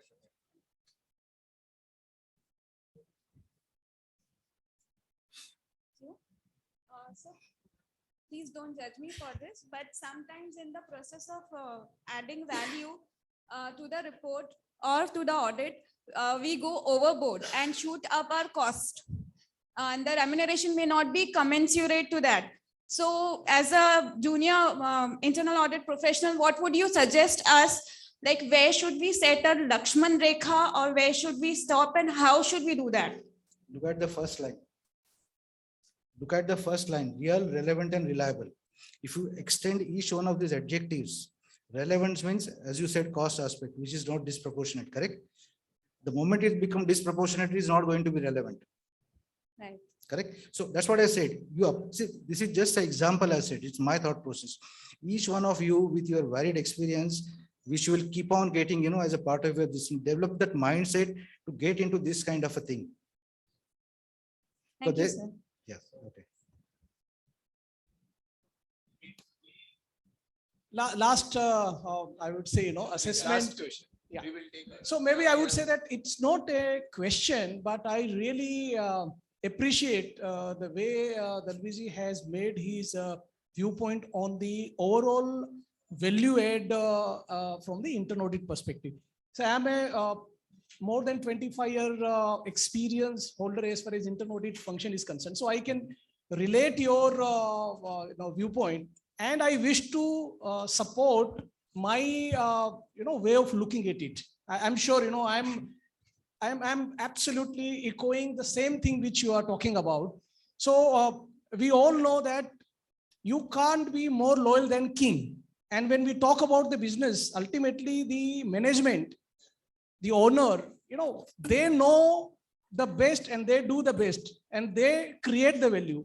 So probably from the internal audit point of view, if we try to follow their focus and if we make our internal audit scope and effort in the direction in which they are thinking, I can see that we can definitely add value. And just to summarize, like it's not a theoretical aspect which we are, or rather I'm talking about, I would say that any management would always focus on 4 things. That is people, strategy, implementation. And I would say that when it comes to the 4th leg, it would be more focus on, I would say, so people, implementation. Anyway, I think one more aspect which ensure sir. So I'm telling you today we are following a process whereby we go for various cycles that we have been taught. So our focus is not on those aspects. So if we really focus from the management perspective on these aspects, I think we can add far superior value additions. I can just put one small, I have 4 P's in your, as an auditor: plan, prepare, perform, and deliver. It's all again, small things, because it helps a lot. You have to keep on, your thinking and then up before you deliver. You straightway can't go. True, sir. Absolutely. Thank you. I think if anything is there, we can take the questions at the time of panel discussion. Okay. Let's quickly move to. Thank you.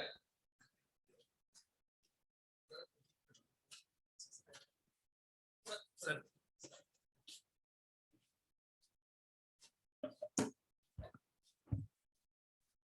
Good evening, everyone. So now I take the opportunity to propose for well-deserved formal vote of thanks. So thank you so much, sir, for imparting all the knowledge and sharing your rich experience. We have noted all the 9 aspects of your value delivery.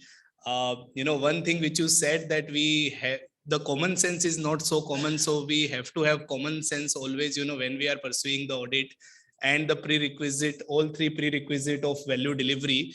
And I'm sure we all agree that there's a need to change the role from reporter to trusted partner. With these words, sir, thank you so much for sparing time for us and sharing your rich knowledge. I would also like to thank all the participants for making this session such a wonderful and attending this session. Thank you so much. We will have a quick break of 5 minutes for the tea, and in next 5 minutes we'll assemble for the next panel discussion. Thank you. I request everyone to please come back in 5 minutes, because see, actually there are a lot of participants from outside Mumbai. They want to leave also. And today there is some large public gathering of some political party happening in BKC. So we want to quickly start and finish it off on time. Please come back in 5 minutes. Okay.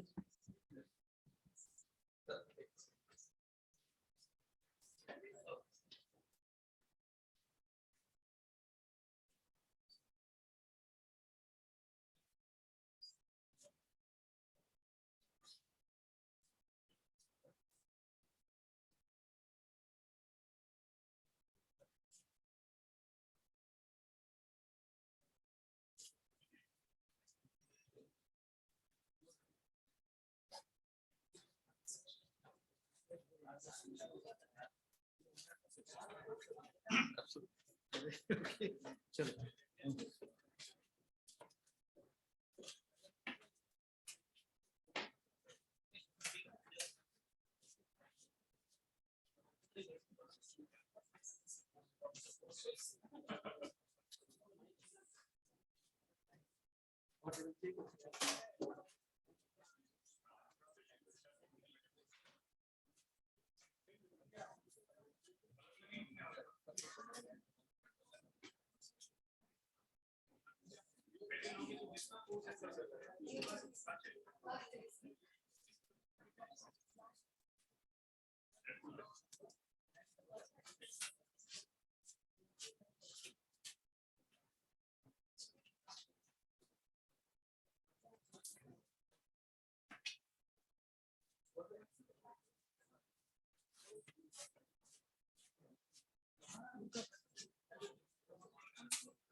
Good afternoon.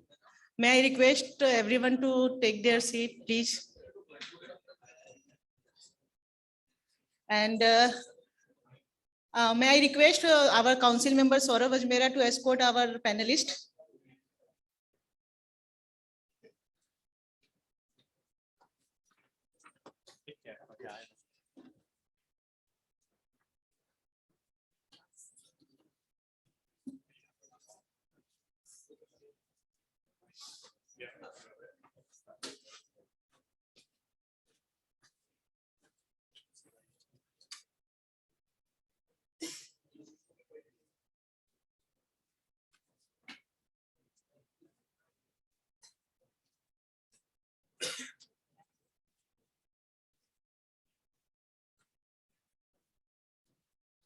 Please, everyone, take your seat so we can start.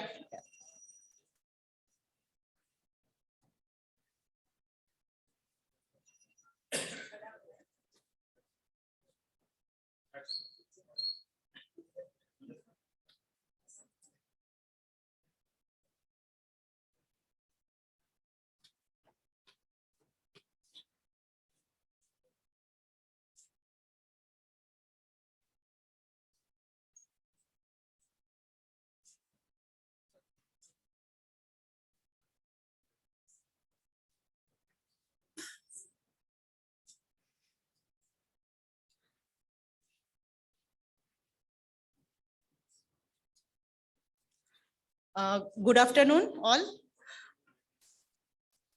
आवाज नहीं आ रही. Good afternoon. Yeah. So can we start? Yeah. So now it's a last session, but not the least, because it's like a showstopper of today's internal audit program. And the topic is expectation of audit committee management from internal audit. So management has so much expectation from internal audit. So the learners panelist will tell us what the expectation would be and how we can achieve that expectation. May I request CA Ajay Singh, internal committee member, to introduce today's panelist. CA Nagesh Pinge ji, CA Sunil Chindramani ji, CA Sanjeev Maheshwari ji, and CA Jyotin Mehta, and CA Bhavna Doshi. Please, Ajay ji.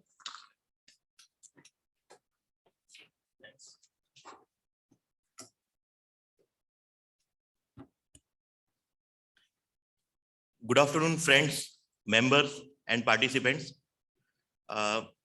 and all the dignitaries present on the dais and off the dais. So I am pleased to welcome Mr. CA Nagesh Pinge, who is an expert in ethics, corporate governance, risk management, and internal audit. He is a chartered accountant and law graduate from India.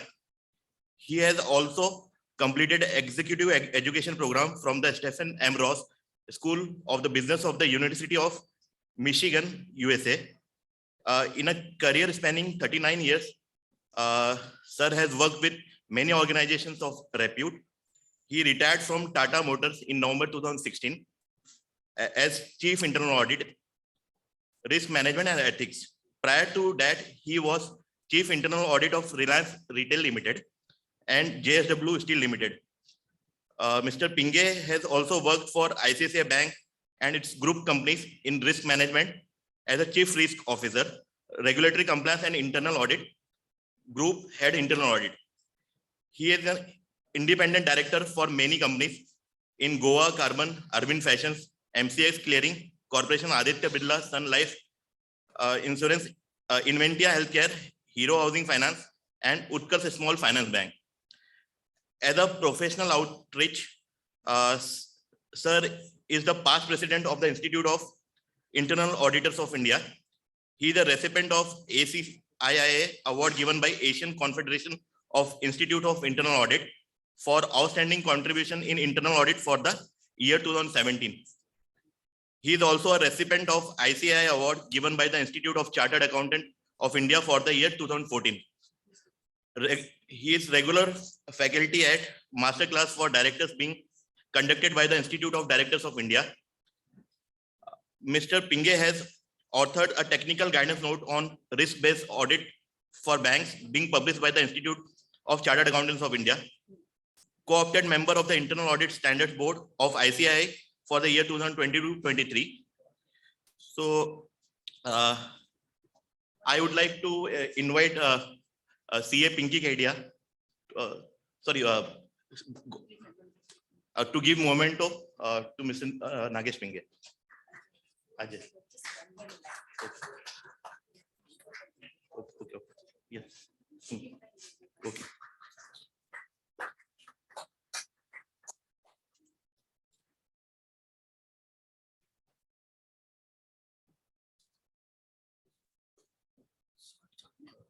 Okay. So I'm pleased to welcome Mr. Jyotin Mehta, who is a rank holder, All India Rank 3, Chartered Accountant of Company Secretary and Management Accountant. He's a versatile finance and GRC professional with excellent academic credentials. I would like to invite Mr. Saurav Ajmera to give momentum to him.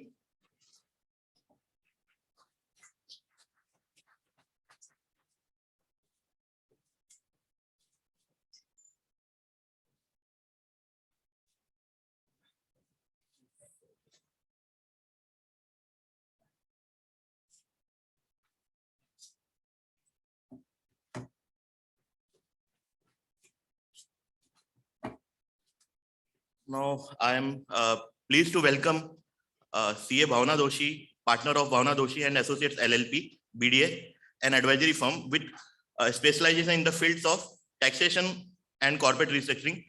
She has been providing advisory services to national and multinational entities for over 30 years.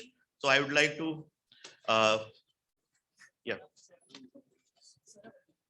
sort of.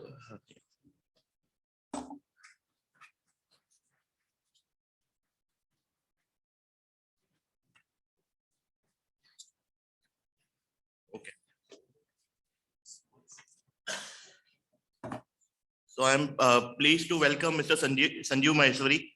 He is a qualified chartered accountant in 1985 and was on the merit list of CA final exam. He is a partner in Messrs. GMG and Company Chartered Accountants since 1987. I would like to invite Mr. Gautam Lat to give momentum to him.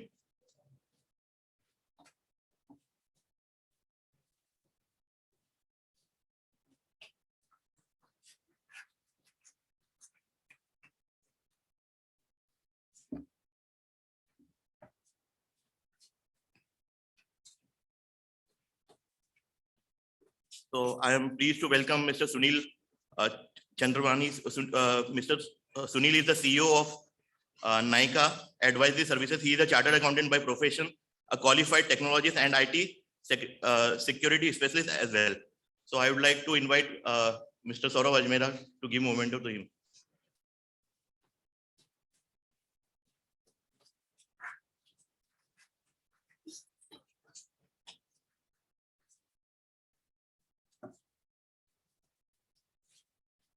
Thank you. After a brief discussion, introduction, I want to hand over proceed to the moderator of the session. Please, sir. Thank you, Pinky. Good evening to all of you. I think first thing first, let me thank WRC for inviting me for this particular thing to moderate this session. So thank you very much. I think I have 4 members of the panel. They are all, I would like to say I'm crowded, the big 4s, as I would like to call it. 1, 2, 3, and 4. So I have got great people who are all on the various boards as independent director, and they are all our representatives from the Institute of Chartered Accountants. So it's an honor for me to moderate this session. And just to tell you the things, as you know, most of us being chartered accountants, we eventually end up in all the all the companies as independent director, and probably certainly in audit committee, and mostly as chair of audit committee on that account. So I think nobody's exception here on that account. Probably Sanjeev is the one who's in SBI is not the one, but he has a relevant experience on that account. So I think we are going to hear a lot about their own hardcore experiences and lot of learnings from that particular thing.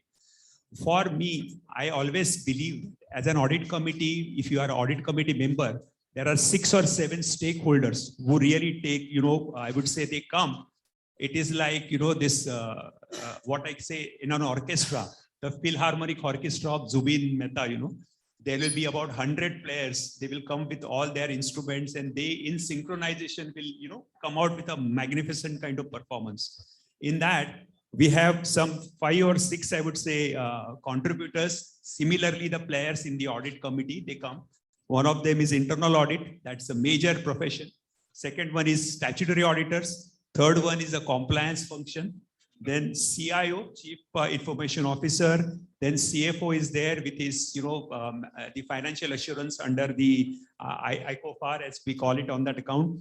Secretarial auditor comes in, and also the cost account report that gets read on that account. So all these contributors are like players, and eventually the sort of music that comes out of it, I think as a chair of audit committee or a member of audit committee, you need to find out whether they are in sync with each other or not, whether it's synchronized or not, are there any discords or otherwise on that account. So that becomes a job of this particular thing on that account.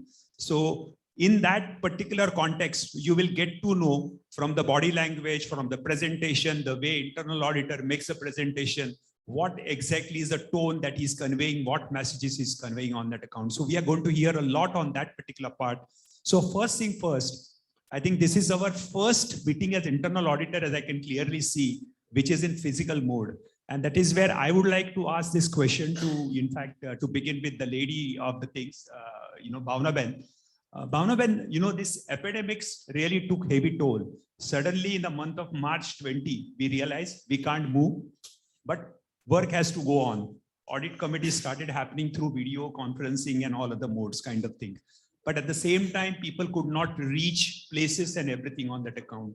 So what do you think? How did the auditors, internal auditing, completed their job? Did they do it properly, or there were limitations? What were the challenges? If you can tell us that, that would be very, very useful. Thank you, Nagesh, starting with me. And thank you, Team WRC, for this opportunity. It's wonderful to be back physically for this type of conferences, meetings.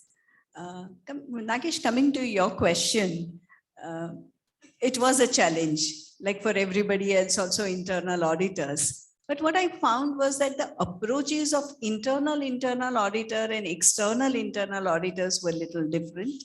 The internal auditors very quickly adapted to the change because work from home had become the norm.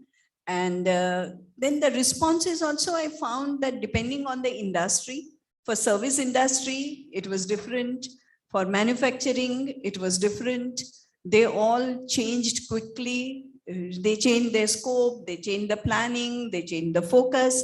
So for example, for service industry, the focus had to immediately change to data security, the cyber security, and so on and so forth, because people were working from home. Some cases, even their office machines had to be shifted home. There were security issues and so on and so forth.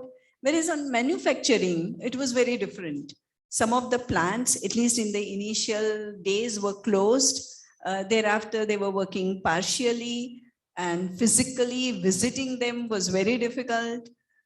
Particularly some of the sites where construction was going on and work had stopped. So one of my friends mentioned that how they were innovating. So they used drones to check the state of completeness of the construction. So people innovated, they thought about new ways of working, they started evolving, and a lot of changes happened and very good benefits over a period of time. The collaboration was much greater. The time was used, particularly depended a lot on the chief internal auditor, because they set the tone and they ensured that the work was going on, the reports were coming in. Of course, it had some cases, it was limited. The scope also had to be curtailed in some cases, but they used the time to think through and collaborate much more. That was my experience. Thank you, Bhavana. I think next question, same question, I will refer it to Sanjeev, because Sanjeev was the director of one of the India's largest bank. In fact, they must have had big challenges, right, during this epidemic time. So how exactly they really managed that particular thing? So thanks, Nagesh. Thanks for this question. And I would extend the same greetings what Nagesh and Bhavana Ben has extended in terms of WIRC and the physical mode. First of all, of course, a statutory disclaimer that the views, whatever I express here, are my views and not of any organization with whom I have linked to. Well, I think these were very challenging times, as I think all of us have experienced, but more specifically from a large organization's perspective, which has its operations all across the country. I think it was an extremely challenging environment. The time when the risk of moving out had an risk of exposure to COVID, be it in terms of the lockdown, different regulations in different states, you could not move across. And typically, normally, you would have some kind of a centralized audit base from where you actually render the services all across the country, though you would have people at different locations. So obviously, when there are challenges, the team also actually accepted the challenges and then they moved forward. And one of the changes that they brought across in terms of is the audit plan itself, as Bhavana Ben also mentioned, that you had to identify what are the critical components, what are the critical risk areas. And the focus was that to ensure that in the revised audit plan, you were able to cover a significant component of what was critically important for us.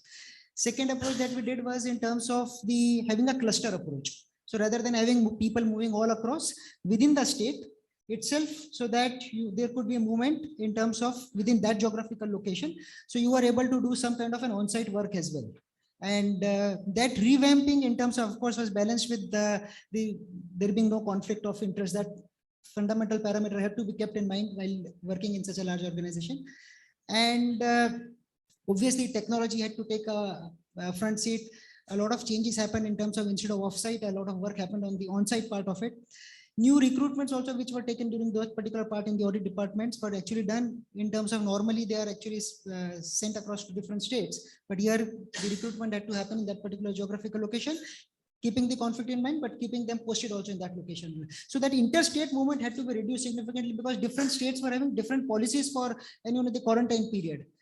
But looking back in hindsight, I think it has been a win-win in terms of technology really taking up and giving us that kind of a comfort that even in a change scenario, if you have the will, you can deliver. And I think it has been a lovely experience in terms of learning and upgrading. Thanks, Sanjay. I think taking the same clue and I think looking it on a broader perspective, and this question I will ask Jyotin and also Sunil for that matter. In addition to COVID-related part, there is always a perennial challenge. How an internal auditor stays relevant in the job. And I think in that context, how he can retain the job, how we can retain that typical cutting edge, which is required for management assurance.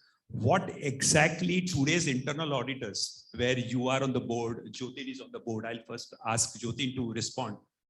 What exactly today's internal auditors are doing something extra or special or cutting edge, as I would like to call it? Can you tell us any examples or any kind of things so that these people will get the perspective on that? Okay, thanks. So I think there is a word which we often talk very loosely when it comes to internal audit. We talk about agile auditing.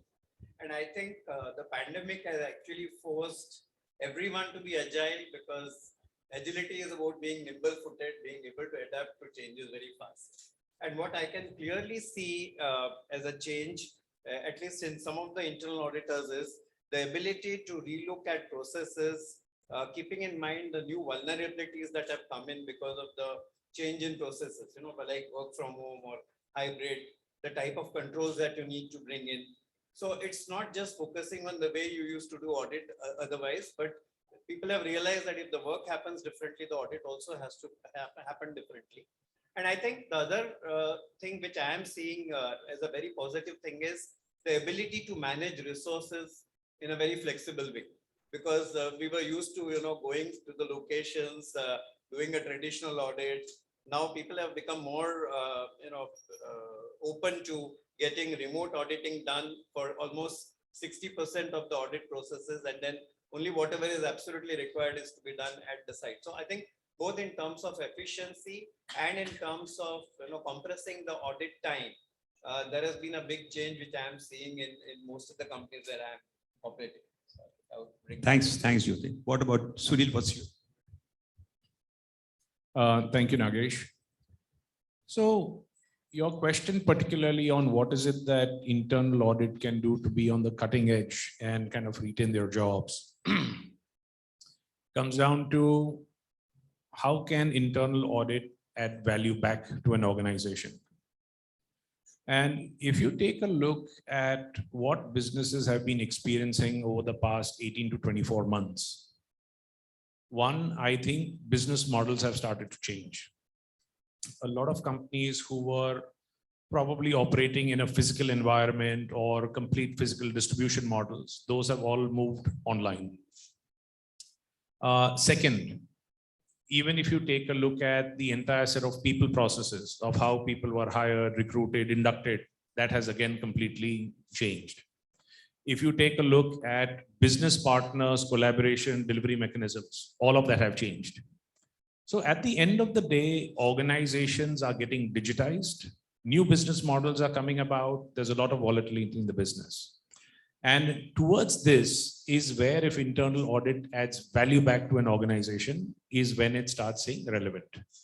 And if I was to put that down in practical sense, all these change models, right, which is what Jyotin said, brings about very different set of risks. Risks which are transactional in nature and risks which are also very strategic in nature. So does internal audit have the ability of identifying this and seeing is the organization managing it well? Two, as these models processes change, like you rightly highlighted, Jyotin said, there are a whole new set of business processes that are being set up. Now, is internal auditor only poking holes at them? Or is internal audit starting to collaborate back with businesses that as these business models itself are being built, that they are robust enough so that the organization does not face a loss? Third, as organizations digitize, right? And he spoke about agile auditing. If you really take a look at it, the entire technology development has started to go down an agile phase. So there is constantly a lot of new technology that is being deployed. And that kind of opens out a complete different risk. Everyone moved out to the cloud. Everyone started work from home. Everyone implemented a whole bunch of new tools and methodologies. Everyone introduced so many different systems. Everyone introduced payment systems. Well, how quickly does the internal auditor start understanding a lot of those? How do they work back with third-party partners or get the skills internally and then help the organization protect and manage that risk is what will keep the internal auditor on the edge and make them a very valuable partner for business is how I would view it. Good insights from your side on that account. I think fortunately for me, all these four people have been an integrated part of banking, boards. In fact, Bhavna Ben continues, Jyotin is also continuing, Sanjeev is continuing, he was there. I think he has left the bank now at this point of time. I think somehow I just want to understand from your perspective, and I think Bhavna Ben can help us in that regard. There is something called expectations from an internal auditor for management, also for the board. But then there is one more, external party called regulator, which keeps on looking at you, supervising you, reviewing you. Sometimes they come on site, sometimes they look at off-site kind of things on that account. What is expected from internal auditor is a very tightrope kind of requirement on that account. If they disclose more, it can lead to problem. If they don't disclose, again, it lead to problem. So can you tell us which are the best practices which are there in internal audit and how are they really managing it on that account? Toughest. toughest. So we always tell the auditor, can you remain ahead of the regulator? The regulator has several questions, several areas which they look at. How many of you are in the either internal department of a bank or auditing bank? Not so many.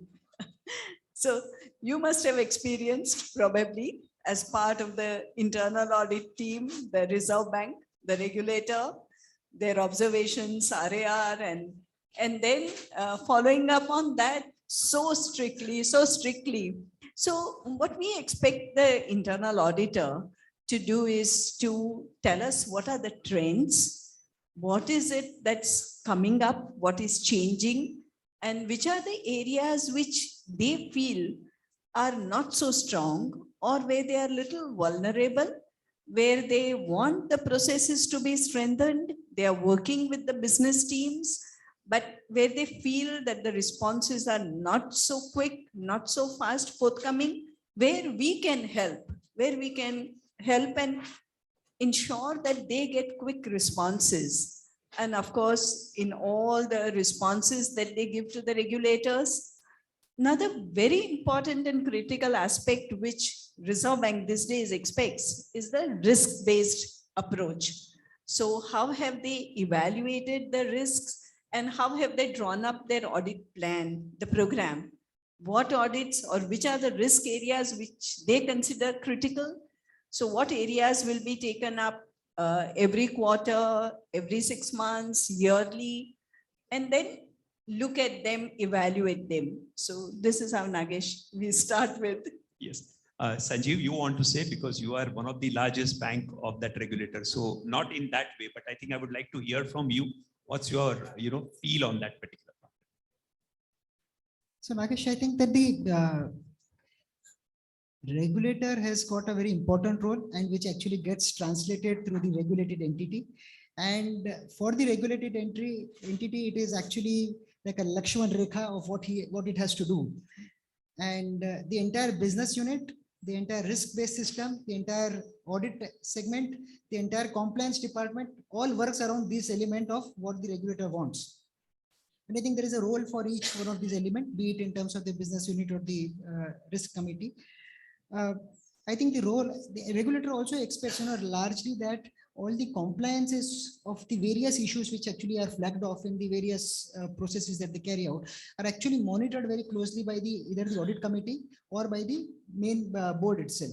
So which means that the board and the audit committee has to be significantly dependent on some department to give them that kind of a comfort that the expectations of the regulator have been complied with.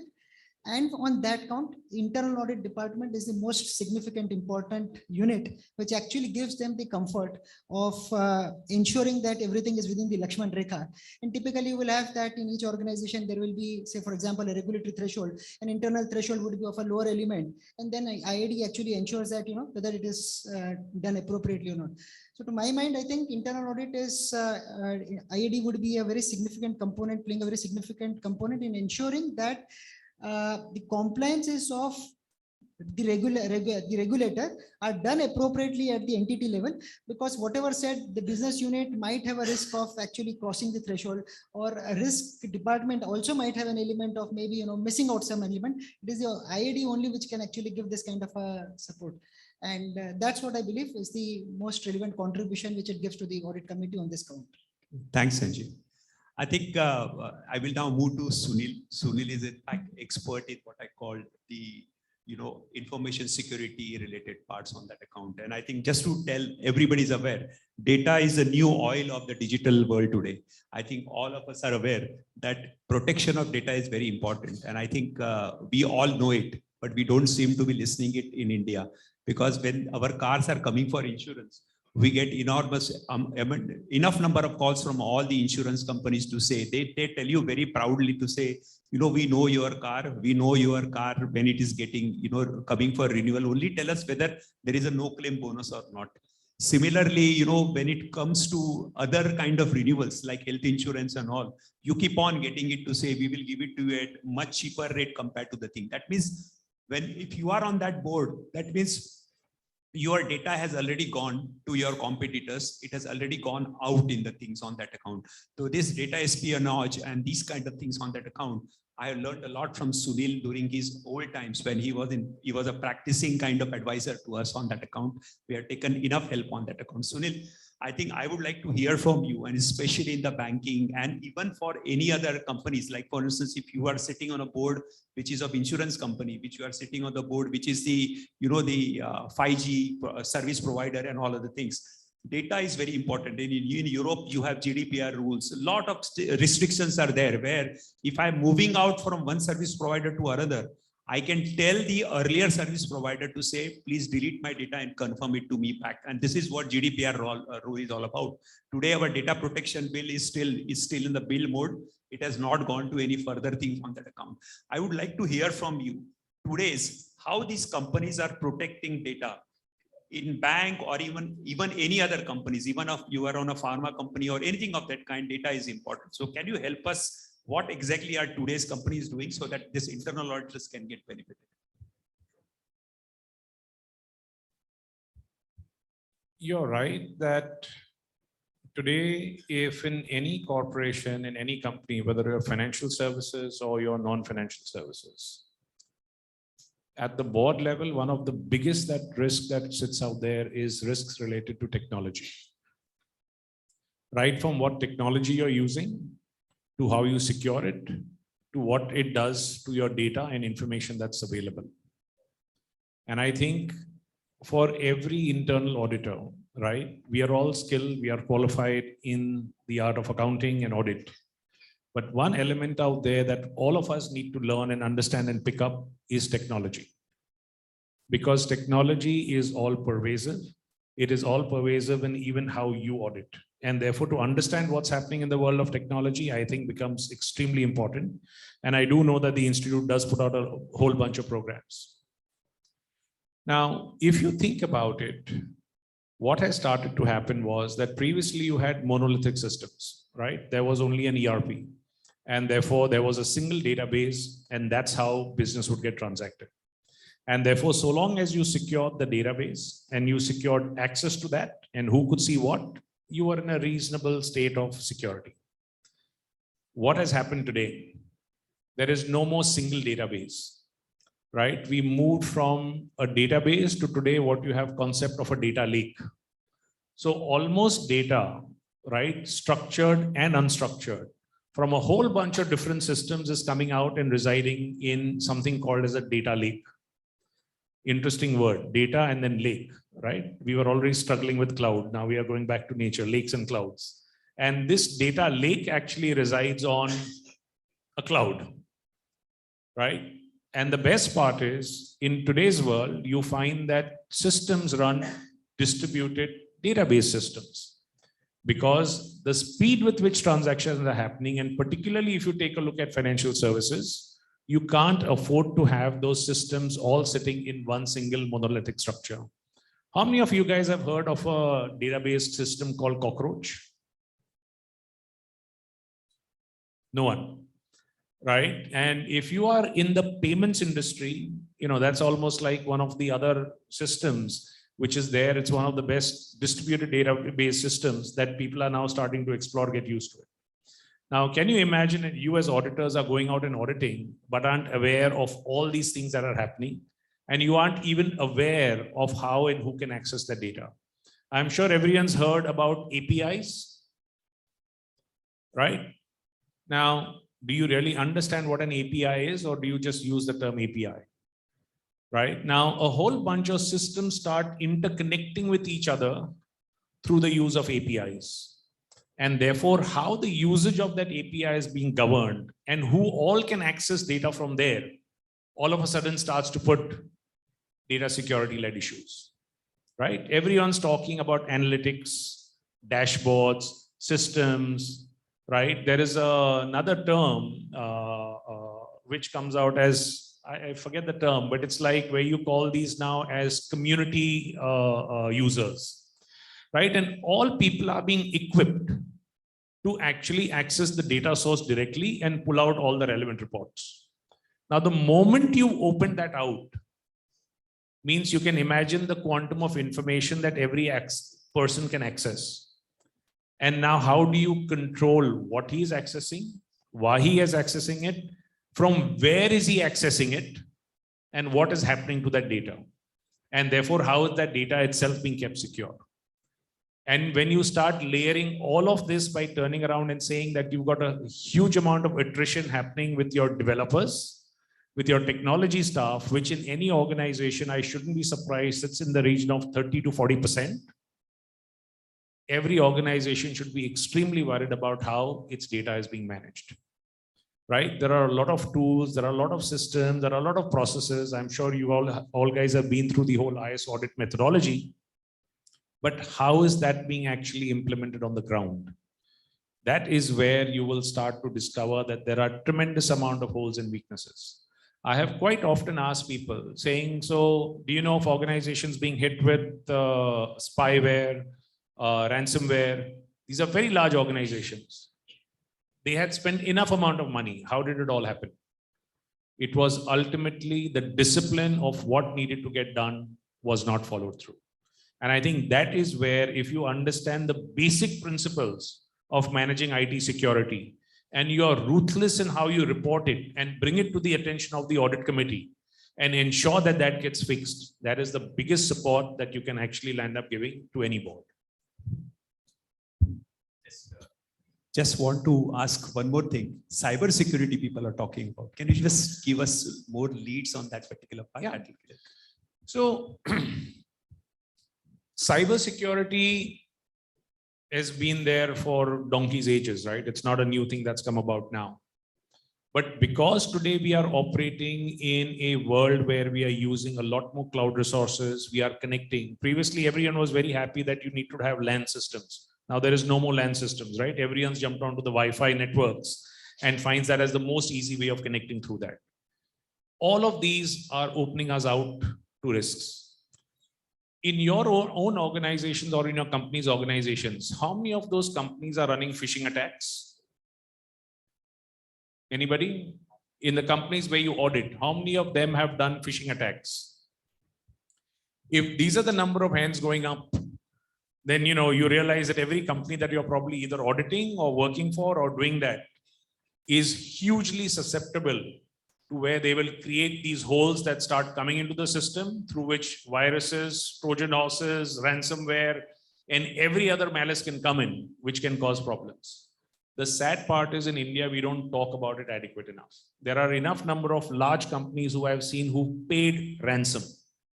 And I genuinely mean paid handsome ransoms to get back the encryption key so that they could actually open out their systems, because their disaster recovery plans, their business continuity plans, which were never up to date, never properly exercised, have actually failed, right?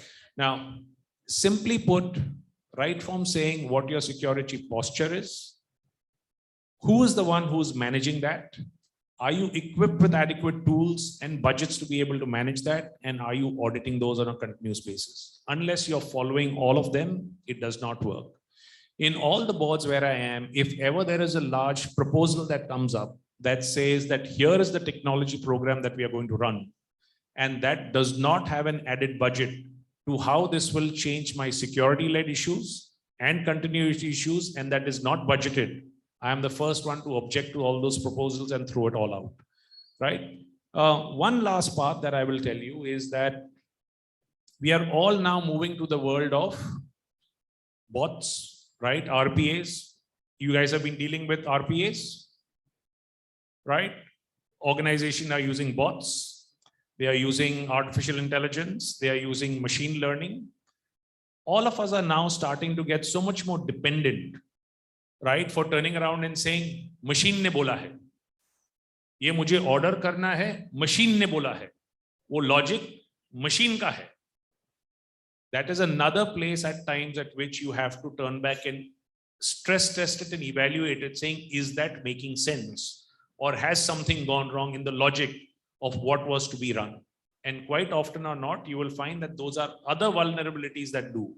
And they can either come about on purpose, or they can come about by chance because of changes that were happening that were not well organized and orchestrated. If you have to ask yourself, how do you know a piece of RPA code that is written to run on your financial systems does not trigger on the 30th of June, 2024, which will start doing penny shaving and pumping money anywhere else? You have to ask yourself the question that how do I manage those kind of risks? These are a huge amount of risks that all come about by using technology. And as internal auditors, we need to ensure, working back with companies, that we are adequately looking after them and ensuring that the organization has the wherewithal and ability to deal with it. If you don't know it, go partner with someone, but don't leave that risk exposed for an organization. Really lovely insights, May I Sunil. just, Great. may I just ask one? Yeah. You know, what we found was most of this large corporates and the internal audit team, the moment a question about cybersecurity comes, they say, we need to engage someone. Perhaps, is it so difficult skill set for them to develop, or it's just that someone else is doing it better and I don't want to do it? Okay. What would be, yeah, what would be your view? Perhaps you all might have also experienced whether you want to do cybersecurity. When the question about cybersecurity audit comes, let it go to some expert.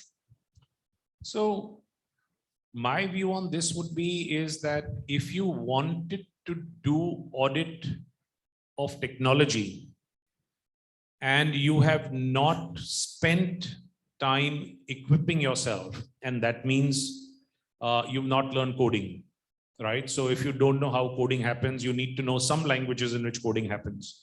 If you don't understand database structures, if you don't understand networks, if you don't understand operating protocols, you don't understand operating systems, you're not able to relate through to that, it is almost impossible for me to say that I have come down from an accounting background and I have completed my chartered accountancy, and then I have attempted to study, sorry for the institute, the IS audit syllabus, and that I am equipped to audit it.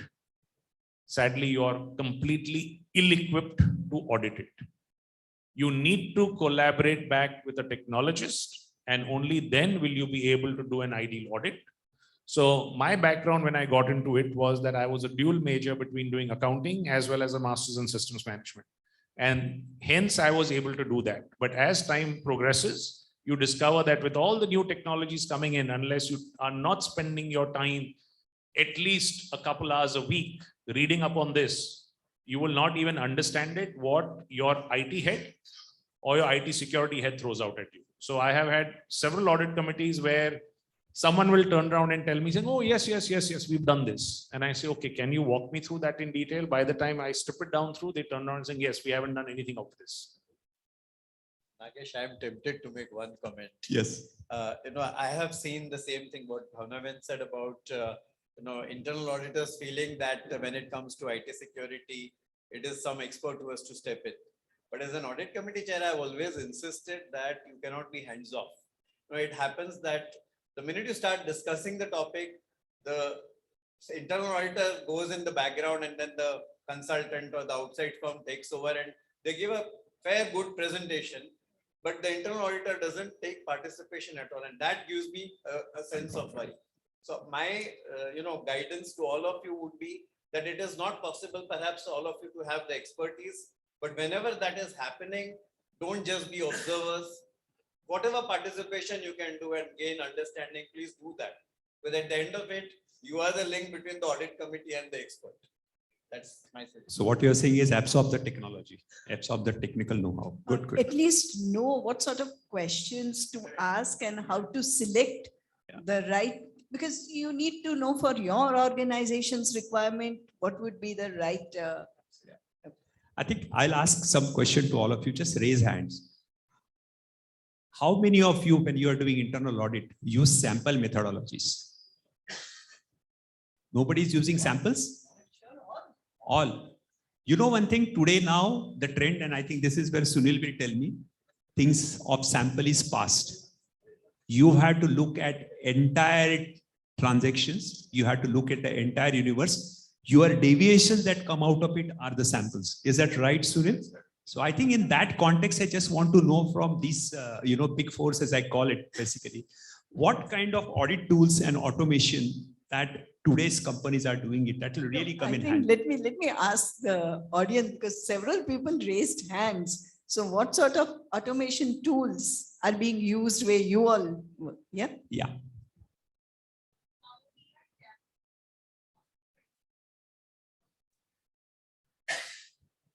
Okay, so in fact, I think I would like to hear from you, Sunil. What are your views on this data extraction, or rather, I would say, you know,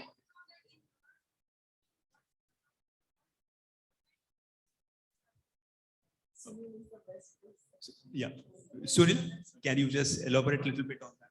And I think can talk about it. So I think from an audit perspective, you're absolutely clear that, and I would agree that I think there are a lot of tools that are available, right? Even today, if you take a look at ACL, which has always been a very standard tool that was there that all auditors use, I think that yet continues to be there, continues to be relevant for the type of tests that you want to run. And then you rightly put it, right, there are enough number of other tools depending on your skill set and capability that you're able to use. Any analytical tool that you might have, right? Even an Excel as a tool has the capacity of doing a lot of things of an unimaginable size, which was not there prior to this. Whether you use Power BI, whether you use any of the other tools, it's there. What's now becoming a lot more prevalent is actually another term called process mining, right? In case you've not heard about it, it's a tool that goes out and queries the entire ERP system or your main systems.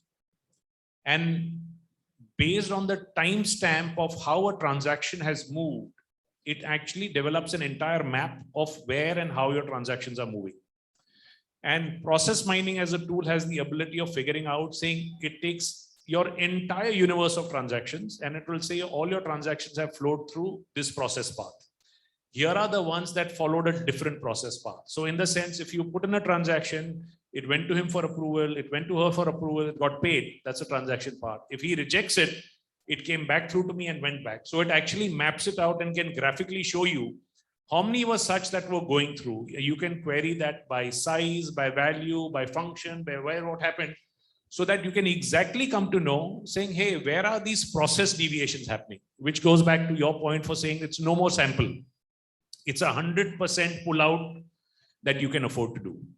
The other thing that smart organizations are doing are building queries, right? For turning around and saying that if I am auditing procurement or sales or payroll or logistics or whatever other function that I want to do, what are the kind of tests that I can do on data? Then I take that entire data dump and I run it out there. And like you said, I pull out the exceptions and I actually go back and audit the exceptions. And all organizations who are becoming smarter about that tool set are the ones who are doing extremely good. Now, you could pull out that data, like I said, into any database, whether you use the MySQL or you use any of the others. You can use whatever query builders that you want on that. But if you create those automated tests, and including use of ACL and some of the others, you can cover a huge amount of audit. Complexity comes depending on the size of the organization, right? A lot of times, whatever we seem to speak, we must also recognize there are organizations at different life scale and journey of their growth. A mid-size organization versus a very large size organization versus a State Bank of India, they are complete mammoth different things. I know I visit the State Bank data center, and do you know how many virtual data center, how many virtual servers do they use? Right? I mean, those are in the tens of thousands. The data center person does not even know whether this virtual server, do I have the ability of pulling it down or will that cause a problem? It is that complex a solution that someone looks to solving. Right? So depending on which organization, what size, you need that level of skill set and competency. But for a bulk of us, right, who are dealing with reasonable size organizations, I think if you just started building out these queries, using tools to run your test, you can get great set of results. In today's open source world, there are enough number of tools that are available, but organizations from whom you get the data, my recommendation to you would be is keep it at the client server location of the client. please don't take it out. Please make sure that when your teams are accessing that, they can only get a query shot and only get the exceptions back and never be able to pull out that entire data. Otherwise, you will be the first source of data breach as well. Thanks, Sunil. I think let's move to one more expertise we have in-house. Jyotin, in fact, takes sessions at Institute of Directors on the committee roles and all other things. That's where I would like to hear from you. You know, I always believe that risk management committee and internal audit committees, they are like, you know, conjoined twins, as I call it, you know, two heads and one body to support kind of things on that account. And in the process, there is bound to be a little bit of, you know, overlapping, a lot of with a healthy overlapping number of times redundant overlapping happening. Can you just tell what are these today's companies? How are they keeping these two things separate? And how are they, whether there is a synergy, there is a required synergy, is an extra synergy, that's something kind of thing you can help us elaborating on that. Okay, let me make an attempt. But you know, there is a difference between other companies and regulated companies, because in case of regulated companies like banks, I think the roles are defined by the regulator in terms of what a risk management committee does and an audit committee does. But there is definitely a room for collaboration, because there's a lot of information, and particularly around operating risk, that both the committees and both the chief executives of that particular function are having access to. And I think there is a lot of room for collaboration. As far as the other manufacturing companies are concerned, I think the risk committee approach is a little more on the future, and it has got a wider domain to look at. So it's not just the operating risk, but even things like strategic, business continuity, a lot of other risks come in. Whereas as far as audit committee is concerned and the chief internal auditor is concerned, the focus continues to remain around operating risk. But you know, the functions are in many ways having common areas, and there is a lot of room for collaboration. Thanks. I think, we have been talking all about staying relevant, then getting to know little more knowledges and all of the things. I just want to know, and this is where, sharpening skill sets is an internal process for all of us. We have CPs, we are using Institute of Chartered Accountant and all, but typically for internal auditors, little more than that is required on that account. So I would like to hear from, in fact, all four of them, what kind of trainings, good companies are offering to internal audits in terms of hard skills, which is the technical skills as well as the soft skills. So Bhavna Ben, if you can start with it, that would be really helpful. Yeah, and I'm sure some of you also might have undergone some training. Anyone would like to share before we all start? What sort of specialized training? Because last 2 years, we saw that in the companies where I am, they underwent a lot of training. They took that opportunity and learned several different skills. Any of you has undergone training during these 2 years? Any specialized besides your routine work that you do? Which area? Power? Okay. Anyone else? Yeah. Data science. Okay. Interesting. That's interesting. Others? Nothing? Yeah. I guess. I think we should have taken. Forensics. Okay. Again, nice area. Yes. Yeah. Machine learning. Oh, good. So you all had opportunity of at least looking at some other areas, because see, as we've been talking about, as the business dynamics are changing, new business models are coming, internal auditors, for remaining relevant and for delivering value, need to keep themselves updated. So business knowledge, the way the business models are operating, and of course, it depends on the organization that you are working for or where you are doing the internal audit.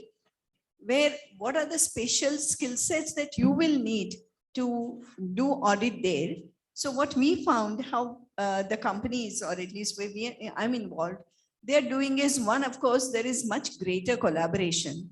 Also, what we found is that after 2 or 3 years, the audit team, particularly the below the chief internal auditor, they feel that they're doing the same thing. They want to do something different. So what we found very effective, what people were doing was shifting the internal auditors to the business side and the business side people coming into the internal audit team. So they were bringing in again different perspective of looking at it. They were much more understanding the business, and when the internal audit team person went to the business, they started understanding the business much better. Of course, the collaboration happened much more during these 2 years. So they tried to understand and learn new skills. So the new tools which are available in the market, the data security, something on cyber security. So little, at least understanding of each of these areas is what I found the companies do. Jyotin, you may like to just give some. Make a couple of comments because you see, one thing is I would split it up into 2 parts. One is that a lot of technology training will be required because the entire way of working in various businesses is changing. So that's one part. And second is business models, as well as the way the business is being done is also undergoing a lot of change. So I think restricting ourselves to only training around internal audit is not something which I would recommend. I would certainly say that at least 30 to 40% of your training should be around wherever you are being employed or wherever you are engaged as an internal auditor, around the new developments that happen in those businesses, and also of course technology. And the last bit is that I think I am seeing it happen, at least there is a beginning of that thought line that the average age of the board is going to come down. You will have more younger people in the boardroom, I'm sure, and I'm really hoping for that. So in terms of agility also, you will have to learn how quickly you can meet their expectations. I would put that. And I think just to add on to that, Sunil, you want to talk about something like soft skills which are required, because that's again one of the important things that people are looking at it. Can you just help us with that particularly? So you normally break up your training, like one is on the whole technical bit of it, right? Where you do your internal audit, you know your standards, you know the methodology, one side. The other part is, for example, what we spoke about, soft skills. Soft skills play an extremely important role because at the end of the day, it is how you communicate and how you draw things out. How do you build your relationships, how you understand doing that. That is one aspect of soft skills. But there is another one that I want to emphasize on today is about how do you actually communicate your findings in a relevant manner. That is one place that I find a lot of people lacking, right? It will always be transactional. I found this, I found this, I found this. And quite often the question is, so what? So what do you want me to do about it? Why are you so excited about it? And why should I be excited about that? Right? Quite often that is the part of soft skills and communication that people seem to lack. They must always think that, look, at my side, I found something worth 1 lakh of rupees that was there. Right? But today, if someone is saying, look, my balance sheet size is some 1,000 crores and out here and I'm dealing with profits of a certain size and you bring me that up as a transaction, I value 1 lakh of rupees, but what do you want me to do about it? Right? But when you put it in the right context and you're able to communicate that, you yourself will figure out saying, do I really have a material finding or I don't have a material finding, right? That's the second part of the soft skill. A part different from that is what I would say, and I would probably echo what Jyotin was saying, is besides all of this, seek to broaden your horizon and skills on understanding operations and what's happening in the market.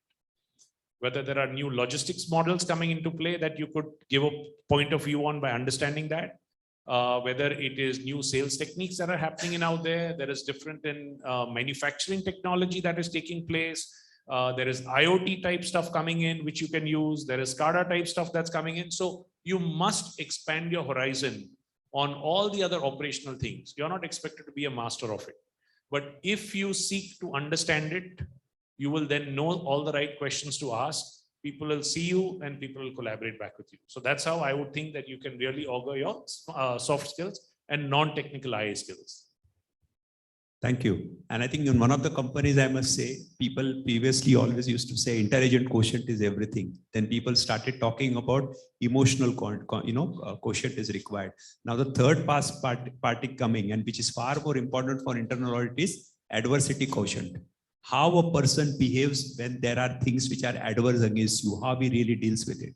These are the three things which are now organizations are looking at it. So soft skills for internal auditors are becoming very important on that account. I think let's move to the really important thing, because we are running short by 5 minutes now we are got. So I think this is where Bhavnaji and Sanjeev should talk about it. Independence of the internal auditor.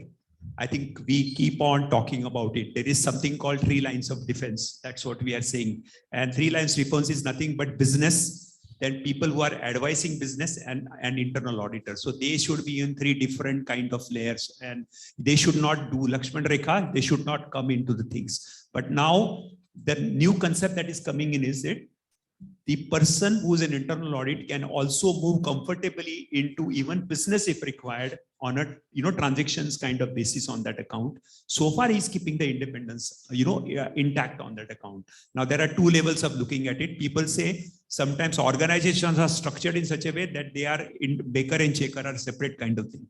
But number of times internal audit, now people are saying it's all fungible on that account. So I would like to hear from you. I think all of us, in fact, all 4 of you, I would hear from you how we retain that independence, because as an audit committee member, we would like to hear from you how we can retain that kind of independence. At the same time, encouraging these people to understand the business, also to take part in that particular thing. Yeah. So independence, of course, is very critical. And as we all say, independence is a state of mind. So in that sense, yes, everybody we say thinks independently, but what I find how we judge whether the internal auditor is independent, truly independent, or it's just that it's being positioned as independent is from his body language.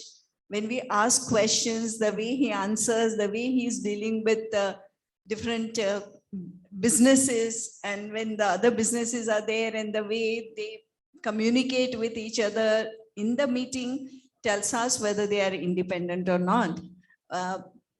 Also, at least in some cases, other than regulated entity, of course, because there are a lot of regulations, what I also found was rotation was working well, whether it's external or internal auditors, in bringing about greater independence. And of course, it's the mindset, the tone that is set from the top as to the independence, which matters a lot. And of course, Sanjeev may have other things to share. Sanjeev. So I tend to feel that, that independence is a very critical issue, which all of us understand. But I think the line of reporting, which is there in terms of, finally where you are reporting, that is very critical, because in most of the organizations in the private sector where they're not regulated, probably it all leads to the executive management. Whereas actually in a regulated entity, what happens is that the audit, internal audit department actually reports to the audit committee. And it has only a dotted line relationship with the top management. So in a way, there is complete independence assured to the audit department. Go ahead. Go ahead. It ensures that, it is actually having all kind of, so internal auditor needs to have that comfort to be able to communicate effectively to the top management through the audit committee, which is actually responsible for this particular segment. It is important that they have this comfort, and that can happen only if the reporting happens directly to the audit committee rather than, this is missing in private sector. That's what I see. So I think that needs to be maybe a similar kind of a concept needs to be that, because you will find that, as somebody said, that regulatory entity, as far as banking industry is concerned, you have this, the RBI actually prescribes what the RMCB has to do, what the audit committee has to do. But internal auditor, if it is reporting directly to the audit committee, probably a lot more independence will be assured. I think important point that I think probably people can look at it. We will, yeah, we'll do that. Just last this thing on that account. I'm concluding it. So I think one important point, it's a good practice that I have observed, and I think Jyotin can also probably sound that thing out. The audit committee looks at KPIs of the person. They review the performance of that person. promotions and also the increment that are given are discussed by the audit committee. There are some companies who are stickler on that particular part.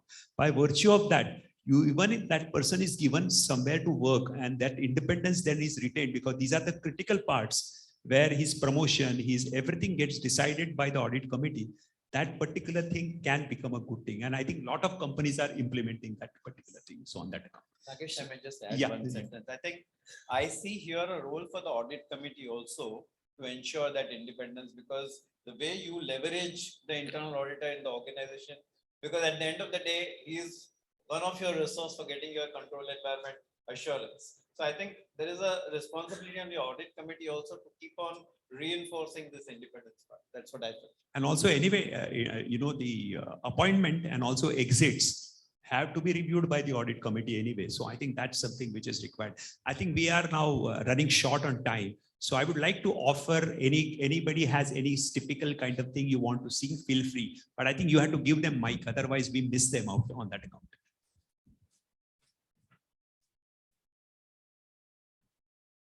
How many minutes we can take? 1 or 2, 5 questions we can take? Okay.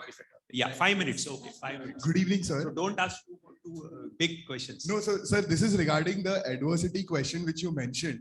So, sir, like as a very young professional who's entering into the internal audit, this was one of the question which was asked to me by one of the presidents of an internal head audit team. Like it's a multi-corporate in like various countries of the world. So they asked me that, if you're auditing for a particular unit, for example, in a country like Africa, and people are not ready to communicate with you in your in English or any other language, and they are being stubborn. There are no SOPs already in place for the processes, and the process flow managers are not responsive. And the business unit head of that particular country is not ready for the internal audit. So how will you proceed? So this was one of the major questions which was asked to me, and I was blank because this was very something new to me. Well, let me make an attempt, because I have undergone this as an internal auditor where I was required to do an audit in China, where the operations had just started. And honestly, it was quite similar, though not as adverse as you are defined. And I think what we needed there was, one, forget the language barrier, but we needed to get the trust of the guys there, that we had come there not just to do a check, but also to help them to get their processes right. So I think in these type of situations, particularly when you are going abroad and where there is a language barrier as well, you have through your body language to let them know that you're going to be there to help them as well. I think for a while you have to keep your, as I would say, keep your the control sort of demeanor a little in check. But it takes time. Yeah. Sudhir, you want to? Bhavna Ben has asked you to. I am a little ruthless kind of guy on a lot of these matters. So, I would have clearly turned around and, called up somebody else and turned around and said, get the act right out here, right? So I'm not ready to accept such tolerations from operations for turning around and saying, heck, you can't come and audit me here. I think any more questions? Yeah, feel free. Yeah, you can. One more will go down. After that, we'll close. So that's the. Okay. Sir, this is with respect to the effectiveness of internal audit. Like we see that we are also largely dependent on the audit committee to help us drive the effectiveness of internal audit. But we also face challenges at times when the audit committee is not effective. So in that case, how do we as auditors respond to it? Yeah, I think good point. I will answer that particular thing since you are raising the thing. There is a necessity for chief internal auditor to meet with the audit committee once in a year. There is something called one-on-one meeting on that account, which is required on that particular thing. That is the time you should see to it that, you communicate this in a very formal manner.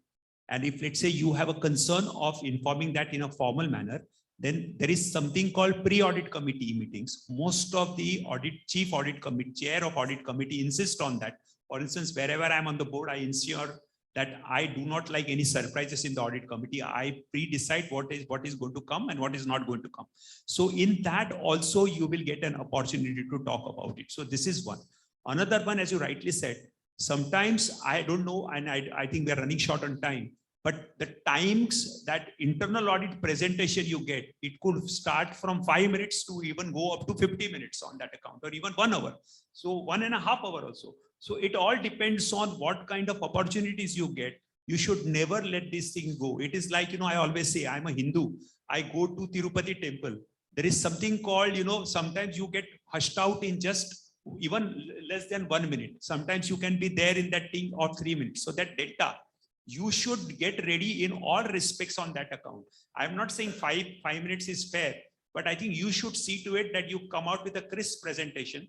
It can be for 10 minutes, or it can even be for 50 minutes. You are in a position to communicate that effectively. And that's something which is very important on that. Yeah, you want to? Absolutely agree with what Nagesh is saying. It also depends on, of course, we have this pre-meeting. So by and large, you can specifically seek meeting with if the audit committee chair is not on that its own coming and asking you for the meetings, you should seek that meeting. That I would like to just brief you on the points. And another very important aspect is the points which are important and critical. If they find that the points that you are taking out and what you are bringing to the audit committee are relevant and material, certainly you will get that time once, twice. Thereafter, they'll see the value that you're bringing on table. Yeah, I think one more question and then we will end up. Yeah, you had. Yeah, sure, thanks. Hello, everyone. So many times what happens is, you have some high critical observations. So you have some talking points in the audit committee, right? For whatever window we get. But many a times, the report is of, satisfactory or, very well kind of a structure where there are no reportable observations. So in that case, as audit committee members, what is your expectation? Okay, fine, everything is working fine. But then what else do you expect internal auditors to then communicate? It could be in form of positive assurance is one, but then would really like to understand if a report is clean or, bunch of reports are clean, satisfactory, what do you expect the internal auditor to then communicate to you? Anyone want to answer this? Sanjeev?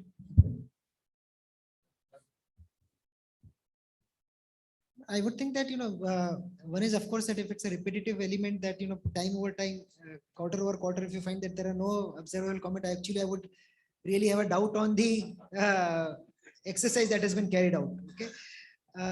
Having said that, but I think one is, of course, we will need a positive assurance. And if you also actually put across in terms what was the process that you have carried out and how did you come to that element, probably it will give a better assurance. So there cannot be a fixed template by which you can say that, if there are no observations, then I don't need to go. I think you must still make a presentation to the audit committee, put across the processes which are there. Maybe if it's not a very A category item, not a high risk item, but at least put across whatever you think is worth reporting. I think I will end up this session. First of all, thanking all of you, but just put up some sort of a thing. There is one good book called Willful Blindness. That's a book written by a lady called Margaret Heffernan.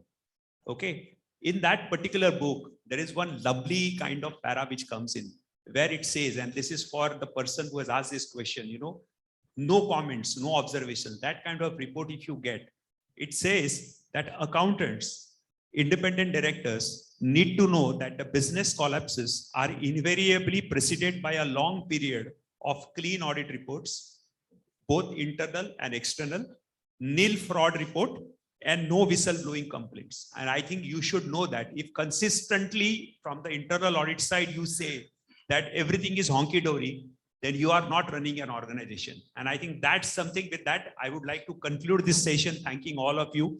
We had a very great kind of speakers. Thanks, Sanjeev. Thanks, Sunil. Thanks, Jyoti. Thanks, Bhavna, for all this.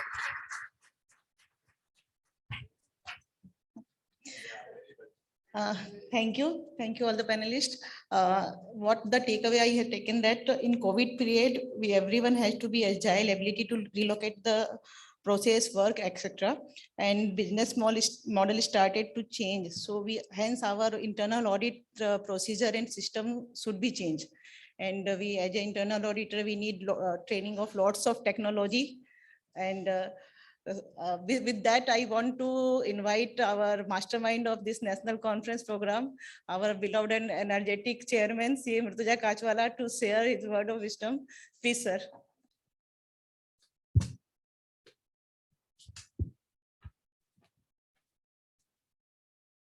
Thank you, Pinky. Let me keep it very brief. A loud round of applause for all the participants here physically in the auditorium and all the 300 odd virtually joining us. I think when you join virtually, it needs a lot more patience. So thank you very much. Thank you for joining us. Let me also thank all the 27 panelists, speakers, and moderators. I think extremely grateful for coming, sharing their knowledge, and to at least the 5 board members here on the dais. Extremely grateful, sir. Thank you very much. Thank you for sparing your valuable time, and a loud round of applause for them as well.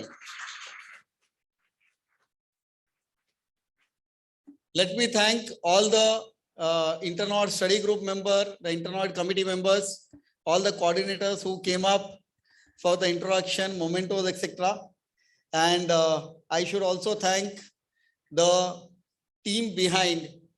So actually, for the whole registration, people who've been working with us, and even on the mic system, etc., the software behind, and everyone. So Subhash, Vaibhav, and even Mishraji, Seema, Ulka, and all of them, all the complete WRC team. A loud round of applause for them as well. Thank you.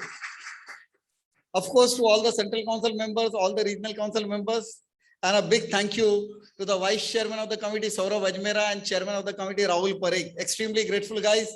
Really good program.